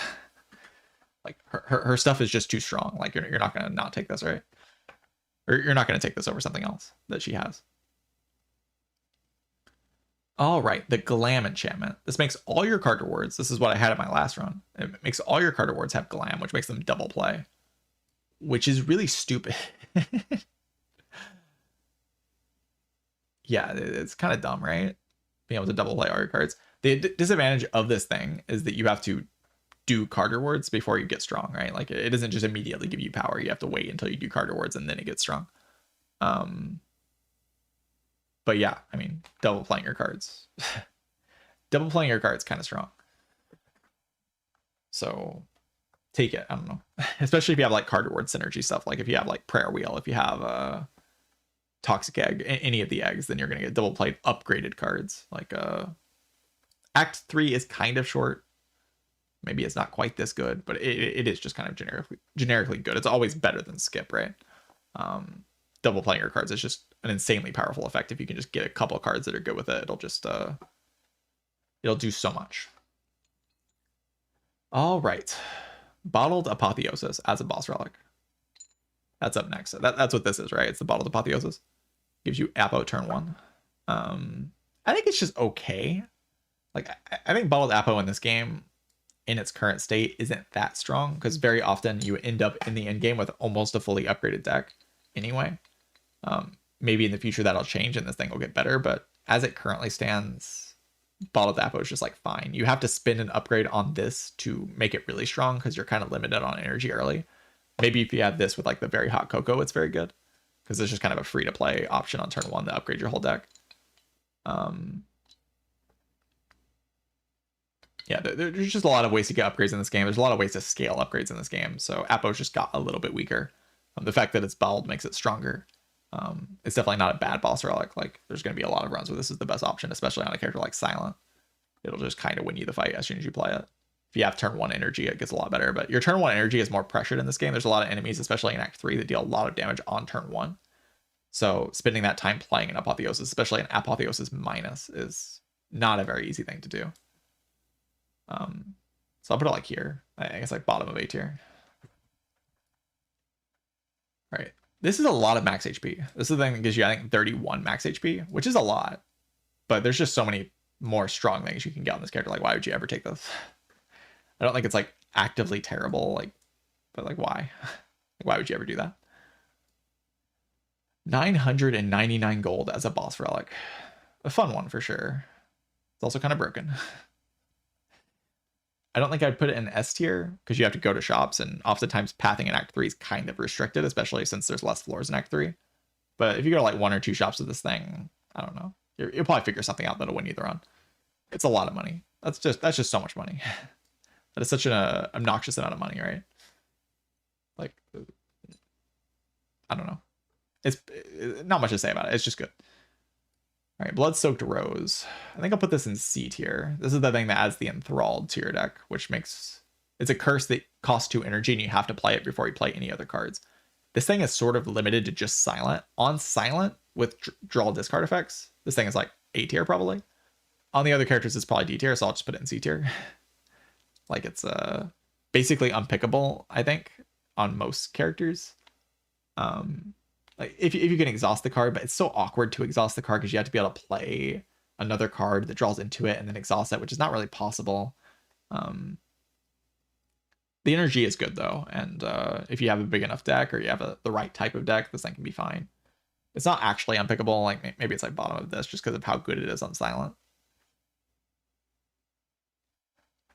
There's enough combos that can make it free, and free energy is just broken if you can have it as free energy. But on Silent, this thing is just good because there's a lot of ways to discard it. I mean, maybe with Prepared nerf, I don't know.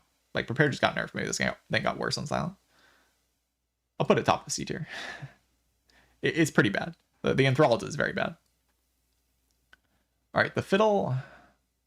It's broken if you have a combo with it. I never really have a combo with it, so it doesn't feel very strong to me. But if you have a combo with it, 2 cards per turn is actually ridiculous. Like, it's all you really need, to be honest. Like, if you just have 2 cards per turn, like, you don't need more card draw than that. Like, 2 cards every turn, that's enough. Especially if you have, like, say you have this plus Pale's Blood, that's just a pocket watch every turn, including turn 1. Like, you don't need more draw than that. That's plenty of draw. If you have pocket watch with this thing, then you can just draw 10 cards every turn, which is more than enough draw. But oftentimes, by the time you reach Act 3, you just have a lot of draw in your deck, and then this thing turns off all that draw. The downside of this relic is that you can't draw cards anymore. Like, on your turn, you can't draw cards. So you can still draw with Pocket Watch, you can still draw with Bag of Prep, you can draw with any of those start of turn effects, but you can't draw with, like, Acrobatics or Adrenaline or things like this. And by the time you reach Act 3, oftentimes your deck is kind of full of these things. So it's just really awkward. But if you have the combo, if you have something that makes this good, like if your deck is good for it, it's just insane. It's so much card draw. Like actually so much card draw.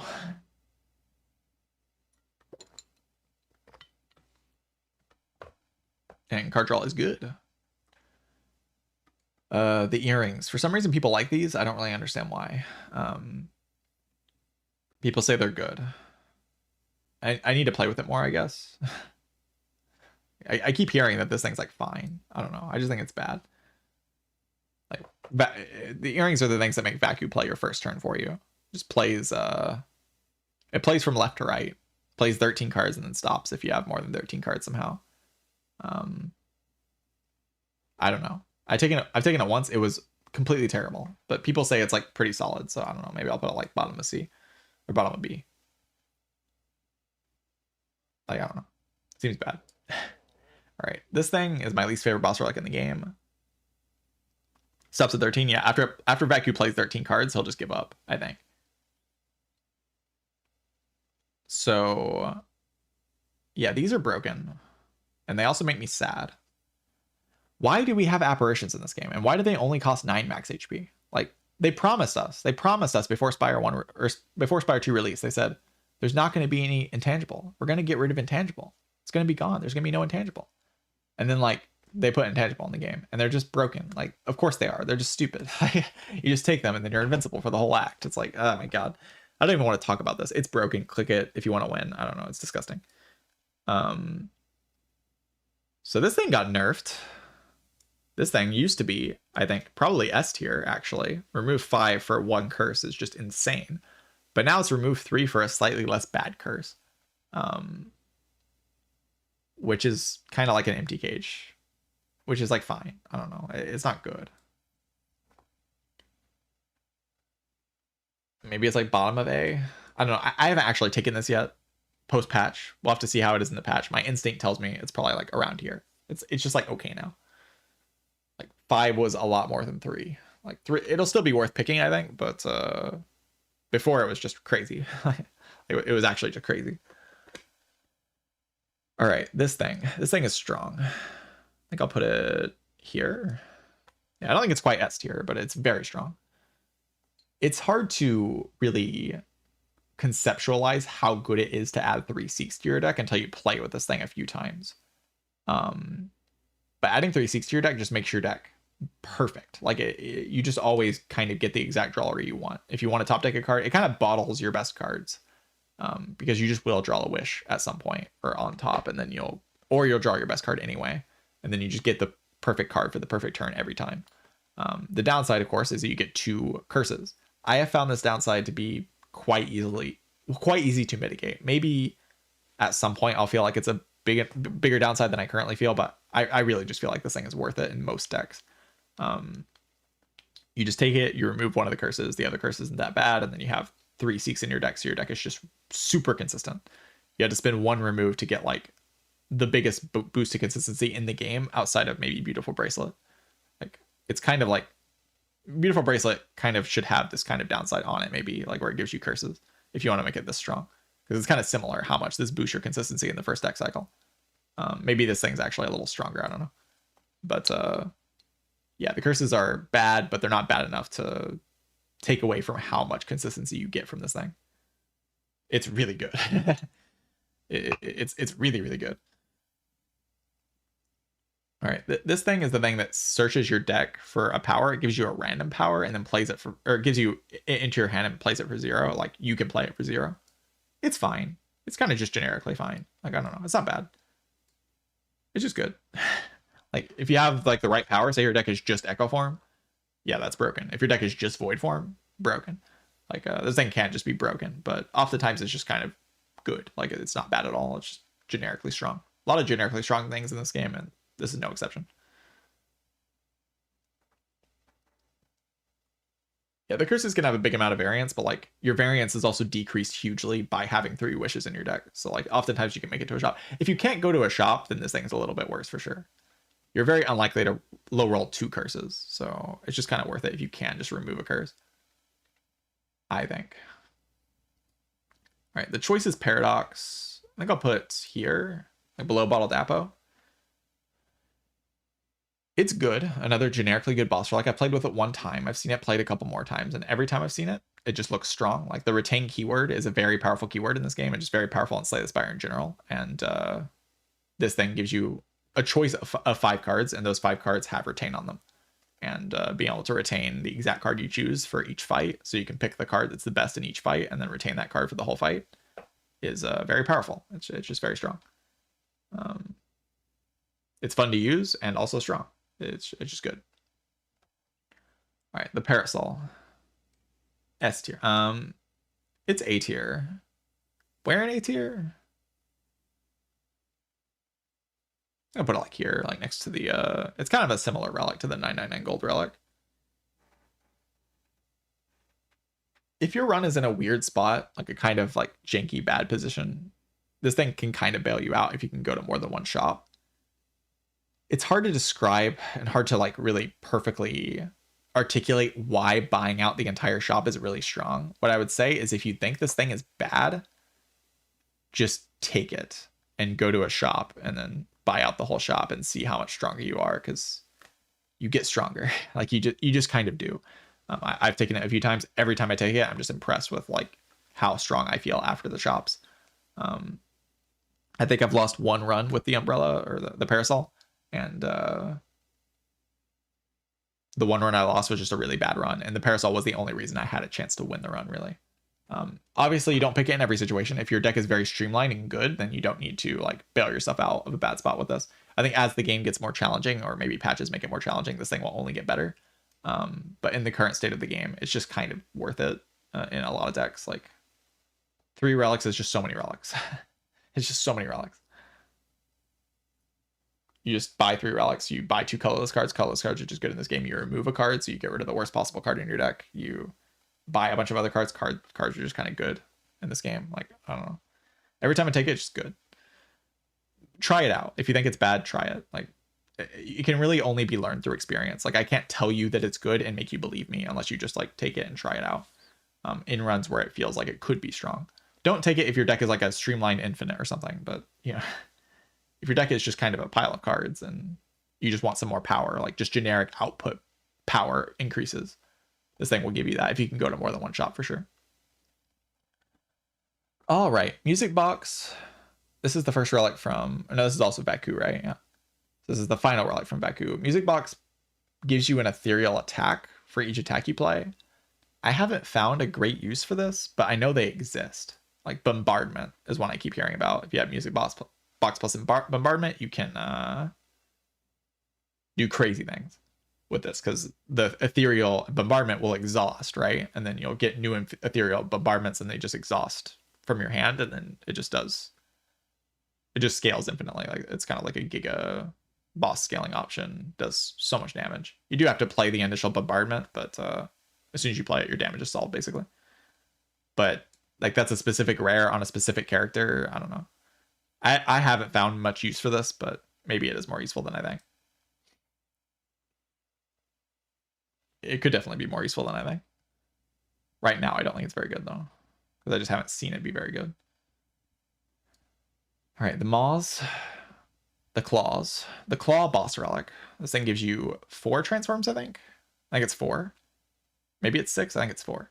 And they all turn into like super claws basically, which is cute, I guess. It's 6. Okay. I mean, that's a lot. It's kind of too many. Is the problem with this relic is that it's just so many, and oftentimes you don't have 6 base cards by the time you reach Act 3. Maybe that'll stop being true at this point, but right now I just reach Act 3 and I'm like, I don't have 6 cards to transform into this thing, right? Like I just don't have enough cards to actually get to turn into these malls. You can choose to do less, sure. That makes it a bit better. Maybe I'll put it like Topsy. I didn't know you could choose. It's okay. It's okay. Crossbow is also just like, okay. Adds a random attack to your hand every turn. That attack costs 0. Most decks don't like this. Some Ironclad decks really like this. But yeah, most decks in general, it's not very good. It's just kind of okay. It's fun, though. I like this relic. It's very funny. All right, this one. This one is another kind of generically strong. Gives you a ton of card draw. Doesn't really have much of a downside. It's like a super ink bottle from Spire 1. Every 4 cards you play, you draw a card. Oftentimes, this thing is just +1 draw a turn. It's just like Pale's Blood. Sometimes it's +2. Sometimes it's +3, which is insane. Like, if this thing is good, it's insane. If it's bad, it's just kind of 1 card a turn, which is still fine. Yeah, good boss relic.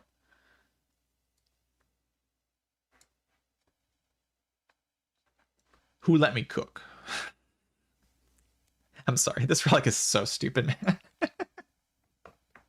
This is the dumbest relic in the game. This is maybe the dumbest thing in the game. Like, just like thing that exists. This might be the thing that annoys me the most is the stupid cooking. Like, you just win. Like, what? Remove 2 cards, gain 9 max HP. The gain 9 max HP is easy to underrate as well. you just become huge. Like you get plus one, you get 100 plus max HP, and you remove all of your base cards. How do you lose? Like you can't lose, and you can get all your value from campfires, which are completely safe nodes. It feels like you're resting and double toking every fire. It feels like cheating. Like it's insanity. Obviously, sometimes this thing isn't that good, but every time I click it, I win. Every time I click it, I cook multiple times, and then my deck becomes just a actual monstrosity. You just cook like 3 times, and your deck just becomes like god tier. Like you just take a mediocre deck, it's good. You take a good deck, it's broken. You take a bad deck, it's mediocre, and that still wins the round. It's crazy. It's absolutely insane. You just streamline your deck entirely. Like you just get rid of every bad card. Like all your bad cards are just gone, and also you're huge. Like why is it also you're huge? Like you don't also have to be huge. Like you're just huge on top of that. Just completely unstoppable. It's actually crazy. All right, Sai, another very good generic boss relic. 7 block a turn is just kind of an energy relic in this game, and a good one at that. It's not a bad relic. Maybe I'll put it above this actually. Probably here. Maybe like here. I don't know. Every time I click this, it just feels very strong. Like 7 block a turn. I don't know. That's like 3 frost orbs. Like 3 frost orbs every turn. That's just really good. I don't know. Is it S tier? Like I'll put it top of A. It's very strong. Like there's very little downside to this thing, and it gives you a lot of power. Very, very good relic. Not much to say about it, except for that 7 block a turn is just good. What else is there to say? 7 block a turn is good. All right, the spiked bracelets. So the spiked bracelet is like, I've had a couple runs where this thing is just broken because it's just free energy because I have no powers. And then sometimes I have a bunch of powers and it's very bad. So yeah, if you have powers, it's bad. If you don't, it's broken. Like not much else to say about it really. It just depends. Like this is a fully it depends relic. Like it makes you much weaker if you have like 5 powers. Like you are losing a ton of energy if you need to play your powers, which is often the case. But if you have no powers, this thing is just free energy, which is incredible in this game. So I don't know where to put it. I don't know where to put it. I'll put it next to Prism. I'll put it next to Prism. It's fine. Yeah, but neutral isn't good, Gotti. Like if you're playing a power a turn for like the first deck cycle, this thing gives you nothing until after all your powers are in play, which often is when you win the run anyway. Like that's not very good. And sometimes you draw 2 powers next to each other and you need to play both of them. And it's just like kind of awkward. It's good though. Like I mean, it's pretty high, right? It's a good boss relic. And oftentimes it's just free. All right, the whistle I have not really gotten that much success with. I feel like it's fine. I don't know. Is it bad? Is it good? It gives you the whistle card. I forget what it's called. It's like a 3-cost card that stuns the enemy. And it's like a full art ancient card that stuns the enemy. That's solid. It's not bad. But if it lines up with other cards you have to play, you just kind of can't play the card, and then it's just kind of awkward because it's 3 energy and it just floats around in your deck. And yeah, I don't know. It doesn't seem great to me, but maybe I'll find more use cases for it in the future. All right, the hatchet. The hatchet is pretty strong. I'll put it like next to Legion, maybe. I don't know. Hatchet double plays your first card play every fight, which often does play a power or some strong draw effect or energy effect that gets you into a huge turn. A lot of my first runs, for some reason, had a lot of hatchet in them, and it was pretty strong. I don't see how this thing can be bad, really. It's just kind of generically strong. If you have a bad kind of deck, then, or a bad deck where you don't consistently draw something good on turn 1, then this thing's not great, obviously. But if that's the case, you just don't take the relic. If you take the relic and you have something good to play with it, then it's just strong. Kind of just another generically strong relic. I don't know if it's this high really, but maybe it's like here. It's okay. Sure, I'll put it there. That looks fine-ish. Yeah. Just reordering some things. All right. There we go. I fixed the list a little bit. There's a lot of relics, so you know I've been yapping a lot, so there might be some reordering that I do over time. The Tri Boomerang. So this thing now it doubles the damage of 3 attacks in your deck, which like that post update that they changed it to where you enchant 3 attacks with double your damage on these attacks, which is really strong, but obviously they changed it so it doesn't go infinite anymore. I haven't actually taken this thing or seen it do anything, so I don't know how strong it is really. Conceptually speaking, it seems good, but I don't know how strong it is really. It does seem like a lot of damage, but maybe a lot of damage isn't that good in this game. Something I'll have to experiment with. I haven't actually played with it yet. Doing this tier list right after the patch, you know, not a lot of relics changed, but a couple did, and this is one of the ones that did. So, not sure about how strong it is. I'll just put it here. This thing sucks. You have to fight elites to get upgrades. This is the Warhammer. After you kill an elite, and this is in Act 3, because this is tanks. If you kill an elite, you will get 4 upgrades on random cards in your deck. And I keep talking about how we always have upgrades, and we haven't talked about yet how you don't really fight elites in Act 3. Like the act's kind of short, and the bosses are kind of chumps. So, like even post patch, I think the bosses are kind of chumps. So, I don't know. I'm just gonna put it down here. I don't really see a reason to take this over many of the other strong things that Tanks has. Like oftentimes Tanks is just offering you like one of these A tier, and then sometimes you get this thing. So like, why would you ever take that? Even like these are better most of the time. Like I'd rather take the claws and just transform some cards into this than take this thing, to be honest with you. Even in a deck where these aren't that good. All right, let's rank Astrolabe. Finally, the Spire 1 boss relic. Astro gotta be pretty good, right? Transform upgrade 3. I mean, Darv boss relics kind of largely depend on where you get them. Like, it depends on when you get them, right? Like Black Star and... Actually, it is kind of different between each act. I'm not sure what the difference is. I know Empty Cage you can get Act 3. Maybe Black Star's Act 2 exclusive.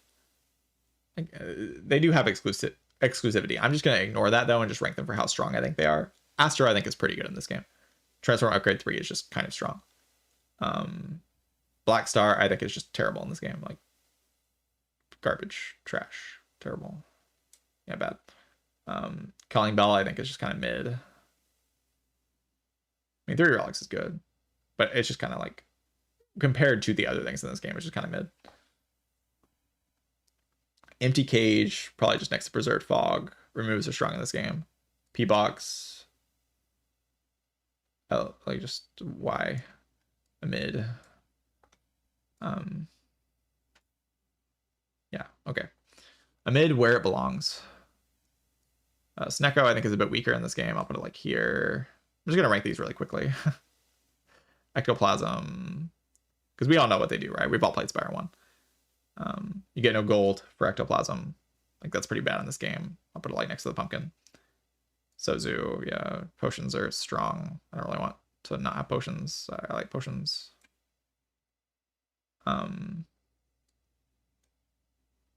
Philostone. Why? Joker.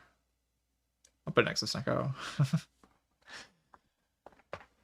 Maybe Joker's good, actually.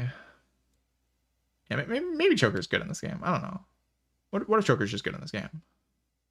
I haven't played with a lot of these. These relics are very rare. Like, you see these not nearly as often as you see the other things. So it's like hard to rank them specifically. This is a very vibes-based placement. No, Joker feels kind of strong. Corruption sucks. Garbage. Wraithform sucks. Wraithform maybe doesn't suck. Wraithform's kind of good. I haven't played with Corruption yet. I'm going to put it like here. The Sealed Throne. Holy Broken. Infinite Stars. So what the Sealed Throne does, I'm not going to talk about the Spire 1 cards as much, but what the Sealed Throne does is it gives you an innate power that every time you play a card, you gain a star. So this sort of just gives you infinite stars, which is just ludicrous. Like, it's just crazy.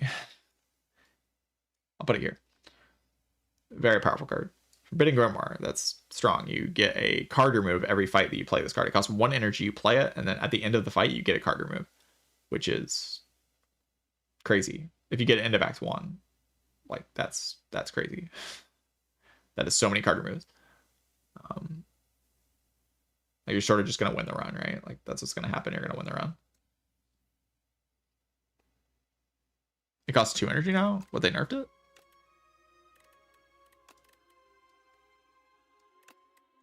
No, it still costs 1. This thing comes upgraded. So, it will always cost 1 when you get it. Like, these cards always come upgraded. Bias Cog. Holy garbage.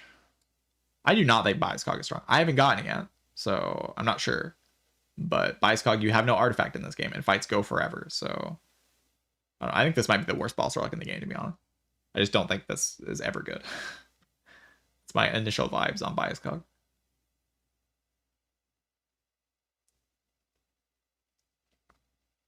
All right, and these are all the Niao relics, right? Yeah. So that's actually it, right? So is there any reordering I want to do? Or is this good?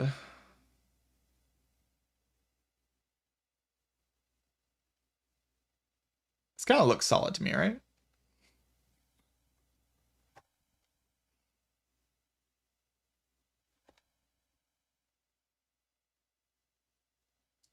Yeah. Yeah, I don't see any problem with it. Looks pretty well put together, I think. No, Bias Cog without the downside would be insane. It'd be 5 focus, no downside. Oh my god. Yeah, 5 focus, no downside would be ludicrous.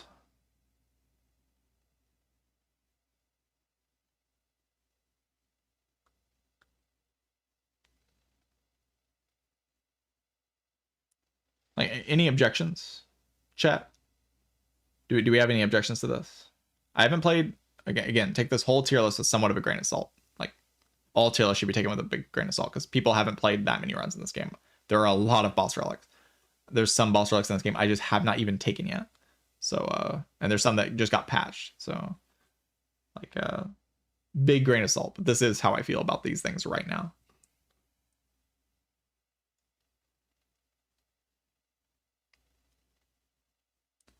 Am I playing? Yeah, I'll be playing more. I'll need to take a break and get some food probably, but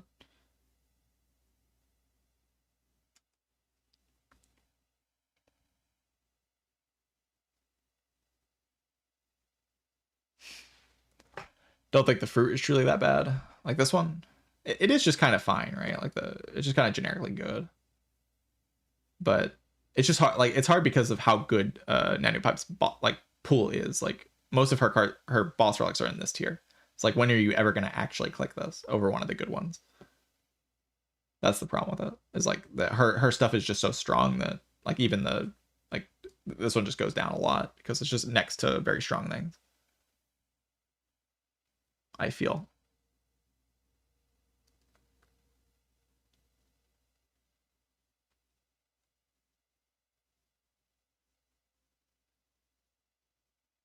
Necrobinder Tome, yeah. I mean, I haven't actually gotten the Forbidding Grimoire to me. It looks crazy. I could see it being like here. It looks crazy.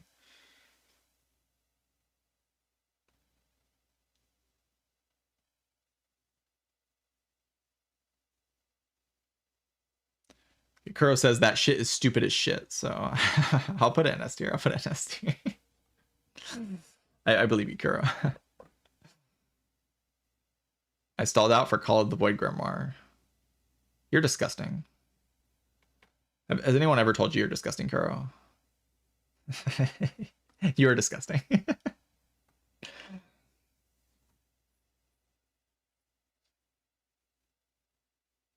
Yeah, you can transfigure it. Please don't transfigure your Forbidden Grimoire. That's forbidden knowledge. Please don't do that. Please do not do that.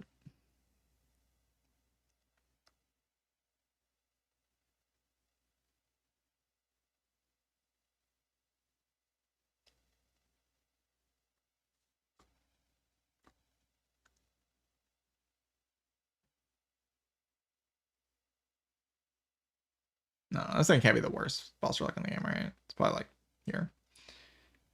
Maybe like here.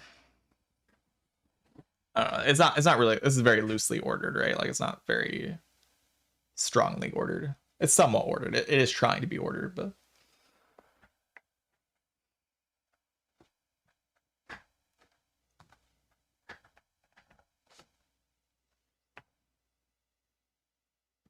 Legion could be S tier. Yeah, I haven't actually played with Legion yet. It does look pretty strong though.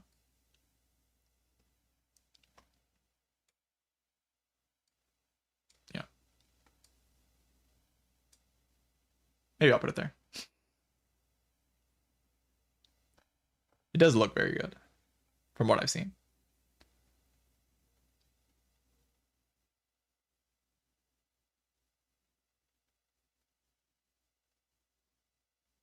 I'm kind of thinking about Legion more now. I don't know. Let's put it here. Let's put it top of it. I actually just kind of agree with you. It just seems kind of insane. Like not quite as good as Goopy defends, but nearly as good as Goopy defends. All right, is that enough yapping? I think we're done. I think we're done. GG's chat. We did it. We made a tier list. My first tier list of Slay the Spire. This is the one I feel like you see how uncomfortable I am with this tier list. Like a lot of the placements I'm not confident in, and this is the tier list I may be the most confident in out of all the tier lists I could be making. This is the one I feel the most certain about. And I'm still very uncertain. Like I can't imagine making like a relic tier list or even the card tier list. There's just so many things that I haven't tried and so many ideas. Like maybe Regent I could do card tier list, but like it'd just be hard. It'd just be hard. I would have a lot of questions, more questions than answers really, because I'm still just playing and learning the game. But this looks pretty good to me for now.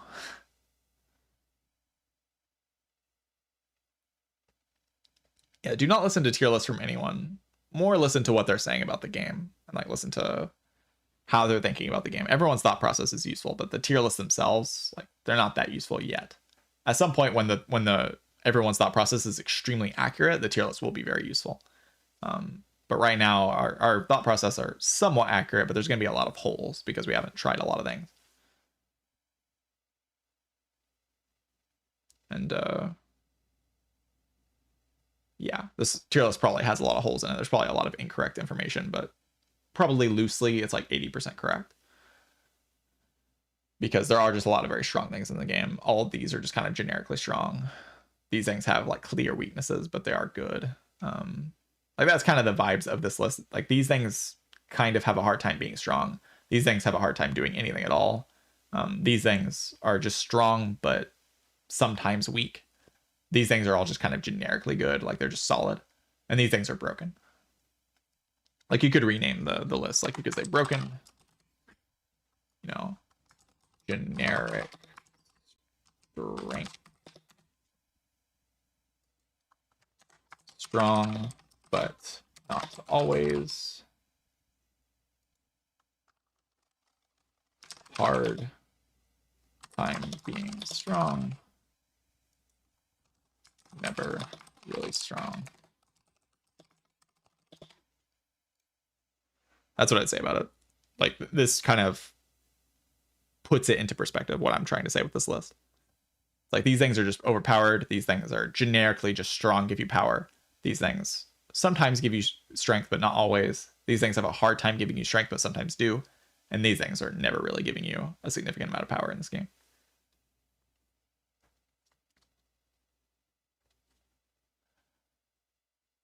Yeah, I think the door gimmick is excellent.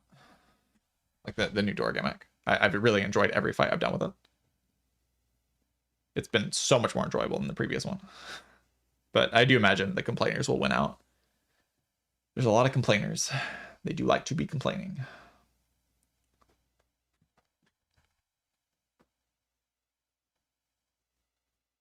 All right.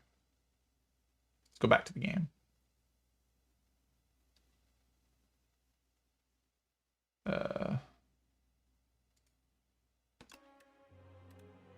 I will see you later, YouTube.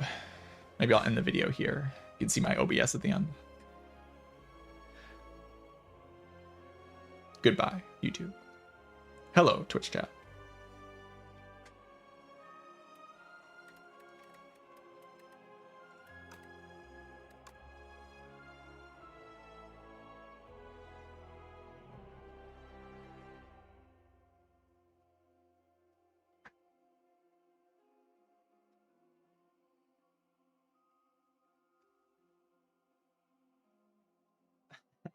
Kuro got door slapped. Kuro, you're on a -1 streak on the new patch. How do you feel about that? After the door punched you in the face.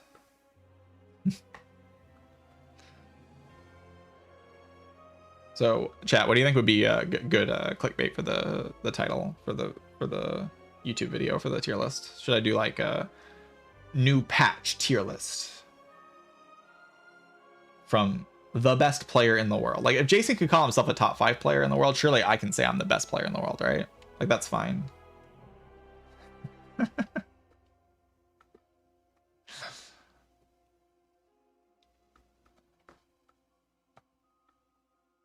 Like we can do embellishments. We can do embellishments. We're just like allowed to do that. Jason has okayed us for clickbaiting with garbage, you know.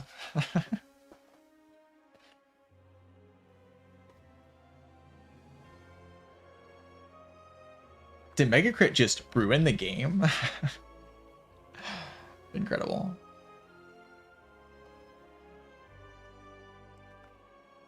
Is it so over?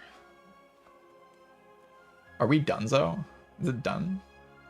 Are we cooked?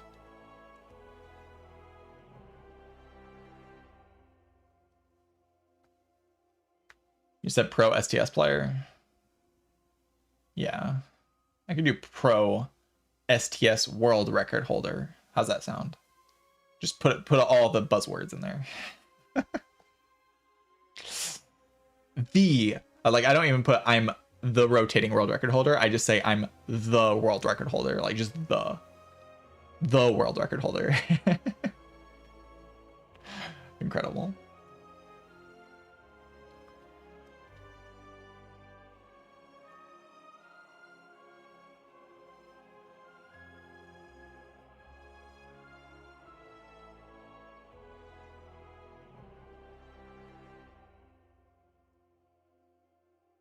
Experimental changes in early access games sucks. I'm gonna have to leave a negative review and never play again. True. I'm done with this game. I hate that they made things more interesting. Screw this game. I miss my old doormat boss. Where's my doormat boss? I liked fighting the doormat. Why am I fighting a real thing that does 31 damage to me? I want to fight a doormat. I want to fight air. I don't want to do anything.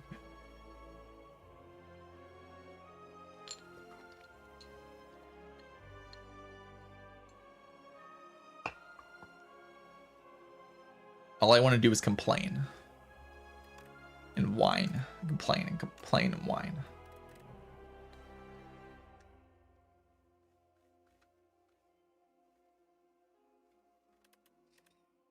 All my favorite cards just happen to be broken cards. This card is still strong. I've seen, like, I was like I popped in on like a Jorb's YouTube video, right? And I looked in the comments. So I've got like oh my god, it was so cooked. I looked into the comments, and then people were like, Stoke is literally unplayable now. And then someone was like, yeah, you're right. I just tried it. Literally unplayable garbage. Unusable. Can't use it. It's unusable garbage. What have they done to Stoke? It's literally unplayable now. Trash. Like, can you read the card?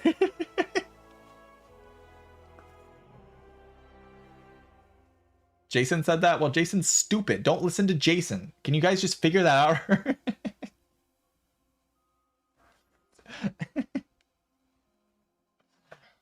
YouTube comment quality. YouTube comment quality opinions.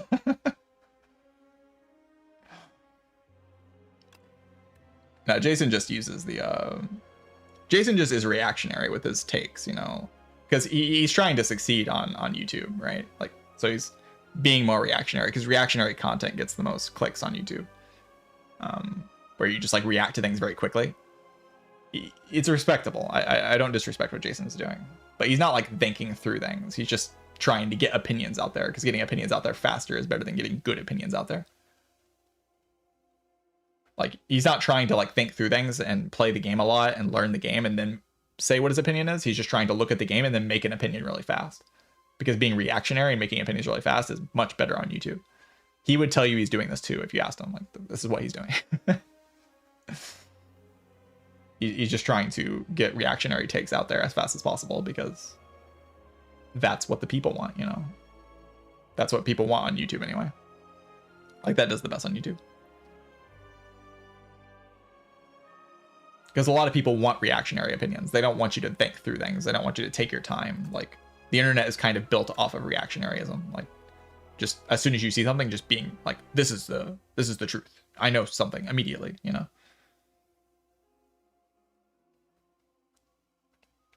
Yeah, get used to patch culture. I'm used to it. It's miserable. I hate it. It's the thing I was the most afraid of in Spire 2, like, was patch culture, like the existence of it. And yeah, I don't enjoy it. Yeah, Jason's just trying to be the first out there with opinions, which is fine. It's fine. But that does mean if you want like really well thought out good opinions, you probably shouldn't be like listening to reactionary tier lists, you know, because they're going to be somewhat thought out, but not like super well thought out, like developed opinions over long time or a long period of time playing the game. Like, it's just like a reactionary opinion on like day one. But that is just what does well on YouTube. So YouTube kind of encourages you to make that type of content. Like, that's kind of what I did a little bit with the tier list that I just made. Like, those thoughts still aren't that well thought out. They're mostly reactionary because like I haven't played the game enough to really have good, well thought out opinions. But Jason, when he made his list, has even less time and even less thinking going into those tier lists. So like, they're just kind of bad.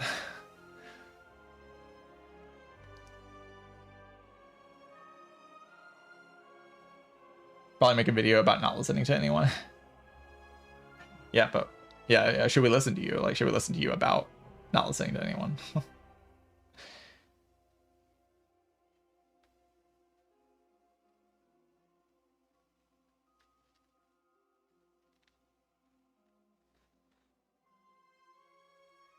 Papa's Paradox, yeah. Do not watch this video. Do not listen to what I have to say. Yeah. What if we hold on. What if we look at new Spire?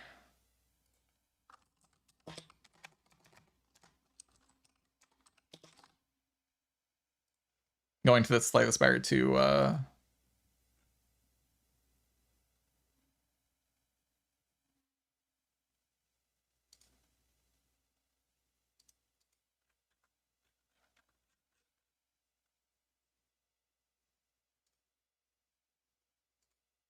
oh yeah.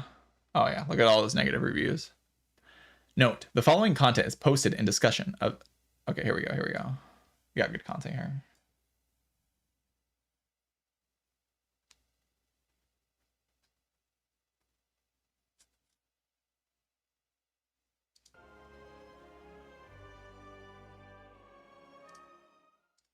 Here we go.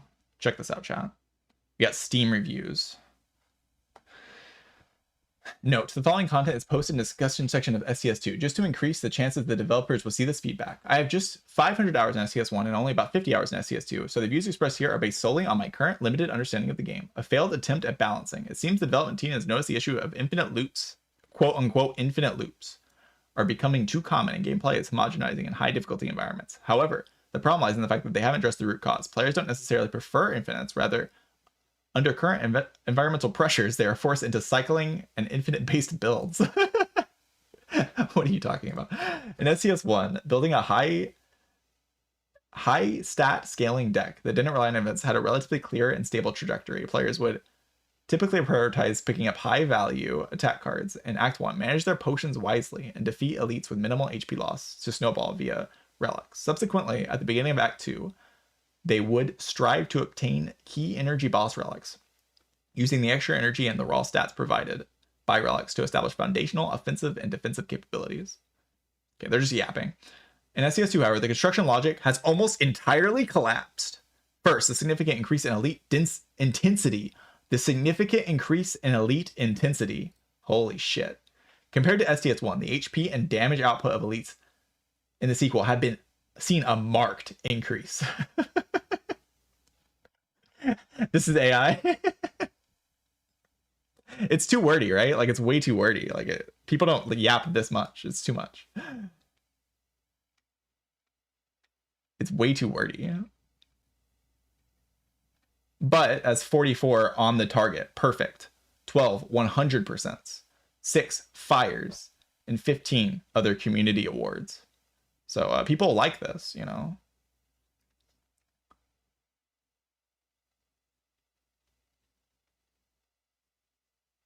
Anyway, they're just completely wrong about everything. Don't listen to this person. Players can... Okay, this is their TLDR. In other words, players can accept nerfing the strong, but only if they have a usable alternatives. When the environment itself towards health, balancing adjustments are seen as optimizations. When the environment remains imbalanced, to nerf the mainstream solution is magnified to further increase the player. They just are completely stupid, by the way. That's just not true at all. That's just not how that works at all.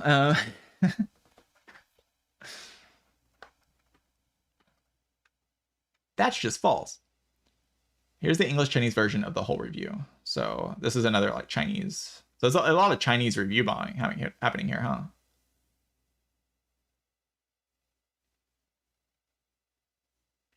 Shit update. My dear developer, have you ever played your game in A10 difficulty?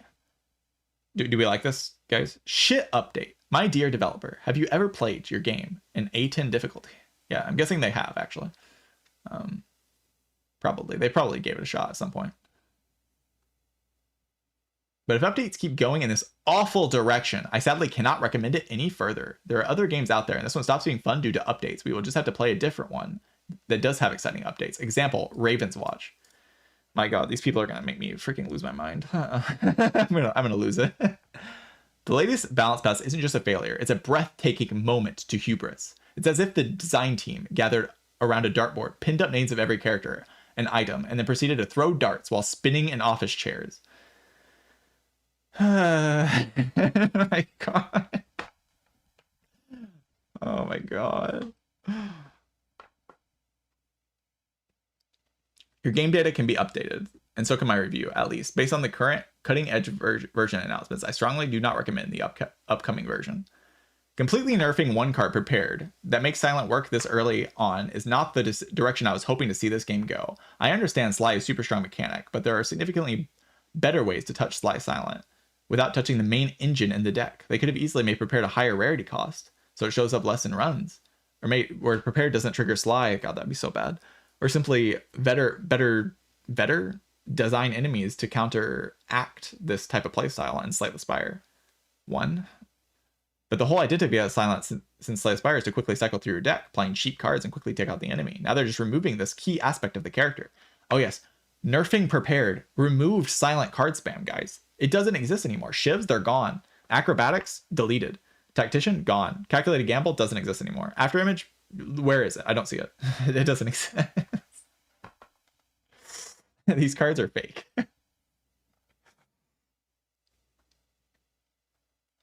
Like, it's just crazy how wrong people are about everything. They just have no idea what they're talking about. Thank you. You think you still aren't prepared, even though you spent over 7 years? Isn't it, America? Keep this game in early access forever. I don't know what they're talking about.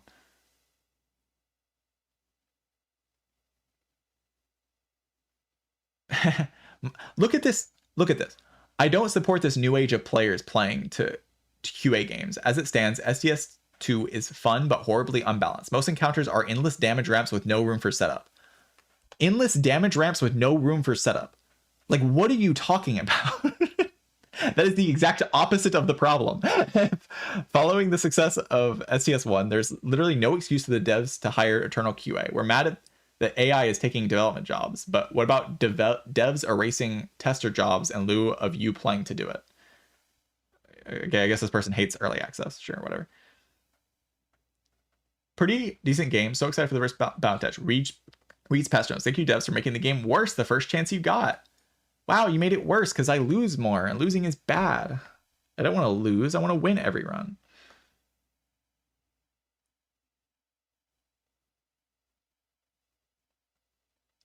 losing feels bad. Losing does feel bad, but losing is also what gives purpose to winning. Like if you don't lose, then winning means nothing. If you never lose your runs, then you never feel good for winning. Like winning stops meaning something and stops feeling good if losing never happens, right?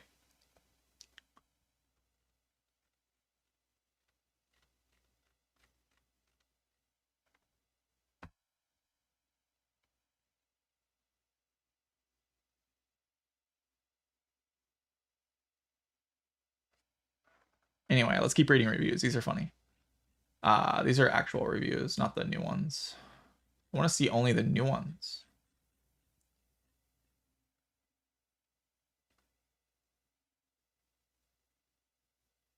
Because you can go to like the graph and then click this. But you can't keep scrolling, sadly. So we can only see these funny ones. You can also click these positive ones. Very good game. The negative reviews are almost all the beta branch points. Ignore them. Wow. This person's not even defending the patch. People are bombing for beta branch changes. Just because I don't agree with them doesn't make it a bad game.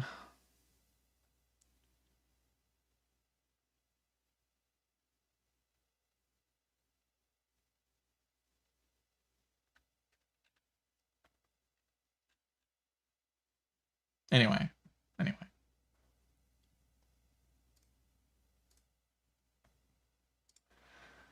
That was fun.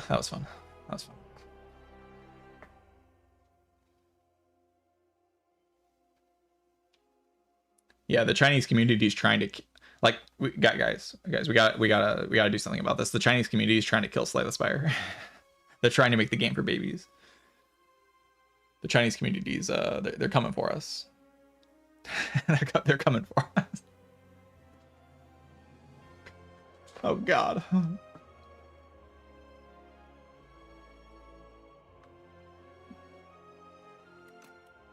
I just don't get it.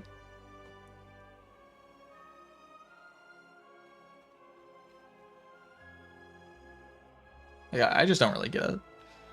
Like the game feels so much better just immediately. Like I've only played 2 runs on this patch and immediately it just felt better. Like seeing Defy not say stupid on it, like that just felt good. That was great. I looked at a Defy card and it said 1 weakness on it and I couldn't just upgrade it to say 2 weakness on it. That felt great. Like all these changes feel wonderful. Like I really like so many of them.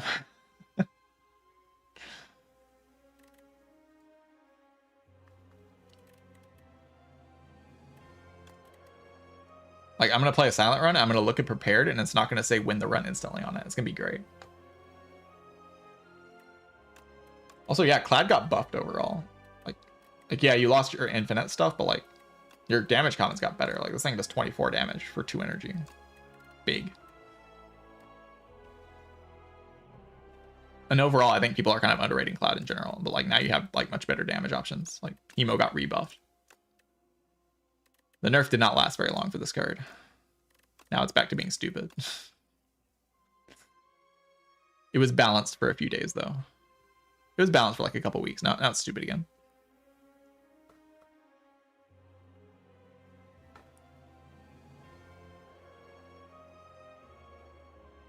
I don't know. I'm not going to make assumptions about the Chinese community because I know nothing about them. There's probably a decent amount of naysayers that don't agree with all the people saying it. The game's too hard or whatever, or that nerfing prepared ruins silent or whatever they're saying. Which seems to be most common sentiment seems to be hating this specific change, like thinking that making prepared this ruins silent somehow. This character is actually an abomination, chat. Like silent is filthy broken. Like when I tell you this character is stronger than Slay the Spire, like pre-patch, this character was stronger than Slay the Spire 1 Watcher. I am not joking. This character was stronger, more powerful than Slay the Spire 1 Watcher was. Like, we have to do something about this. This cannot stand.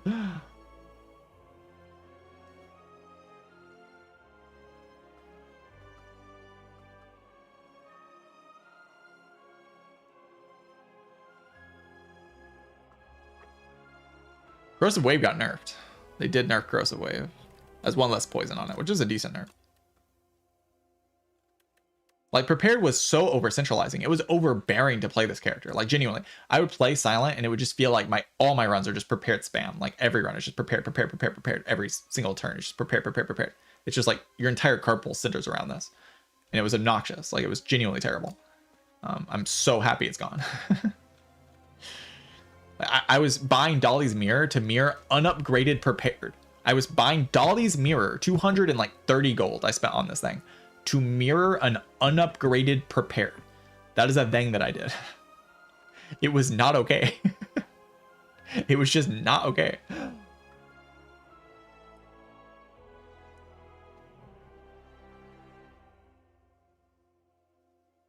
You started not picking it because you were tired of picking it? Yeah, it's totally fair.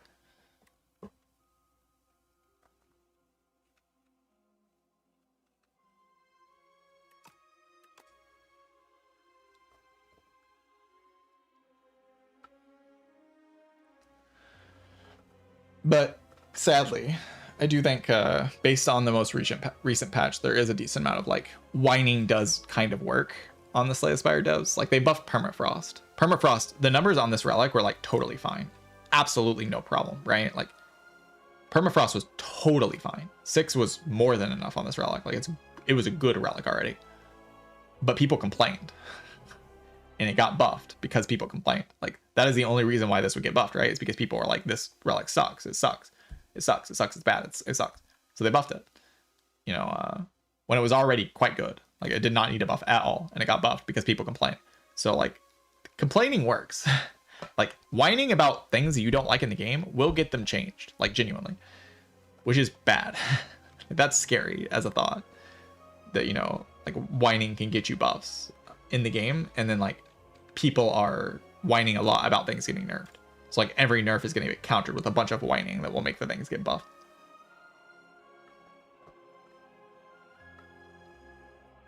Compared to something like Anchor, it's different than Anchor. Like conceptually, when do you want block in Slay the Spire? Like when do you want it? Like when does block matter the most? It's when you play your powers. When you're setting up. When you're setting up, you want to block so that next turn you have your powers in play and you can play your block cards. On turn 1, you don't necessarily have a power, but Anchor is still helpful, obviously. I think Anchor is the best boat relic in this game, actually. I think it's better than Hornclake and Captain's Wheel in this game. But something like Permafrost is just kind of useful always, because whenever you play your first power, you just get 6 block, which just defends you when you're playing your setup. So you get defense when you're playing your setup, which is the most important time to get defense. So it's just good. It's just a very good relic, because you just always get, like, it'll just save 6 HP. It'll allow you to play a power that you otherwise couldn't play. I kind of liked it at 6 because it lined up perfectly with that enemy, the Lone Globe Head. You play it in the Lone Globe Head, you lose 6 HP, but you also gain 6 block, so it counters itself, which was pretty cool. Now it's 7, which is kind of weird. Like, it's not like the relic got so broken now, but like, it did not need that buff, really.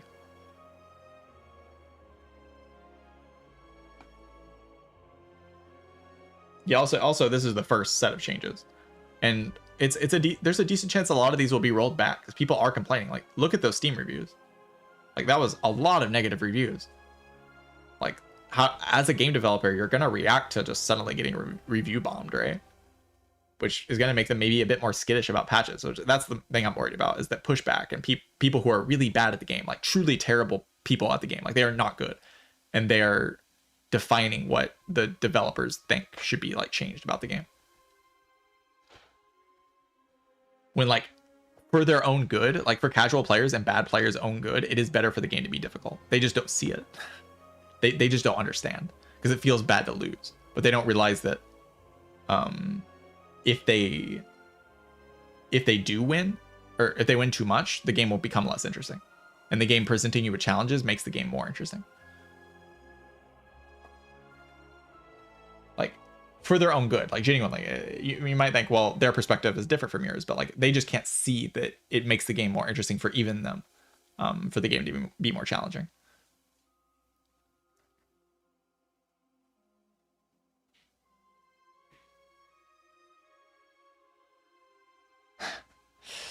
Yeah, the Chinese community is coming for the Slay Spire devs, Dragulus. crazy.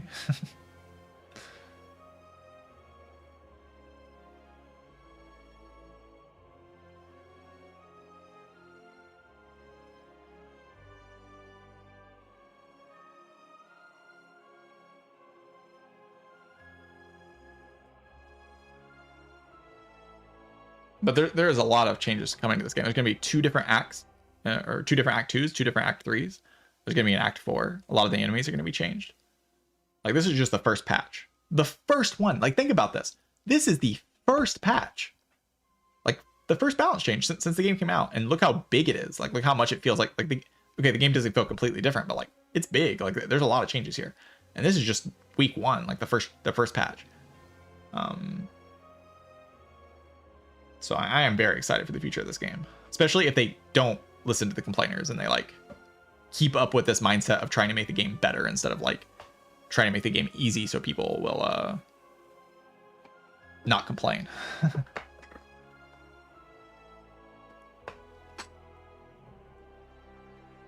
Like, I want the game to be challenging. I want the game to be interesting. I want the game to feel bullshit sometimes, because then you have to solve the problem. Like, if the game feels bullshit, like Reptimancer on turn 2 and Spire 1, like, imagine if that got to stay. Like, this is something I think about all the time. Like, if they kept patching Spire 1, I do think the game would have eventually been bad. I think they would have kept buffing things. Genuinely, I just think they would have kept buffing and buffing and buffing and buffing. If patch culture would have stayed around in Spire 1, I just don't think the buffs would have ever stopped. And eventually the game would have just been terrible. Like, that's what I think would have happened. And that's what I'm afraid of happening in this game. So I want to do my best to counter that narrative. Like, I want there to be enough voices out there saying, no, this is good. We want the game to be more interesting. Spire 1 is incredible, and it didn't have a lot of patches past this point, and the game just kept getting buffs. Every patch was just buffs, buffs, buffs. And this game will go in a similar direction if we don't counter that narrative of like, no, we actually want the game to be difficult and interesting. We don't want every card to be strong. There needs to be bad commons. There needs to be bad relics. There needs to be bad boss relics. Like, bad things have to exist. Unpickable things have to exist. If everything is pickable and everything is good, no run is interesting.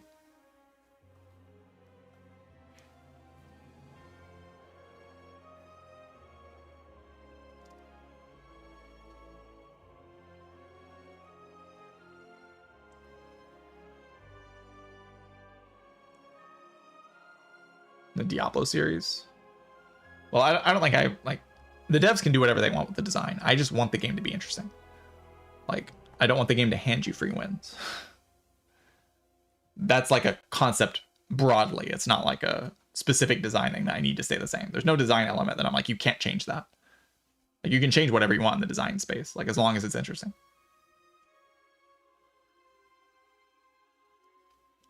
Yeah, everything being pickable in the right situation. Like, if things have situations, but if everything is just kind of generically pickable, like you saw my boss relic tier list that I just made.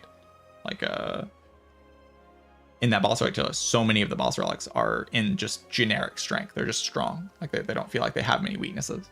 And that's kind of the problem that I have with a lot of things in this game right now, is that a lot of things just feel generically strong.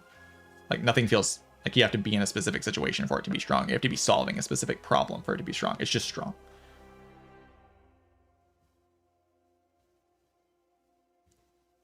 Like, it's just straightforward. This is a powerful thing that you can take. Not like this has upside and downside. This helps in this fight, but hurts you in this fight, you know? Like, Spire 1 had a lot of that. It could have used more of that. That's what makes the game interesting. That's what makes you want to keep playing, is the feeling of solving problems, the feeling of like engaging with the game in the strategy space.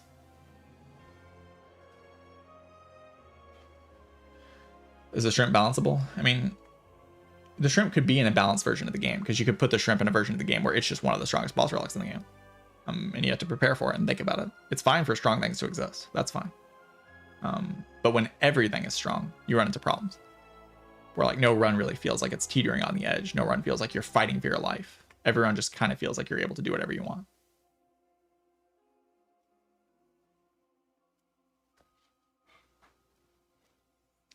What's the shrimp? The shrimp is a boss relic from Oribus. It's enchants the skill with imbued.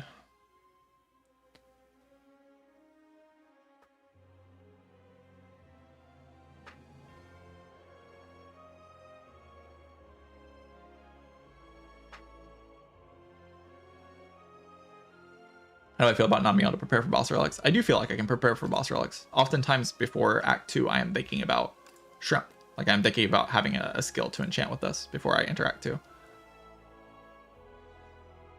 You know, as I get better, I might be thinking more about how to build for Legion. I might be thinking about how to build for Very Hot Cocoa. Like just building into directions that allow you to take whatever you want. It's very possible still.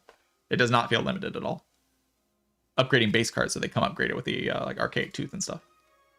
Like that all feels like things that are in my mind. And as I get better at the game, those things will be further in my mind as well. Like I don't feel like it's that limited right now. I don't really like Dar. That's like the main boss guy I don't like that much. It's cute, but I like the other ones better. I like Baku and Teskatara a lot. Pale's a little bit too strong. Nanu Pipe is way too strong. Thinks is alright, but like cooking is stupid. Yeah, like you might more value buying Bag of Prep in Act 1 because Hot Cocoa exists, you know? Stuff like that.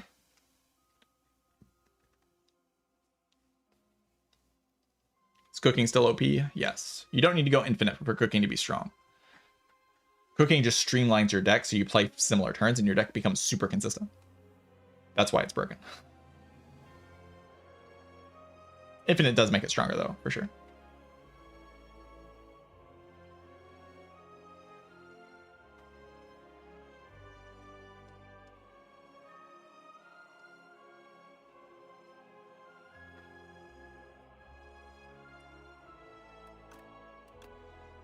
Then again, these are my reactionary takes about the patch.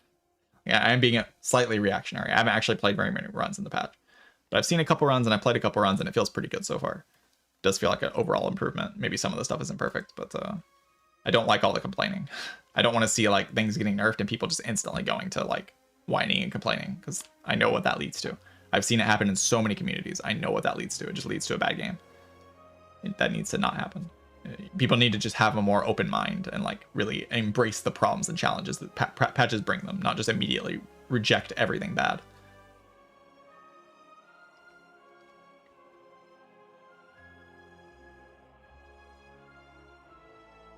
Don't like Teskatara at all. I feel like the decisions are so difficult.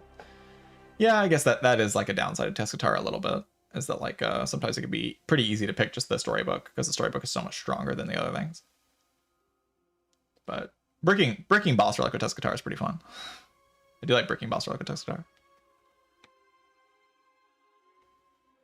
All right, I might go get some food and like take a short break and then come back to streaming again later.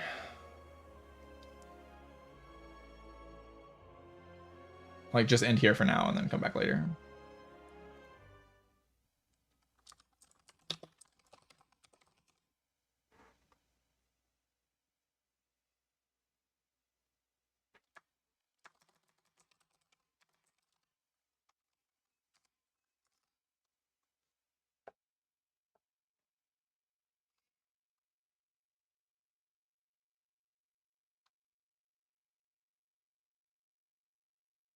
You follow some of Chinese Twitter and they've been more...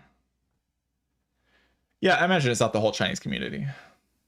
It's a bit sad to see overall though.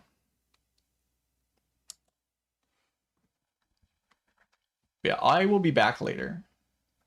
We'll play some more post-patch runs. I did enough yapping. I want to play the game now. But I need to go get some food first and do a few things. So I will go do that first, and then I will return with gameplay. We'll just play the game and learn the game. I will fight the door many more times. I fought the door twice so far. It was very fun both times, especially this time. This was very enjoyable. Especially compared to what it was before. Like, geez. It's a terrible fight.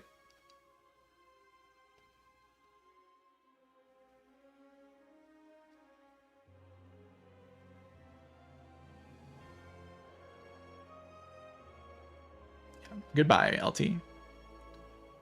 See you win by coin flip. See you, Bananakin. Hope you have a great day. Until I come back, and then make sure you come back to the stream. Don't go anywhere else.